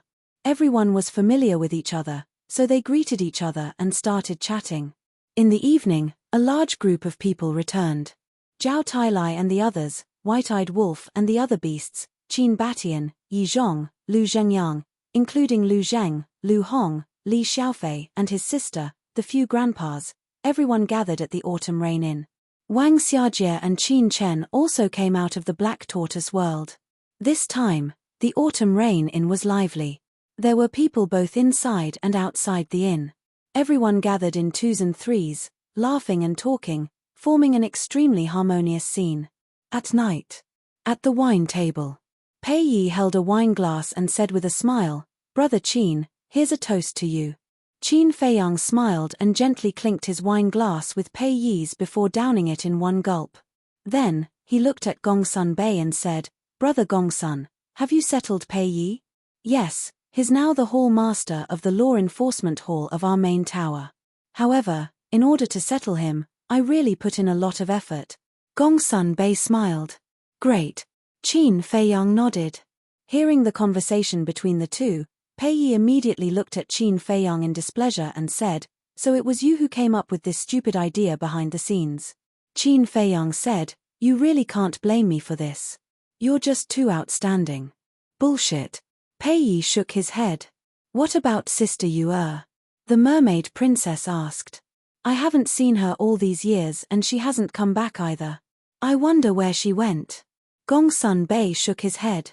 I believe she'll be fine. Qin Feiyang smiled. That's true. Now, who in the great Qin and forgotten continent dares to hurt her? Gongsun Bei smiled. Qin Feiyang picked up his wine glass and looked at everyone with a smile. Every time I come back, everyone dares to visit me and ask about my well-being. I'm really grateful to all of you. I'm not fighting alone outside, and I'm not lonely at home. I thank all of you. You'll always be my family. Qin Feiyang bowed as he spoke. Everyone looked at each other and smiled. Qin Feiyang said with a smile, Come on, let's toast to our unchanging friendship, affection, and kinship. Hearing this, everyone smiled, raised their glasses, and downed it in one gulp. Qin Feiyang poured another glass and looked at the 54 divine generals. I'm especially grateful to all of you. Your Highness, why? Xie Yuan asked with a smile. Whether it was in the Great Qin or the ancient world, you've always followed our ancestors in battle. No matter how dangerous it was, you never left. It can be said that without all of you, our ancestors wouldn't exist today. Thank all of you. All of you are the protectors of the Great Qin and the ancient world. Qin Feiyang said as he raised his head and drained the cup in one gulp. The divine generals looked at each other and smiled as they drank their wine. Qin Feiyang poured another glass and said with a smile, These 3 glasses are to my brothers, Old Zhao, Old Tang, Kui Li, Willow Tree, Yu Huang, the Golden Leopard, the Big Black Wolf, the 3 Black Leopard brothers, the Blood Chelene, the Thunder Leopard, and the White-Eyed Wolf. All of you followed me without fear of death. All of you have never left. All of you are Qin Feiyang's brothers. Really. Thank all of you. I'm really lucky to have all of you. After Qin Feiyang said that, he downed another glass. You're a man. Don't be so emotional. The White-Eyed Wolf laughed. Are you going to drink or not? Qin Feiyang asked. Yes, I have to drink. The White-Eyed Wolf nodded, grabbed a jar of wine, and started drinking. Qin Feiyang shook his head and laughed. He poured another glass and said, As for this 4th glass, I want to toast the people around me. After that, Qin Feiyang looked at the mermaid princess. The mermaid princess was surprised. She asked, Why are you toasting me? Thank you for your silent sacrifice, your silent protection, your silent companionship, and your understanding of me. For the rest of my life, I will take good care of you. Qin Feiyang smiled. Is this the rhythm of a proposal? The Blood Chelene was shocked. It looks like it. The 3 Black Leopard brothers nodded. Then hurry up. Boss, we're all waiting to see. A group of beasts suddenly began to jeer. Ling Yunfei pursed his lips and said, They have already started to make babies. Is there still a need to propose? Make babies? Everyone was stunned. Yes. Don't you know? They were in the same room last night. Ling Yunfei chuckled. Really? The White-Eyed Wolf asked. Yes. Uncle said it himself. How can it be false? Ling Yunfei didn't mind too much. God has finally opened his eyes. Little Qin Zi is finally enlightened. The White-Eyed Wolf suddenly howled. Looking at this scene, everyone couldn't help but laugh. This wolf cub was so sad for Qin Feiyang. The mermaid princess's face was also red. Qin Feiyang smiled awkwardly. However, there was a trace of disappointment in one person's eyes. That person was Yi Shuai. Shuai, there are some things that you can't ask for. Yi Zhong noticed Yi Shuai's strange expression and smiled comfortingly. I know, Grandpa. Yi Shuai nodded and took a deep breath. She was relieved. As for Qin Feiyang, she only had a little bit of feelings for him. And after living in seclusion with old Master Yi for a long time, her personality was also relatively weak, so she was more open-minded. If you can't force it, don't force it, lest both parties be sad in the end. Qin Feiyang hugged the mermaid princess and said with a smile, Look, everyone is so supportive. Why don't we do as they wish? What do you mean by doing as we wish? This is your own business. Don't you want to do it? Feng Ling said. Qin Feiyang smiled embarrassedly and lowered his head to look at the mermaid princess. It's up to you. The mermaid princess whispered, her cheeks blushing. That's good. Tomorrow, we'll go to the Sea of Despair to propose marriage. Qin Feiyang laughed out loud. He raised his head and drank the wine in his cup. The white-eyed wolf said with a sneaky smile, "Do you want us to go with you to cheer you on?" "Of course." Qin Feiyang waved his hand and said with a smile, "Come, come, come. Tonight, we won't go home until we're drunk." After a night of revelry, the entire House of Autumn Rain was extremely lively. The next day, morning, the mermaid princess woke up early and helped Lu Qiuyu prepare breakfast. Qin Feiyang slept until the mermaid princess woke him up. "What time is it?" Qin Feiyang asked. "The sun is shining on your butt." The mermaid princess shook her head and smiled. Qin Feiyang got up and rubbed his forehead. "My head hurts. I drank too much last night." "If you don't know how to drink, then drink less." The mermaid princess was helpless. "I'm happy." Qin Feiyang smiled and hugged the mermaid princess's slender waist. "I'm a little nervous now." "Nervous about what?" The mermaid princess was suspicious. "Proposing marriage. Look, I'm not afraid even when facing Long Zun. But now, when I think about proposing marriage, I can't help but feel nervous." Qin Feiyang said. "My father won't eat you. What's there to be nervous about?" The mermaid princess was speechless. Qin Feiyang was stunned for a moment and asked, "Then, do you think he'll deliberately make things difficult for me?" "What do you think?" the mermaid princess asked. "I think so." Qin Feiyang pondered for a moment and nodded. "Just like what you said, you're not even afraid of Long Zun. Why are you afraid of my father?" "Don't worry, you still have me." The mermaid princess smiled. "You're so nice." Qin Feiyang chuckled and kissed the mermaid princess's cheek. Then, he quickly got up, put on his clothes, and ran downstairs. The mermaid princess touched her cheek and looked at Qin Feiyang's back.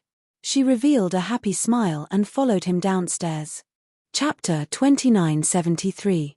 After breakfast, Qin Feiyang looked at the emperor and Lu Qiuyu, and said, "Father, mother, when we reach the Sea of Despair, what should I do?" You don't have to do anything. When the time comes, your mother and I will talk to you," the emperor said. "That's good." Qin Feiyang laughed. "What's wrong? Nervous?" the emperor asked with a smile. Qin Feiyang nodded. "Useless." The emperor shook his head in disdain, and said, "We have to be more formal when proposing marriage. Your mother and I will go and pack up first." "All right," Qin Feiyang responded. Boom. Suddenly, a terrifying aura appeared outside.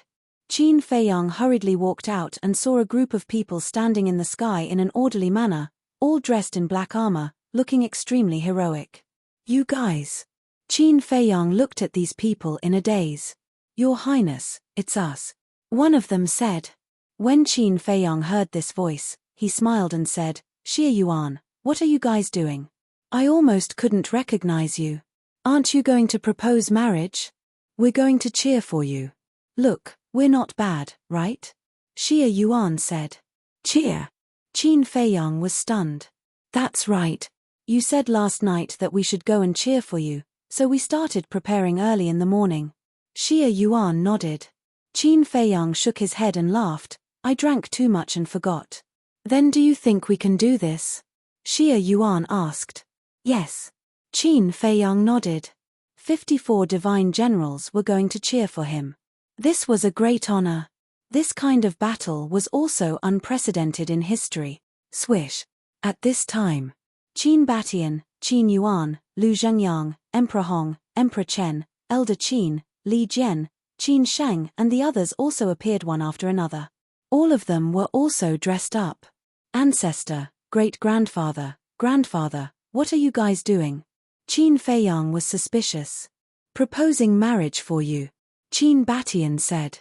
"You guys are going too?" Qin Feiyang was stunned. "Of course. You are the most promising descendant of the Qin clan. For your marriage, we must take care of it ourselves," Qin Batian said. "There's no need for that. Xie Yuan and the others go." If all of you go there, you'll scare the merpeople. Qin Feiyang said. What do you know? This is the highest etiquette. It also represents the importance we place on the mermaid race, understand? We haven't been back for so many years. We also want to visit the Merfolk clan. Qin Batian stated. That. Qin Feiyang nodded. Putting everything else aside, the first-generation Mermaid Emperor, Black-Winged Emperor, and White-Winged Emperor should show the best etiquette. What about Master? Qin Feiyang asked. Qin Batian said with a smile, their family went to play. Don't worry about them. Of course I'm not worried about them. Qin Feiyang smiled slightly. What a joke. One was at the Perfection Undead stage, the other was at the Half-Step Undead stage. Yi Shui-Er and Old Master Yi were also weak. Who in the Great Qin and Forgotten Continent could hurt them? Whoosh. At this time, Zhao Tailai and the others, White-Eyed Wolf and a group of beasts, Fatso, Ling Yunfei and the others also ran over. Are you done? Yes, let's go. White-Eyed Wolf roared, looking more anxious than Qin Feiyang. I'm the one proposing marriage. Why are you so anxious? Qin Feiyang rolled his eyes. I'm anxious for you. It wasn't easy for you to be enlightened. What if you accidentally become stupid again? White-Eyed Wolf despised. Qin Feiyang's mouth couldn't help but twitch. Zhao Tailai smiled and said, Brother Wolf is exasperated. Old Zhao knows me well. White-Eyed Wolf sighed. Get lost. Qin Feiyang glared at White-Eyed Wolf and looked inside. After a while, accompanied by steady footsteps, the Emperor and his wife came out. The Emperor was wearing a golden robe and a golden crown on his head. It wasn't a dragon crown or a dragon robe, but it still looked noble and gorgeous. Lu Qiuyu was the same. She was wearing a long dress embroidered with a divine phoenix, exuding a noble temperament. Let's go. The Emperor smiled slightly. Qin Feiyang waved his hand and the space-time gate opened. A group of people walked in. Feiyang, isn't this too grand? Mermaid Princess looked at everyone and said suspiciously. Didn't the ancestors say that the grand ceremony represents their respect to the mermaid clan? Let's not bother about it. Let them be. As long as they're happy. Qin Feiyang smiled and pulled Mermaid Princess towards the space-time gate. Mermaid Princess pondered for a moment and said, No, this marriage proposal, should I go back first? Qin Feiyang was slightly stunned and shook his head, I don't know. Mermaid Princess said, Then, why don't you wait for a while and I go back first? There's no need to go through so much trouble. Look, Father and the others didn't say anything. Forget it, let's not care about these red tape. As long as your father agrees to marry you to me, it's fine. Qin Feiyang smiled. Mermaid Princess nodded. The Sea of Despair. It was as cold as ever. Wisps of white cold mist floated on the surface of the sea. Clang. Suddenly, accompanied by an earth-shaking loud noise, the void above the sea immediately began to shake. What's going on? This loud noise immediately alarmed the mermaid clan. A group of mermaids with steel forks rushed out of the sea and looked at the sky in surprise. The next moment, a magnificent door opened in the sky. Quickly report to the Mermaid Emperor, Black-Winged King, and White-Winged King that a mysterious stone door has appeared above our Sea of Despair. The leader of the mermaids roared. Yes. A mermaid immediately jumped into the sea and disappeared. Suddenly, a mermaid next to him looked at the stone door and said suspiciously, Boss, why does this stone door seem a little familiar? Familiar? The leader of the mermaids was stunned and looked at the stone door again. You don't say, it really is a little familiar. Before the group of mermaids could think about it, a terrifying aura emerged from the stone door. One by one, black-armored men walked out of the stone door like a well-trained army. Who are these people? This aura is even more terrifying than the Mermaid Emperor and the others. No. Even Ling Yunfei and the others can't compare with these people. The group of mermaids was very surprised. Ling Yunfei had been living in the spirit state and would visit the Sea of Despair during festivals, so the mermaid clan was very familiar with Ling Yunfei and Ling Yunfei's cultivation strength. But now, the aura these people exuded was many times more powerful than Ling Yunfei's. They were like gods descending to the mortal world, making them tremble uncontrollably. That's right. The first people to appear were Xie Yuan and the other 54 immortal generals. As masters of the initial imperishable realm, how could these mermaids withstand their aura? This was under their control. If they didn't control it and released their aura, these warriors, masters, and ancestral warriors would instantly explode and die. Boom. This matter. The Mermaid Emperor, Black-Winged King, and White-Winged King rushed out of the sea anxiously. When they saw Xie Yuan and the others, their expressions changed drastically. What's going on? Black-Winged King asked. I don't know. They all came out from that door. One of the mermaids said. What door? The three of them were surprised. It's the door behind them. A group of people pointed behind Xie Yuan and the others. The Mermaid Emperor and the others looked up and saw a stone door shining with divine light behind Xie Yuan and the others. That is, the three of them were stunned. What? The mermaids looked at the three of them in surprise. That seems to be the space-time door. The Mermaid Emperor exclaimed. The space-time door? Everyone was stunned. In the blink of an eye. At this moment, more figures walked out of the space-time door. The leader was the Emperor and Lu Qiuyu. Aren't they the Emperor and Empress of Great Qin? Seeing the couple appear, the mermaid clan was in an uproar. Black-Winged King looked at the Mermaid Emperor and asked, Old man, are they your in-laws? Yes. The Mermaid Emperor nodded. Black-Winged King was stunned. Then what are they doing? Why are they making such a big scene? I don't know. The Mermaid Emperor shook his head, his face full of doubts. Wait. Wasn't this space-time door Qin Feiyang's divine item? How could it be in the hands of the Emperor? Could it be that Qin Feiyang gave it to the Emperor when he left last time? The Mermaid Emperor was about to go up and greet them. But at this moment, his gaze suddenly shook as he looked at the person who came out of the space-time door. This person was Emperor Hong. Then, Emperor Chen appeared. Then, Li Jian, Old Qin, Qin Yuan, Qin Sheng, and the others appeared one after another. The Mermaid Emperor was completely stunned. What the hell was going on? Even Emperor Hong, Emperor Chen, these peerless figures, came in person. Even Qin Yuan had come. Others might not know, but he knew that Qin Yuan was the person Qin Feiyang respected the most. And he was the guardian of this continent. It was difficult for others to see him, let alone come to his sea of despair. Did something big happen? The Mermaid Emperor was shocked and quickly flew up. But suddenly, he stopped again and looked at the two people who came out of the space-time door. His eyes were full of surprise. The two were Qin Batian and Lu Zhengyang. Lu Zhengyang was a stranger to him. It was during these years, when he visited the Lu family during the holidays, he saw Lu Zhengyang's statue. But Qin Baishan's statue was erected in the mermaid clan's holy land. He could see it every day, so he was naturally familiar with it. And the person in front of him was exactly the same as the statue in the Holy Land. He was Qin Batian, the Emperor of Qin. Was this a dream? Wasn't the Emperor of Qin in the ancient world? When did he come back?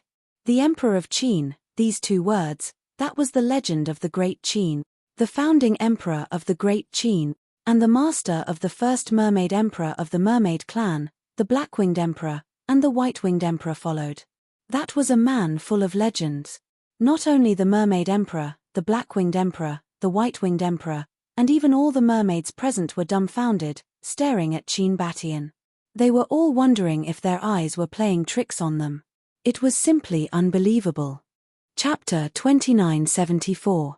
At the same time, Qin Batian glanced at the sea of despair with a hint of nostalgia in his eyes. In his nostalgia, there was a hint of sadness. Whoosh. After Qin Batian and Lu Zhengyang appeared, Zhao Tailai, Ling Yunfei, and the others, as well as the white-eyed wolf and a group of beasts, appeared one after another.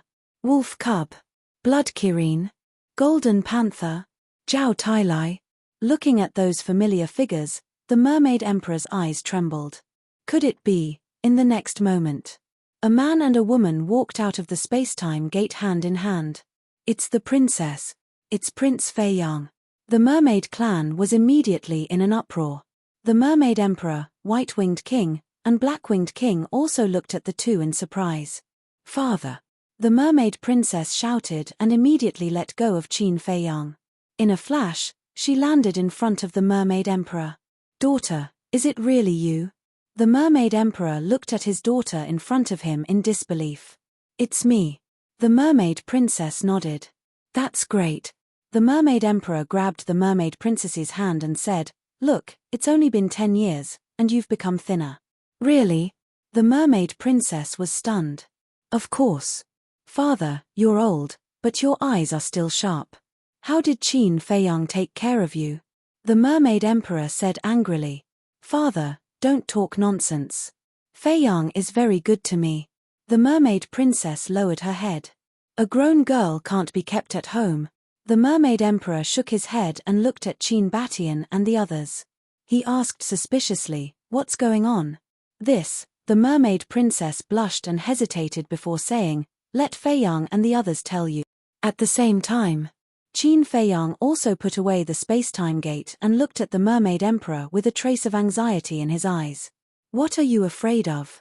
The white-eyed wolf looked at him with disdain. He stared at the Mermaid Emperor and shouted, "Father-in-law, we are here to propose marriage." "Ooh!"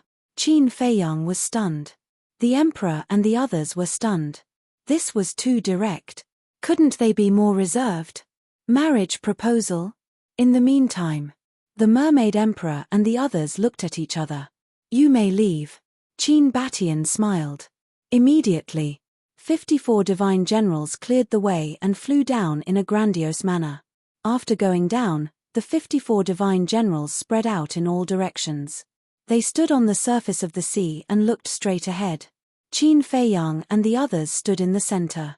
The Emperor stepped forward and looked at the Mermaid Emperor. He cupped his hands and said, "I hope I didn't startle you. I was really scared."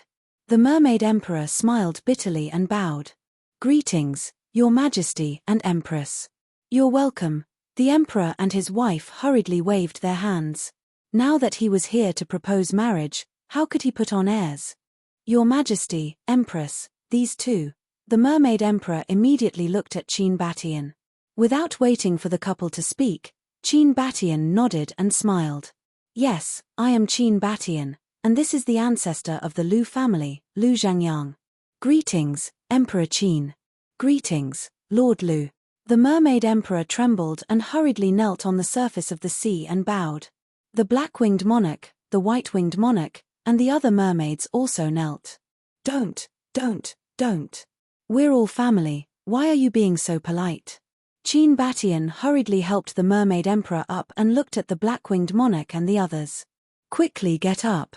The people of the Merfolk clan didn't expect that this legendary mythical figure would be so amiable, and they relaxed a lot.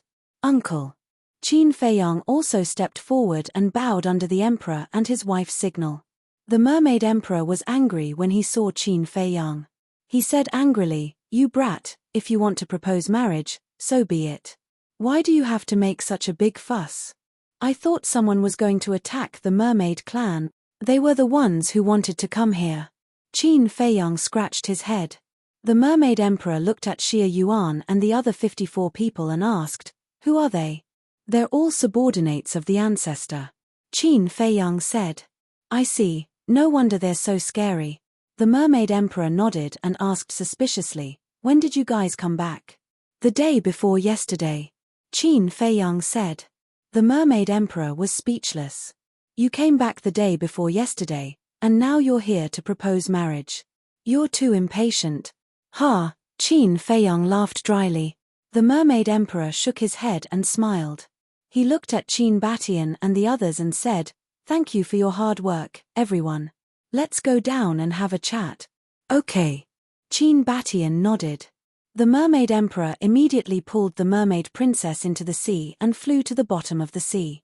"You guys stay outside." Qin Batian looked at Qin Feiyang and the others and instructed them. Then, he led Qin Feiyang and the others into the underwater city. There's actually such a big city at the bottom of the sea. The big black wolf and the 3 black leopard brothers scanned the bottom of the sea with a look of surprise. "What's this? There are still many treasures here," the white-eyed wolf said. What treasures? The big black wolf's eyes suddenly lit up. Don't worry, I'll take you guys for a stroll later. The white-eyed wolf smiled sinisterly. Okay. The big black wolf and the 3 black leopard brothers nodded repeatedly. At the same time, the mermaid emperor led the way and said with a smile, Emperor Qin, I really didn't expect that I would be able to see your true appearance in my lifetime. Qin Batian smiled and said, I'm not a big shot, so there's no need for that. If you're not a big shot, then who is? Let's talk about it later. If it weren't for you, our mermaid race would have long been extinct. You're not only the founding emperor of Great Qin, but also the benefactor of our mermaid race, the mermaid emperor said. Yes. The black-winged monarch and the white-winged monarch nodded in agreement. You're too polite. Qin Batian smiled slightly. Soon, the group of people entered the underwater city and immediately caused a huge uproar. Everyone looked at Qin Batian with eyes full of surprise and shock. Little Qinzi, let's go for a stroll. The white-eyed wolf said and ran away with a group of beasts. Don't mess around. Qin Feiyang hurriedly shouted. It's okay. Let them play. It's just a small place. They can't cause any trouble. The mermaid emperor smiled and led everyone into a palace. He said respectfully, Emperor Qin, please take a seat. No, you're the master here. How can I steal the limelight? Qin Batian waved his hand. What do you mean by stealing the limelight? The entire Great Qin is yours, not to mention the Sea of Despair. If you're so polite, then you're treating us as outsiders, the mermaid emperor said. Qin Batian shook his head and laughed. Then it would be impolite for me to refuse. Of course. The mermaid emperor said. In the end, everyone else sat down, and only Qin Feiyang remained standing. This was the emperor couple's intention. After all, they were here to propose marriage. Only by standing could they show their sincerity. Qin Batian swept his gaze over the surroundings before looking at the mermaid emperor. When we were in the ancient world, Feiyang and the others already told me about the situation of the mermaid race. Thank you for your hard work, and thank you for always protecting the Great Qin. Emperor Qin, you're too polite. This is what I should do. The mermaid emperor waved his hand. After chatting for a while, Qin Batian smiled and said, then let's get back to business. This time, I'm here to see the mermaid race and also for these 2 children. Qin Feiyang glanced at Qin Feiyang and the mermaid princess. Then, he looked at the mermaid emperor and continued, these 2 children have been in love with each other since they were young. It's time to settle their matter. Hearing this, the mermaid emperor also glanced at Qin Feiyang and the mermaid princess. He smiled and said, to be honest, when they came back last time, I wanted them to settle this matter. Speaking of this, the mermaid emperor sighed again and said, but as you know, the young people nowadays are different from us, the older generation. We can't control their thoughts, so we've been dragging it out. Yes. Qin Batian nodded. Lu Qiuyu smiled and said, so, you won't object? Why would I object? Feiyang is such an outstanding child. It's my daughter's fortune to be able to marry him. Let's talk about it later. Initially, the mermaid clan and your Qin clan share a deep relationship. Their union is destined by the heavens. Moreover, with my daughter's temper, what use is there for me to object? The mermaid emperor shook his head and smiled bitterly. Mermaid princess and Qin Feiyang looked at each other and smiled. It was going smoothly beyond their imagination. Qin Batian and the emperor couple were also overjoyed. To be honest, I watched Feiyang grow up. Whether it's a person or a way of doing things, he's good. What I admire the most is that he's responsible. I believe that my daughter will be happy with him. The mermaid emperor smiled. If that's the case, then let's choose a date for their wedding, Qin Batian said. The mermaid emperor said, it's all up to you, your majesty. How can I make the decision? Qin Batian shook his head and looked at the mermaid emperor and the emperor couple. He smiled and said, you are their parents. This is for you to decide. As for me, I'll just wait for the wedding banquet. We definitely won't forget you. Lu Qiuyu smiled and said. Then you guys discuss. I'll go to the Holy Land to take a look. Qin Batian got up and smiled. The Mermaid Emperor hurriedly said, "Then I'll get someone to bring you there." "No need." Qin Batian waved his hand and smiled. "I'm quite familiar with this place. I'll go take a look too." Lu Xingyang got up and said, "Let's leave too." Ling Yunfei said. At that moment, everyone left the hall one after another. The black-winged king and the white-winged king also left. Soon, only the Mermaid Emperor, the Emperor couple, Qin Feiyang and the Mermaid Princess were left. The Mermaid Emperor looked at Qin Feiyang and the Mermaid Princess and said with a smile, "You guys have a seat too." Qin Feiyang looked at the Emperor couple. "Why are you looking at us? Your father-in-law has already spoken. How dare we not let you sit?" The Emperor joked. Qin Feiyang scratched his head and pulled the Mermaid Princess to sit together. "Right." The Mermaid Emperor suddenly seemed to have thought of something. Looking at Qin Feiyang and the Mermaid Princess, he asked, "Why don't I see the ancestors?" The ancestors he mentioned were naturally the first Mermaid Emperor, the Black-Winged King and the White-Winged King. The Mermaid Princess immediately looked at Qin Feiyang. Qin Feiyang's heart couldn't help but tremble. "That's right. Since we came back, we haven't seen them. You guys didn't seem to have mentioned them either." The Emperor couple also looked at Qin Feiyang and Lu Zhengyang suspiciously. Chapter 2975. Seeing that the Emperor and his wife were also curious, the Mermaid Princess transmitted her voice, "What should we do?" Qin Feiyang thought for a while, looked at the three of them, and said, "They are still in the ancient world." "Why are they still in the ancient world?" The three of them were puzzled. The battle has just ended, so they need to take charge of the situation and maintain order in the ancient world. Qin Feiyang smiled. "I see." The three of them nodded in realization. "You don't have to worry. Now that the ancient world is peaceful, there won't be any danger. Besides, with their strength, no one will be able to injure them." Qin Feiyang said. "That's good." The Mermaid Emperor nodded and said with a smile, "If that's the case, then wait for them to come back before you get married."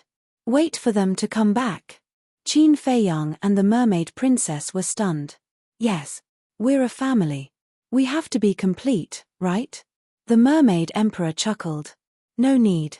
Because before we left, the three old ancestors said that we don't have to wait for them." The Mermaid Princess said. "Why?"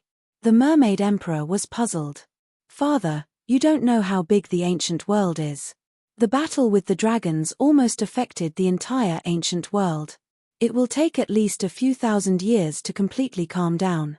Therefore, the three old ancestors will take at least a few thousand years to come back. Actually, Feiyang and I don't mind waiting for a few thousand years, but you guys," the Mermaid Princess looked at the three of them. "A few thousand years." The Emperor was stunned and shook his head. "How can we do that? I want to have a grandchild now. In-law, why don't we not wait then?" "Of course. We respect your opinion. If you want to wait, we will wait." Lu Qiuyu looked at the Mermaid Emperor and smiled. "A few thousand years." The Mermaid Emperor shook his head and smiled bitterly. How could he afford to wait? He was also waiting to hold his grandchild. The Mermaid Princess said, "Why don't we wait then? A few thousand years will pass soon anyway. It will be over soon." The Mermaid Emperor looked at the Mermaid Princess, speechless. To a mortal, this was something that had happened in dozens of lifetimes. The Mermaid Emperor waved his hand and said, "No need, no need. After a few thousand years, I might have already died." "Father, what are you saying? You will definitely live a long life." The Mermaid Princess said angrily. "Yes, yes, yes." The Mermaid Emperor nodded and said with a smile, "Then hurry up and give birth to a fat little boy for me to play with." "What? Play?" Qin Feiyang was stunned. The Mermaid Emperor was taken aback. He hurriedly explained, "That's not what I meant. That's not what I meant. What I meant was that if I had a grandson, I could play with him while I still have the strength." "You're saying this again?" The Mermaid Princess shook her head. The Mermaid Emperor said, "What's wrong with that? I'm already old." Actually, that wasn't the case. After Qin Feiyang left behind the crystal vein and spirit vein here, the cultivation environment here was no longer the same as before. The Mermaid Emperor's cultivation base had also improved by leaps and bounds. As his cultivation base improved, his lifespan would also be extended without limit. In fact, it was just one sentence. He wanted to have a grandson. Next, Qin Feiyang and the Mermaid Princess also went out, leaving the three of them to slowly discuss. Thank you. On the street, Qin Feiyang held the Mermaid Princess's hand and said in a low voice, "Thank me for what?" The Mermaid Princess looked at him suspiciously. "Thank you for lying for me," Qin Feiyang said. "I'm not doing it for you. I'm also doing it for father and the others. I don't want them to worry," the Mermaid Princess said. Qin Feiyang smiled and said to himself, "I have to tell the ancestors and the white-eyed wolf about this. Don't let it slip." The Mermaid Princess nodded. "Your Highness. Your Highness Feiyang." Along the way, they met many mermaids who greeted the two of them warmly. At noon, everyone also stayed at the mermaid clan to enjoy a meal of delicacies. These so-called delicacies were rarely seen outside, but in the mermaid clan, they were equivalent to radishes and cabbages outside. After enjoying a good meal, the emperor and his wife proposed to leave. And they had already set the date of the wedding. It would be 3 days later. In other words, in 3 days, the Mermaid Princess would officially become Qin Feiyang's wife. This was what Qin Feiyang was looking forward to, and also what the Mermaid Princess was looking forward to. Of course, the happiest person was actually Qin Yuan, because he had watched Qin Feiyang grow up. He had always treated Qin Feiyang as his own grandson. As a grandfather, how could he not be happy to see his grandson get married and have children? After saying goodbye, everyone left the Sea of Despair. The Mermaid Princess stayed in the Sea of Despair. After all, this was the rule. How could an unmarried girl always stay in the man's house? This was inappropriate. On the surface of the sea, Qin Feiyang and the Mermaid Princess stood face to face. Qin Feiyang smiled and said, "Wait for me to marry you." The Mermaid Princess nodded, her face full of happiness. "Then I'll go back first. Don't miss me too much these few days." Qin Feiyang chuckled. "Who would miss you?" The Mermaid Princess's face was red. Looking at the Mermaid Princess's ripe apple-like cheeks, Qin Feiyang's heart immediately surged uncontrollably. "You're so beautiful." He leaned close to the Mermaid Princess, smelled her body fragrance, and couldn't help but kiss her. Butterfly Valley. When Qin Feiyang bid farewell to the Mermaid Princess and rushed here, only Ling Yunfei and Fatso were left. The others had already been released back to Great Qin. "What are you still doing here?"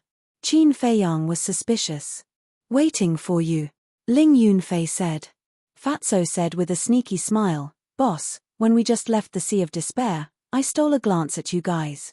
You guys even kissed."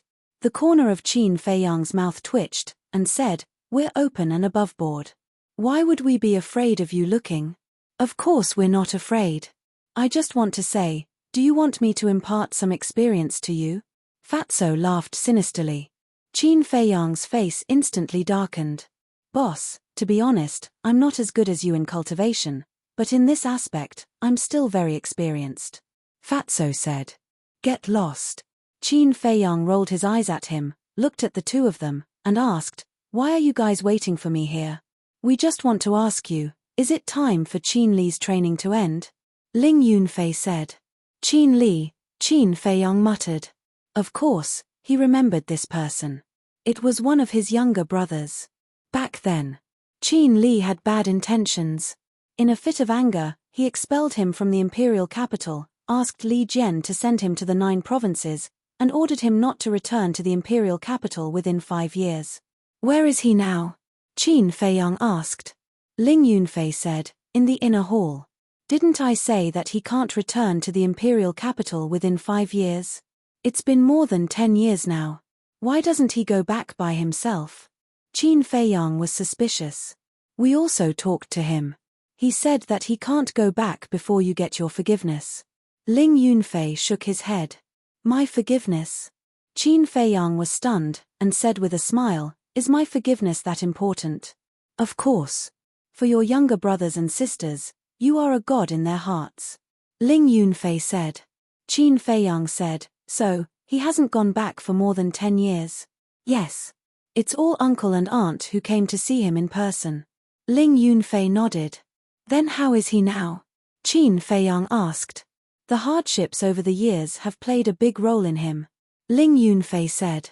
Qin Feiyang pondered for a while and said, okay, you go and bring him here. I have to test him. Test? Ling Yunfei and Fatso were stunned. I have to know whether he is sincerely repentant or pretending. After all, some people are very good at pretending. Qin Feiyang said. Then how are you going to test him? The two were suspicious. Qin Feiyang thought for a while and whispered a few words in their ears. Hearing this, the two were slightly stunned, and then couldn't help but shake their heads. After saying that, he opened the portal and left. Qin Feiyang waved his hand, and then the portal landed in front of a row of courtyards and quietly waited for Qin Li. These courtyards were naturally where Yang Nanshan and the others lived. But now, everyone was in the imperial palace, so now there was no one here. More than 10 years passed. Except for everything becoming more ancient than before, there were not many changes. Time passed by breath. About a few hundred breaths. Whoosh. A young man appeared in the sky above the Butterfly Valley, looking quite nervous. He was Qin Li. But Ling Yunfei and Fatso did not appear. After so many years, Qin Li's temperament was completely different from before. In the past, only arrogance could be seen in him. But now, it had been restrained and replaced by calmness. Qin Feiyang naturally sensed Qin Li's aura immediately and looked up at him. From the temperament that Qin Li was showing now, there was indeed a big change. But he just didn't know if this was the real side. Qin Li glanced at the Butterfly Valley, and a trace of suspicion gradually crept into his nervous expression. Where was he? Wasn't he in the Butterfly Valley? Why didn't he see him? I'm here. Qin Feiyang said. Qin Li immediately looked in the direction of the voice, and when he saw Qin Feiyang standing in front of the courtyard, his pupils suddenly shrank. It was a trace of instinctive fear. Qin Feiyang said with a faint smile, do you want me, a cripple, to keep looking up at you while talking? A cripple? Qin Li was slightly stunned, and landed in front of Qin Feiyang in surprise, and then sized up Qin Feiyang. Where are Ling Yunfei and Fatso?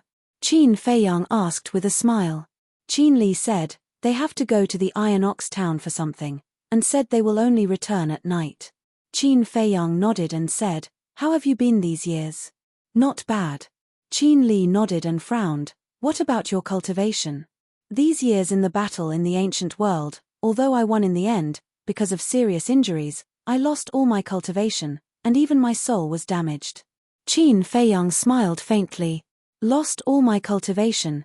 Qin Li's gaze trembled slightly. What?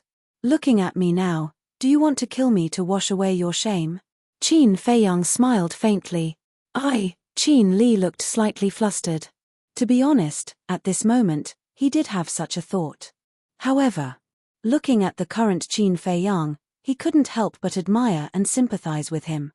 Chapter 2976.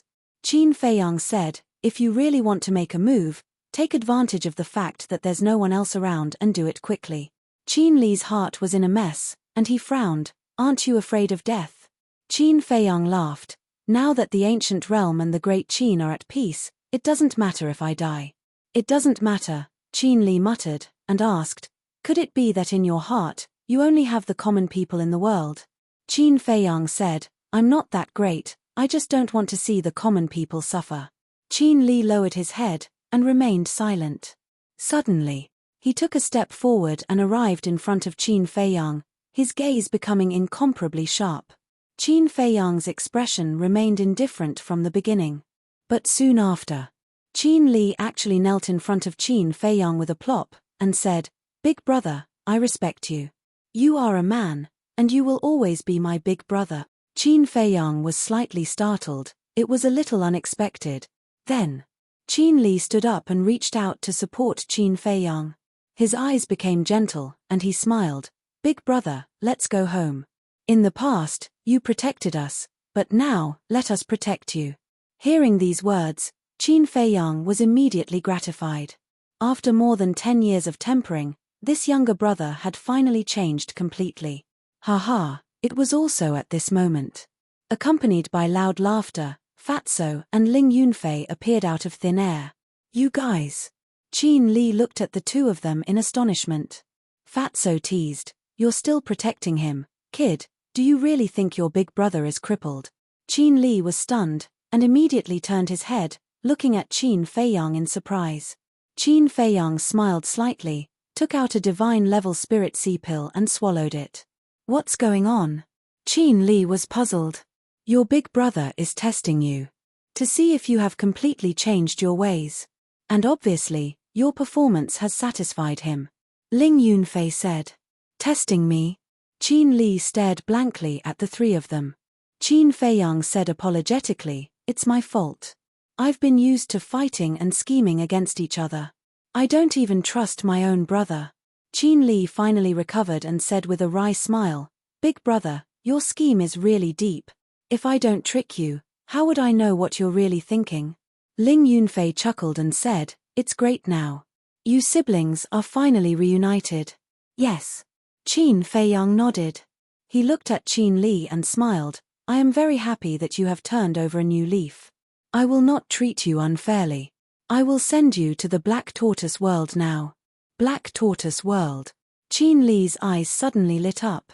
Although he had been in the spiritual state, he knew about Qin Haotian, Qin Yun, Lu Xiaofei, and Sichu Feiyang. It was because he had entered the Black Tortoise world that his cultivation had become so strong. Therefore, he had longed to enter the Black Tortoise world for a long time. Work hard. The future of the great Qin depends on you guys. Qin Feiyang smiled slightly. Depends on us. Qin Li was slightly stunned and asked suspiciously, didn't you come back? Me? Qin Feiyang shook his head and smiled.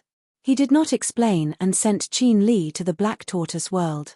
Fatso asked, Boss, if Qin Li really attacked you before, what would you do? What do you think? Qin Feiyang smiled faintly and entered the underground stone room. He opened the teleportation altar and returned to the imperial capital. Fatso pondered for a while, then turned to look at Ling Yunfei and said, I'm afraid I'll really kill him. Do you still need to ask? Ling Yunfei rolled his eyes at him. In a flash, 3 days had passed. In these 3 days, Qin Feiyang was quite relaxed, but the others were extremely busy. Especially the emperor couple. As parents, they naturally wanted to personally attend their children's wedding. Therefore, in these 3 days, they had been busy. Moreover, the news of Qin Feiyang's return and marriage had also spread. There was no one in the imperial capital who did not know about it. Even though so many years had passed, Qin Feiyang's deeds had still been passed down to the world. Therefore, everyone was still as respectful to Qin Feiyang as before. In their eyes, Qin Feiyang was still the guardian of Great Qin. The guardian is getting married, then no matter what, we have to go and congratulate him. That's right. I heard that their wedding is in the central square of the first district. Let's go together. For a time, countless people rushed towards the first district. In less than half a day, the first district was packed with people. The wedding was indeed in the central square. Because Qin Feiyang had once said that he wanted to hold a grand wedding for the mermaid princess. Early morning. Before dawn. Under the urging of the emperor couple, Qin Feiyang got out of bed. Lu Qiuyu brought a set of red wedding robes and personally put it on Qin Feiyang. Not bad, my son is so handsome. Looking at the child in front of her, Lu Qiuyu's face was full of a proud smile. Qin Feiyang scratched his head embarrassedly. Boss, we're all ready to go. Outside. Fatso's voice also sounded.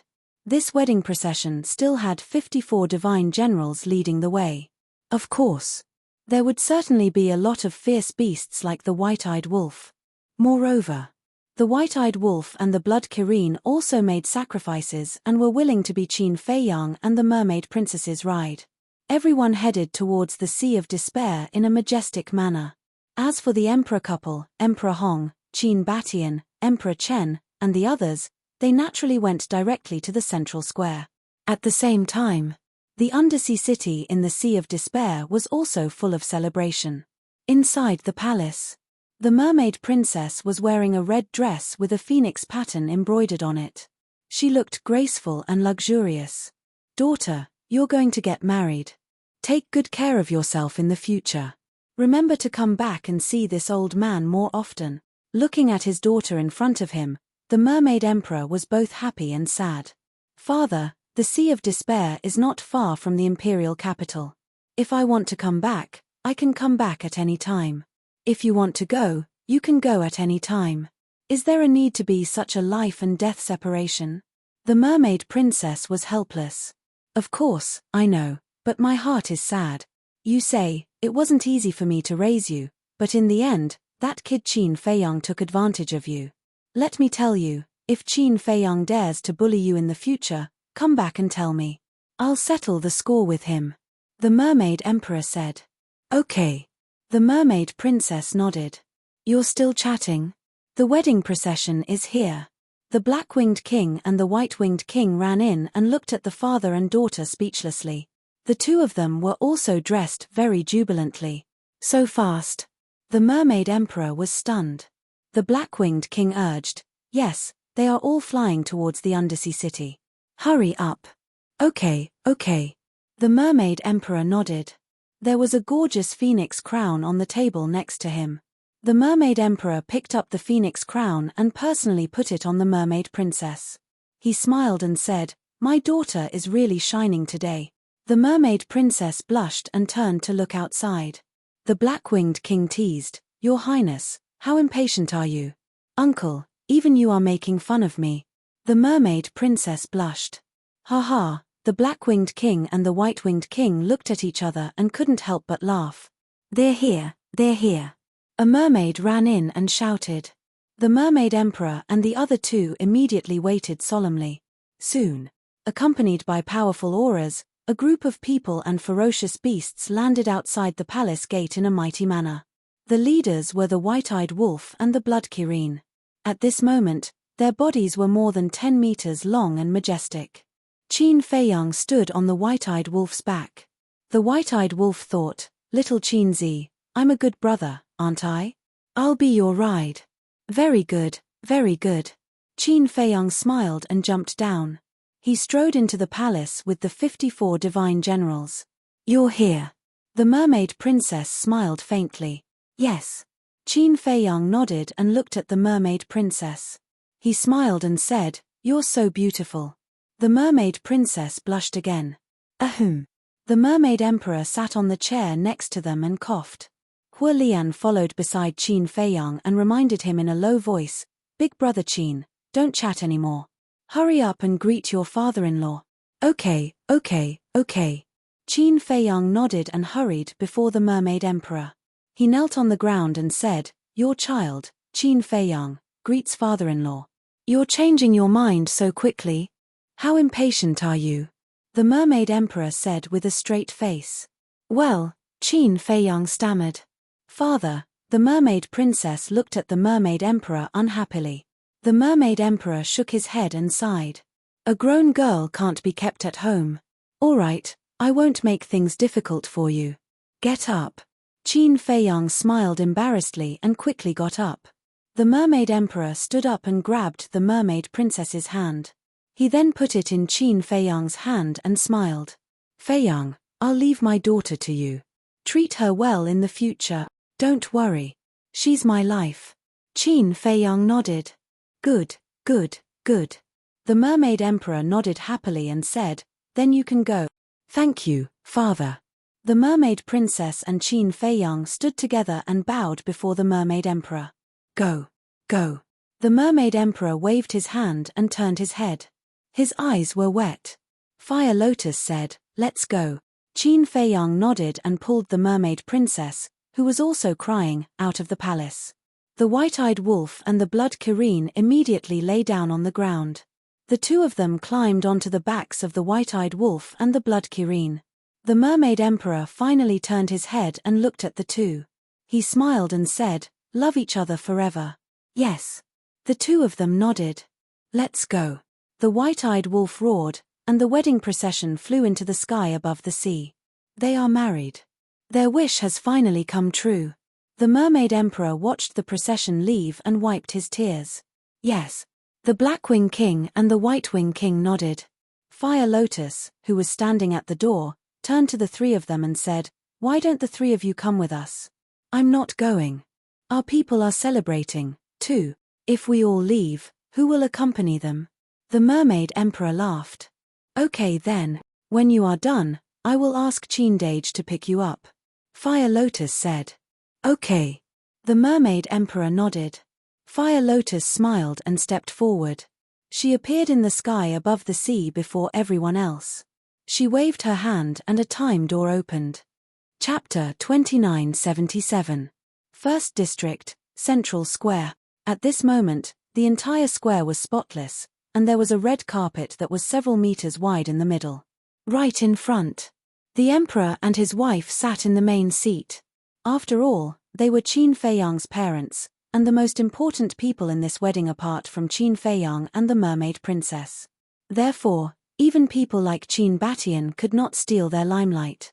Qin Batian, Emperor Hong, Emperor Chen, Qin Yuan, Lu Zhangyang, several grandpas, Elder Qin, and Yi Zhong, the older generation sat on both sides. People like Li Jian, Zhao Tailai, and Liu Ji sat in the second row behind. And the younger generation like Qin Yun sat in the third row. After 3 days of cultivation in the Black Tortoise realm, Qin Li had also broken through to godhood. Now, he was also wearing festive clothes, sitting with Qin Yun and the others. Everyone had a tea table next to them, with sparkling fruits, teacups, and so on. Everyone was chatting and laughing. Around the square, there was also a sea of people. Everyone was whispering and looking forward to it. I didn't expect even the Qin Emperor to appear. I thought he had already fallen. Yeah. The person who disappeared for thousands of years and was almost forgotten suddenly appeared. How shocking. The chief eunuch looked at the sky, lowered his head, and whispered in the Emperor's ear, "Your Majesty, the time has come. It's your turn to speak." The Emperor nodded with a smile and stood up. Immediately. Whether it was the people on the square or off the square, they all quieted down. The Emperor cupped his hands and said, "First of all, thank you for your love for the Qin clan." A smile appeared on everyone's face. "My son, Qin Feiyang, I believe everyone here is familiar with him. Not only did he save the great Qin, but he also saved the forgotten continent. Once, he sacrificed himself to revive all the living beings in the 9 continents. Everyone sees him as their guardian, respects him, and worships him. But in my eyes, he will always be my son. So at this moment, I am very happy. Because this is what I and the Empress have been waiting for. We just want him to have a family and a good wife to accompany him and take care of him. Today, we have finally reached this step. We have finally fulfilled one of our wishes." The Emperor smiled.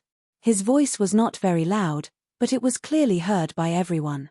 Everyone's face was full of smiles. "My second wish. Great Qin has been around for more than 10,000 years, and even though we've gone through countless storms, none of them have affected Great Qin's fate. We believe that in the future, Great Qin will become more and more prosperous.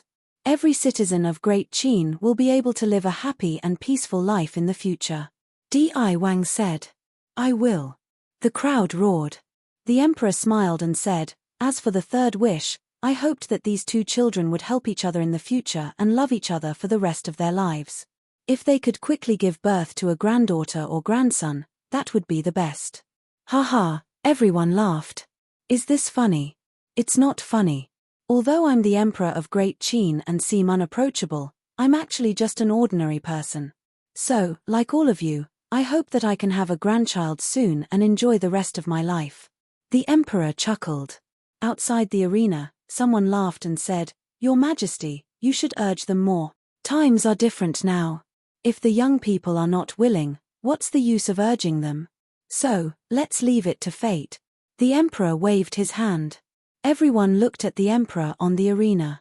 They never thought that the ruler of Great Qin would look so amiable. All along, in the eyes of the world, the Emperor represented supreme authority. He was dignified, cold, and unsmiling. But now, in front of so many people, he was talking and laughing without putting on any airs. It was a blessing for Great Qin to have such an emperor. Clang.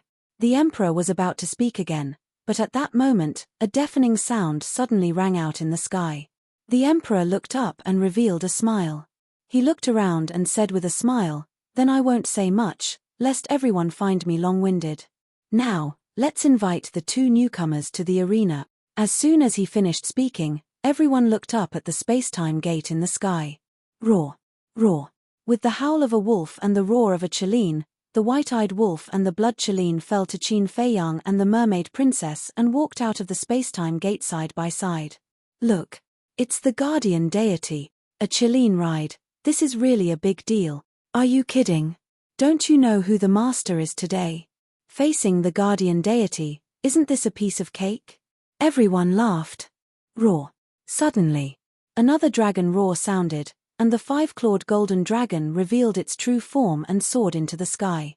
Look, it's the divine dragon. At that moment, everyone was startled. The five-clawed golden dragon was tens of thousands of feet long. It circled above the imperial city and danced in the sky. Divine light sprinkled down, enveloping the entire imperial city. Five-clawed golden dragon. This is the symbol of the royal family. And this is not an illusion, it's a real five-clawed golden dragon. Oh my God! This is the first time in my life that I've seen a real divine dragon.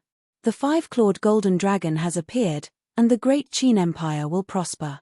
Everyone cheered as they bathed in the divine light. Those who were injured were quickly healed. Those who could not cultivate were reborn and stepped onto the path of cultivation.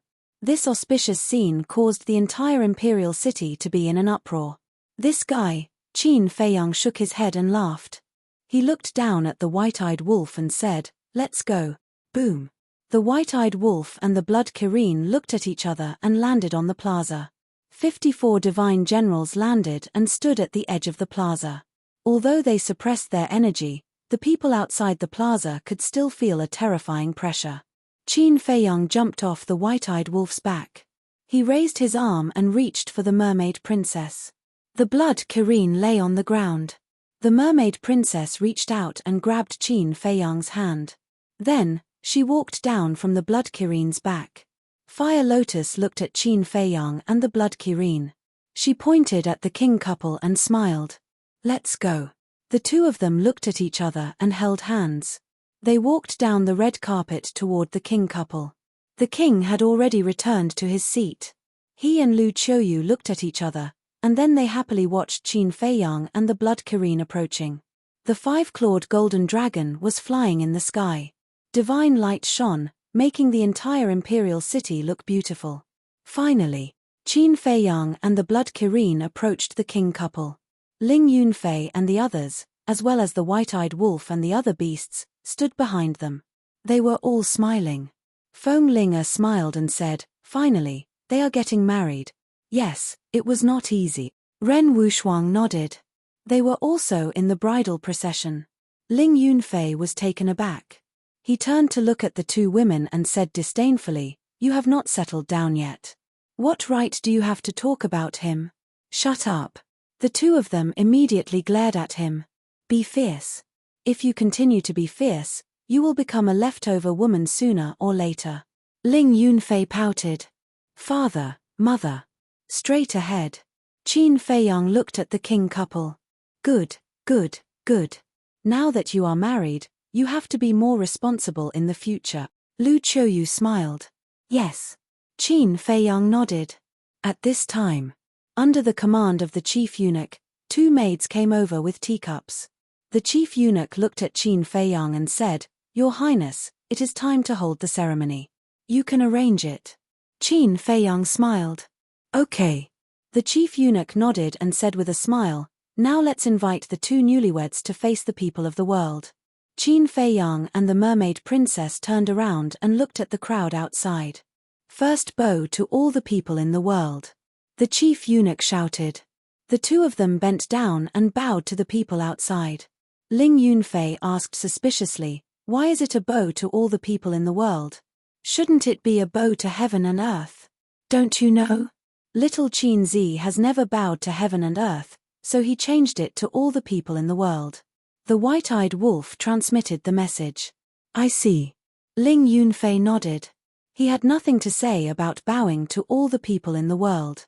The chief eunuch smiled and shouted again, second bow to the parents who raised you. Qin Feiyang and the mermaid princess turned around again, knelt on the ground, and kowtowed to the king couple. Good, good, good. The king couple was overjoyed. Third bow to the elders and relatives. The chief eunuch said again. Qin Feiyang and the king couple looked at each other, and then bowed to Qin Batian, Lu Zhengyang, Yi Zhong, Qin Yuan, and the others. Qin Batian and the others were also full of smiles. The chief eunuch paused and then said with a smile, next, the couple will bow to each other. The two of them turned around, looked at each other, and bowed to each other at the same time. After Qin Feiyang and the king couple bowed to each other, the chief eunuch said casually, let's send them to the bridal chamber. The bridal chamber? Everyone was stunned. Ahem. The chief eunuch coughed and looked at everyone awkwardly.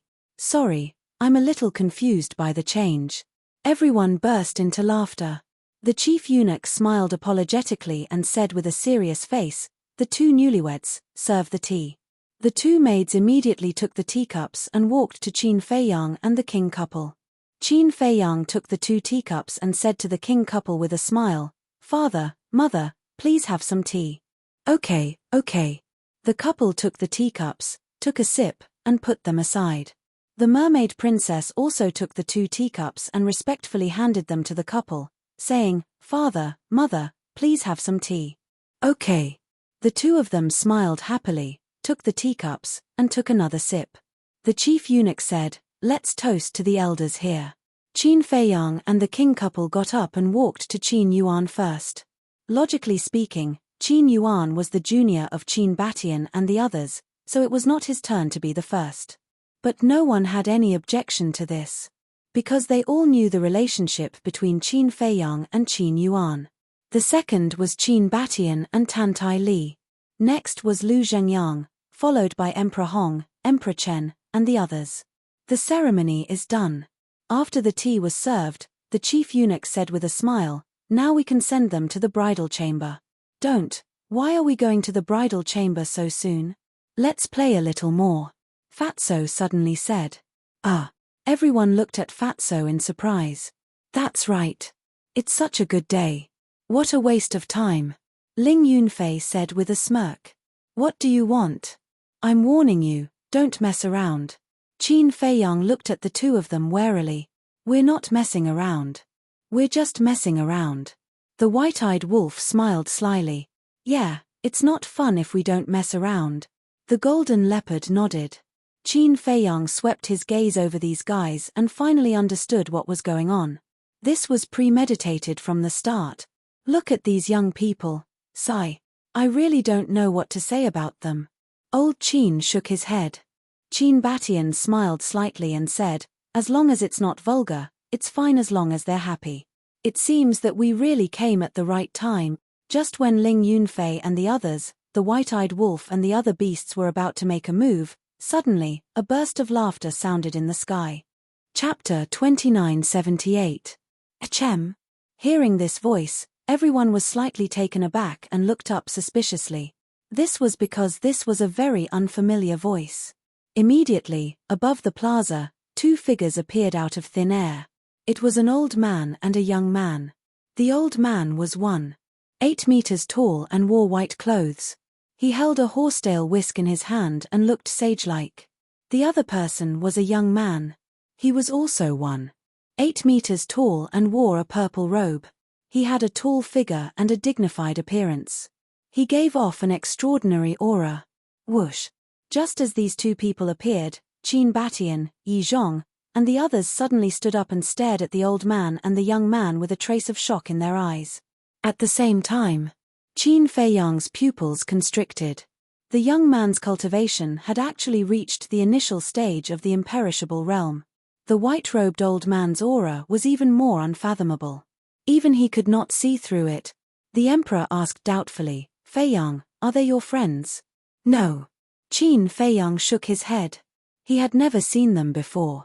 He had originally thought that they might be from Great Qin or the Forgotten Continent, But after seeing through the young man's cultivation, he realized that these two people's origins were not simple. Great Qin and the Forgotten Continent did not have such experts at all. They're not. The emperor was slightly taken aback. Yes. Qin Feiyang nodded. Although Great Qin did not have any imperishable realm experts, there were many in the ancient world. There were even some hidden experts that he had never seen before. Could it be that these two people were the experts of the ancient world? Feiyang, they're not from the ancient world. Yi Zhong's voice suddenly sounded in Qin Feiyang's mind. What? Qin Feiyang's gaze trembled. They were not from the ancient world? Indeed, they're not. I basically know all the experts of the ancient world. There are no such two people. Moreover, that old man has half-step sovereign realm cultivation, Qin Batian thought. Half-step sovereign realm. Qin Feiyang's gaze trembled. That's right. His aura is even stronger than dragon sovereigns. He must have surpassed the imperishable realm and stepped into the half-step sovereign realm, Qin Batian said. Half-step sovereign, Qin Feiyang couldn't believe it. Even in the entire ancient realm, there were no half-step rulers. Just who were they? The purple-clothed young man looked at Qin Feiyang and the others and said with a smile, "We came all the way here. Aren't you going to invite us to your wedding banquet?" He looked very amiable and didn't seem to have any ill intentions. Qin Feiyang cupped his hands and said with a smile, "Everyone who comes is a guest. As long as the two of you don't think it's shabby, it's fine." The purple-clothed youth glanced at the square and shook his head. "It is indeed a little shabby." Qin Feiyang frowned. Just a moment ago, they had said that they didn't have any ill intentions, but in the next moment, the topic of conversation had changed, becoming sharp and unkind. What exactly were these two people trying to do? Forget about the wedding banquet. The purple-clothed young man shook his head and looked at Qin Feiyang with a smile. "Are you Qin Feiyang?" "That's me." Qin Feiyang nodded. Although he looked calm on the surface, he was a little surprised in his heart. He actually knew his name. "You're already a bridegroom." "Not bad, not bad." The purple-clothed young man chuckled. The white-haired old man stood beside the purple-clothed young man and didn't say a word. Whoosh! The five-clawed golden dragon shrunk and landed beside Qin Feiyang. He said in a deep voice, "Something seems wrong." MHM Qin Feiyang secretly responded. He looked at the purple-clothed young man calmly and asked with a smile, "Brother, may I ask if we've met before?" "No." The purple-clothed young man shook his head. "Then, how do you know me?" Qin Feiyang was puzzled. Fighting against the sovereign divine weapon and leading the Dragon Slayer Palace to destroy the Dragon Clan, it's hard for me not to know such shocking deed. The purple-clothed young man smiled. "You even know these things." Qin Feiyang's heart trembled. He asked doubtfully, "Are the two of you from the ancient realm?" If they weren't from the ancient realm, how would they know these things? But was there a half-step sovereign in the ancient realm? No. The purple-clothed young man shook his head. "No." Qin Feiyang frowned and asked, "Then, may I ask where the two of you are from?" The purple-clothed young man raised the corner of his mouth and said word by word, "The fourth level of the divine sight."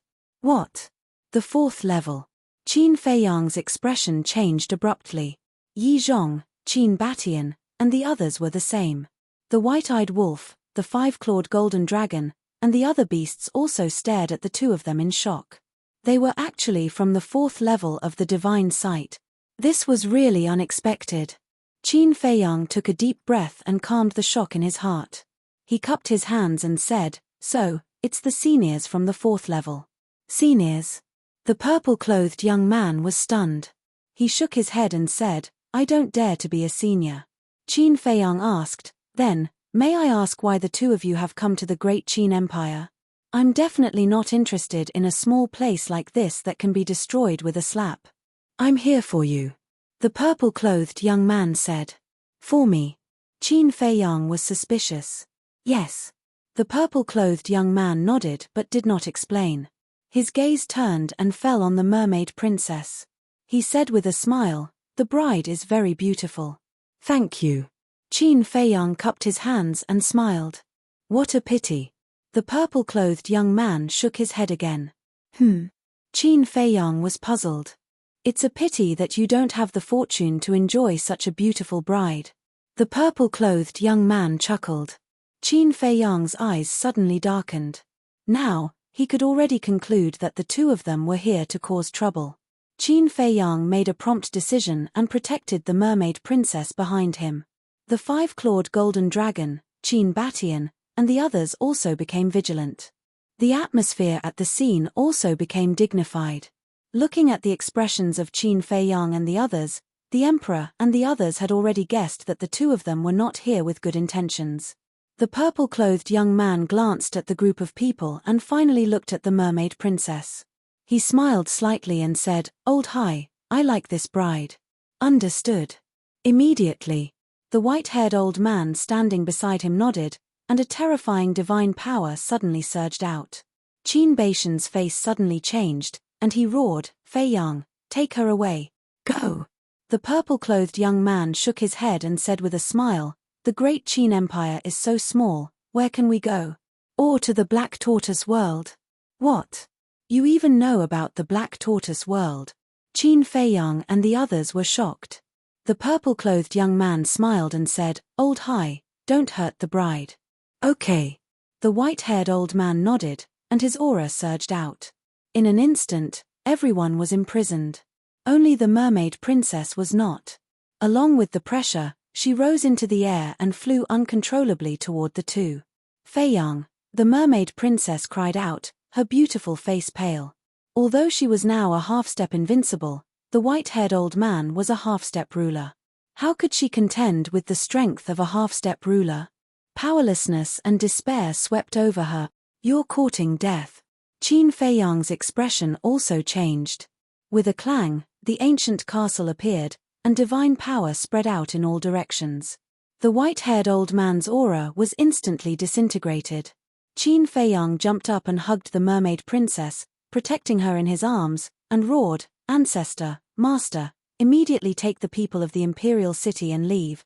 Hearing this, Qin Batian, Yi Zhong, Lu Zhengyang, Wang Ming, Yang Li, and the 54 divine generals all attacked. But at this moment, the purple-robed youth snorted and looked at the white-haired old man with dissatisfaction. "Old High, is this all you've got? I'm ashamed." The white-haired old man smiled and waved the horsetail whisk in his hand. A monstrous divine aura immediately surged out.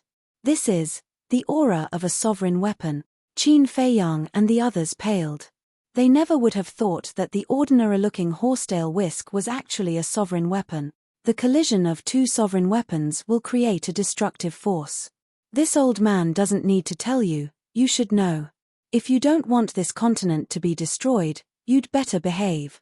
The white-haired old man looked at Qin Feiyang and said indifferently. Qin Feiyang's gaze was gloomy. He naturally knew about sovereign weapons. If two sovereign weapons collided, the great Qin Empire would instantly be reduced to ashes. At that time, not only the people of the great Qin Empire, but even his family would all die. How could he let such a thing happen? Right now, we can't care about the people in other places. Send the people here to the Black Tortoise world first. Qin Batian said. Qin Feiyang nodded his head. With a wave of his hand, the people inside and outside the plaza immediately disappeared. Outside, only Qin Feiyang, Qin Batian, Lu Zhengyang, Yi Zhong, and the ancient castle were left. The purple-robed youth smiled. "Looking at you, you're planning to resist until the end. Is it worth sacrificing the entire great Qin Empire for a woman?" Qin Feiyang was silent. The purple-robed youth said, "Old High, let them experience what pain is." Boom. The white-haired old man waved his hand and a divine light shot out, blasting toward the 9th district. In an instant, with a loud bang, the entire 9th district was reduced to ashes. Countless people died tragically. Not even their bones were left behind. The 8th district was also affected. Houses collapsed one after another. It was a scene of devastation. Qin Feiyang was seething with anger. "Hand over the bride immediately, or more people will die." "I'm not joking. Because you care about these people's lives, but I don't." The purple-robed youth smiled faintly. "Feiyang, Let me go with them. The mermaid princess's voice suddenly sounded in Qin Feiyang's mind. Qin Feiyang's eyes trembled. I can't implicate the entire Great Qin Empire just because of me, the mermaid princess said. She had seen the destruction of the 9th district in the Black Tortoise world with her own eyes. Her heart was filled with pain. No. Qin Feiyang roared. Feiyang, I know you care about me. I don't want to leave you, but we have no other choice now. If the Great Qin Empire is really destroyed because of me, I will feel guilty for the rest of my life. The mermaid princess said. Qin Feiyang said, Don't worry, I have a way to solve it. There must be. Suddenly, his eyes lit up. Qin Yuan appeared and said, Uncle Yuan, quickly use the power of rule force to deal with them. Qin Yuan was slightly stunned. That's right. He could now control the power of rule force of this world. Although he didn't know how strong the sovereign divine weapon was, the power of rule force was the source of this world. It might be able to suppress the sovereign divine weapon. Immediately, he waved his hand, but in the next moment, his expression froze. What's wrong? Qin Feiyang asked. I can't control the power of rule force. Qin Yuan shook his head. Could it be that the small beast lied to us back then? It didn't give you and the white dragon this authority. Qin Feiyang was bewildered.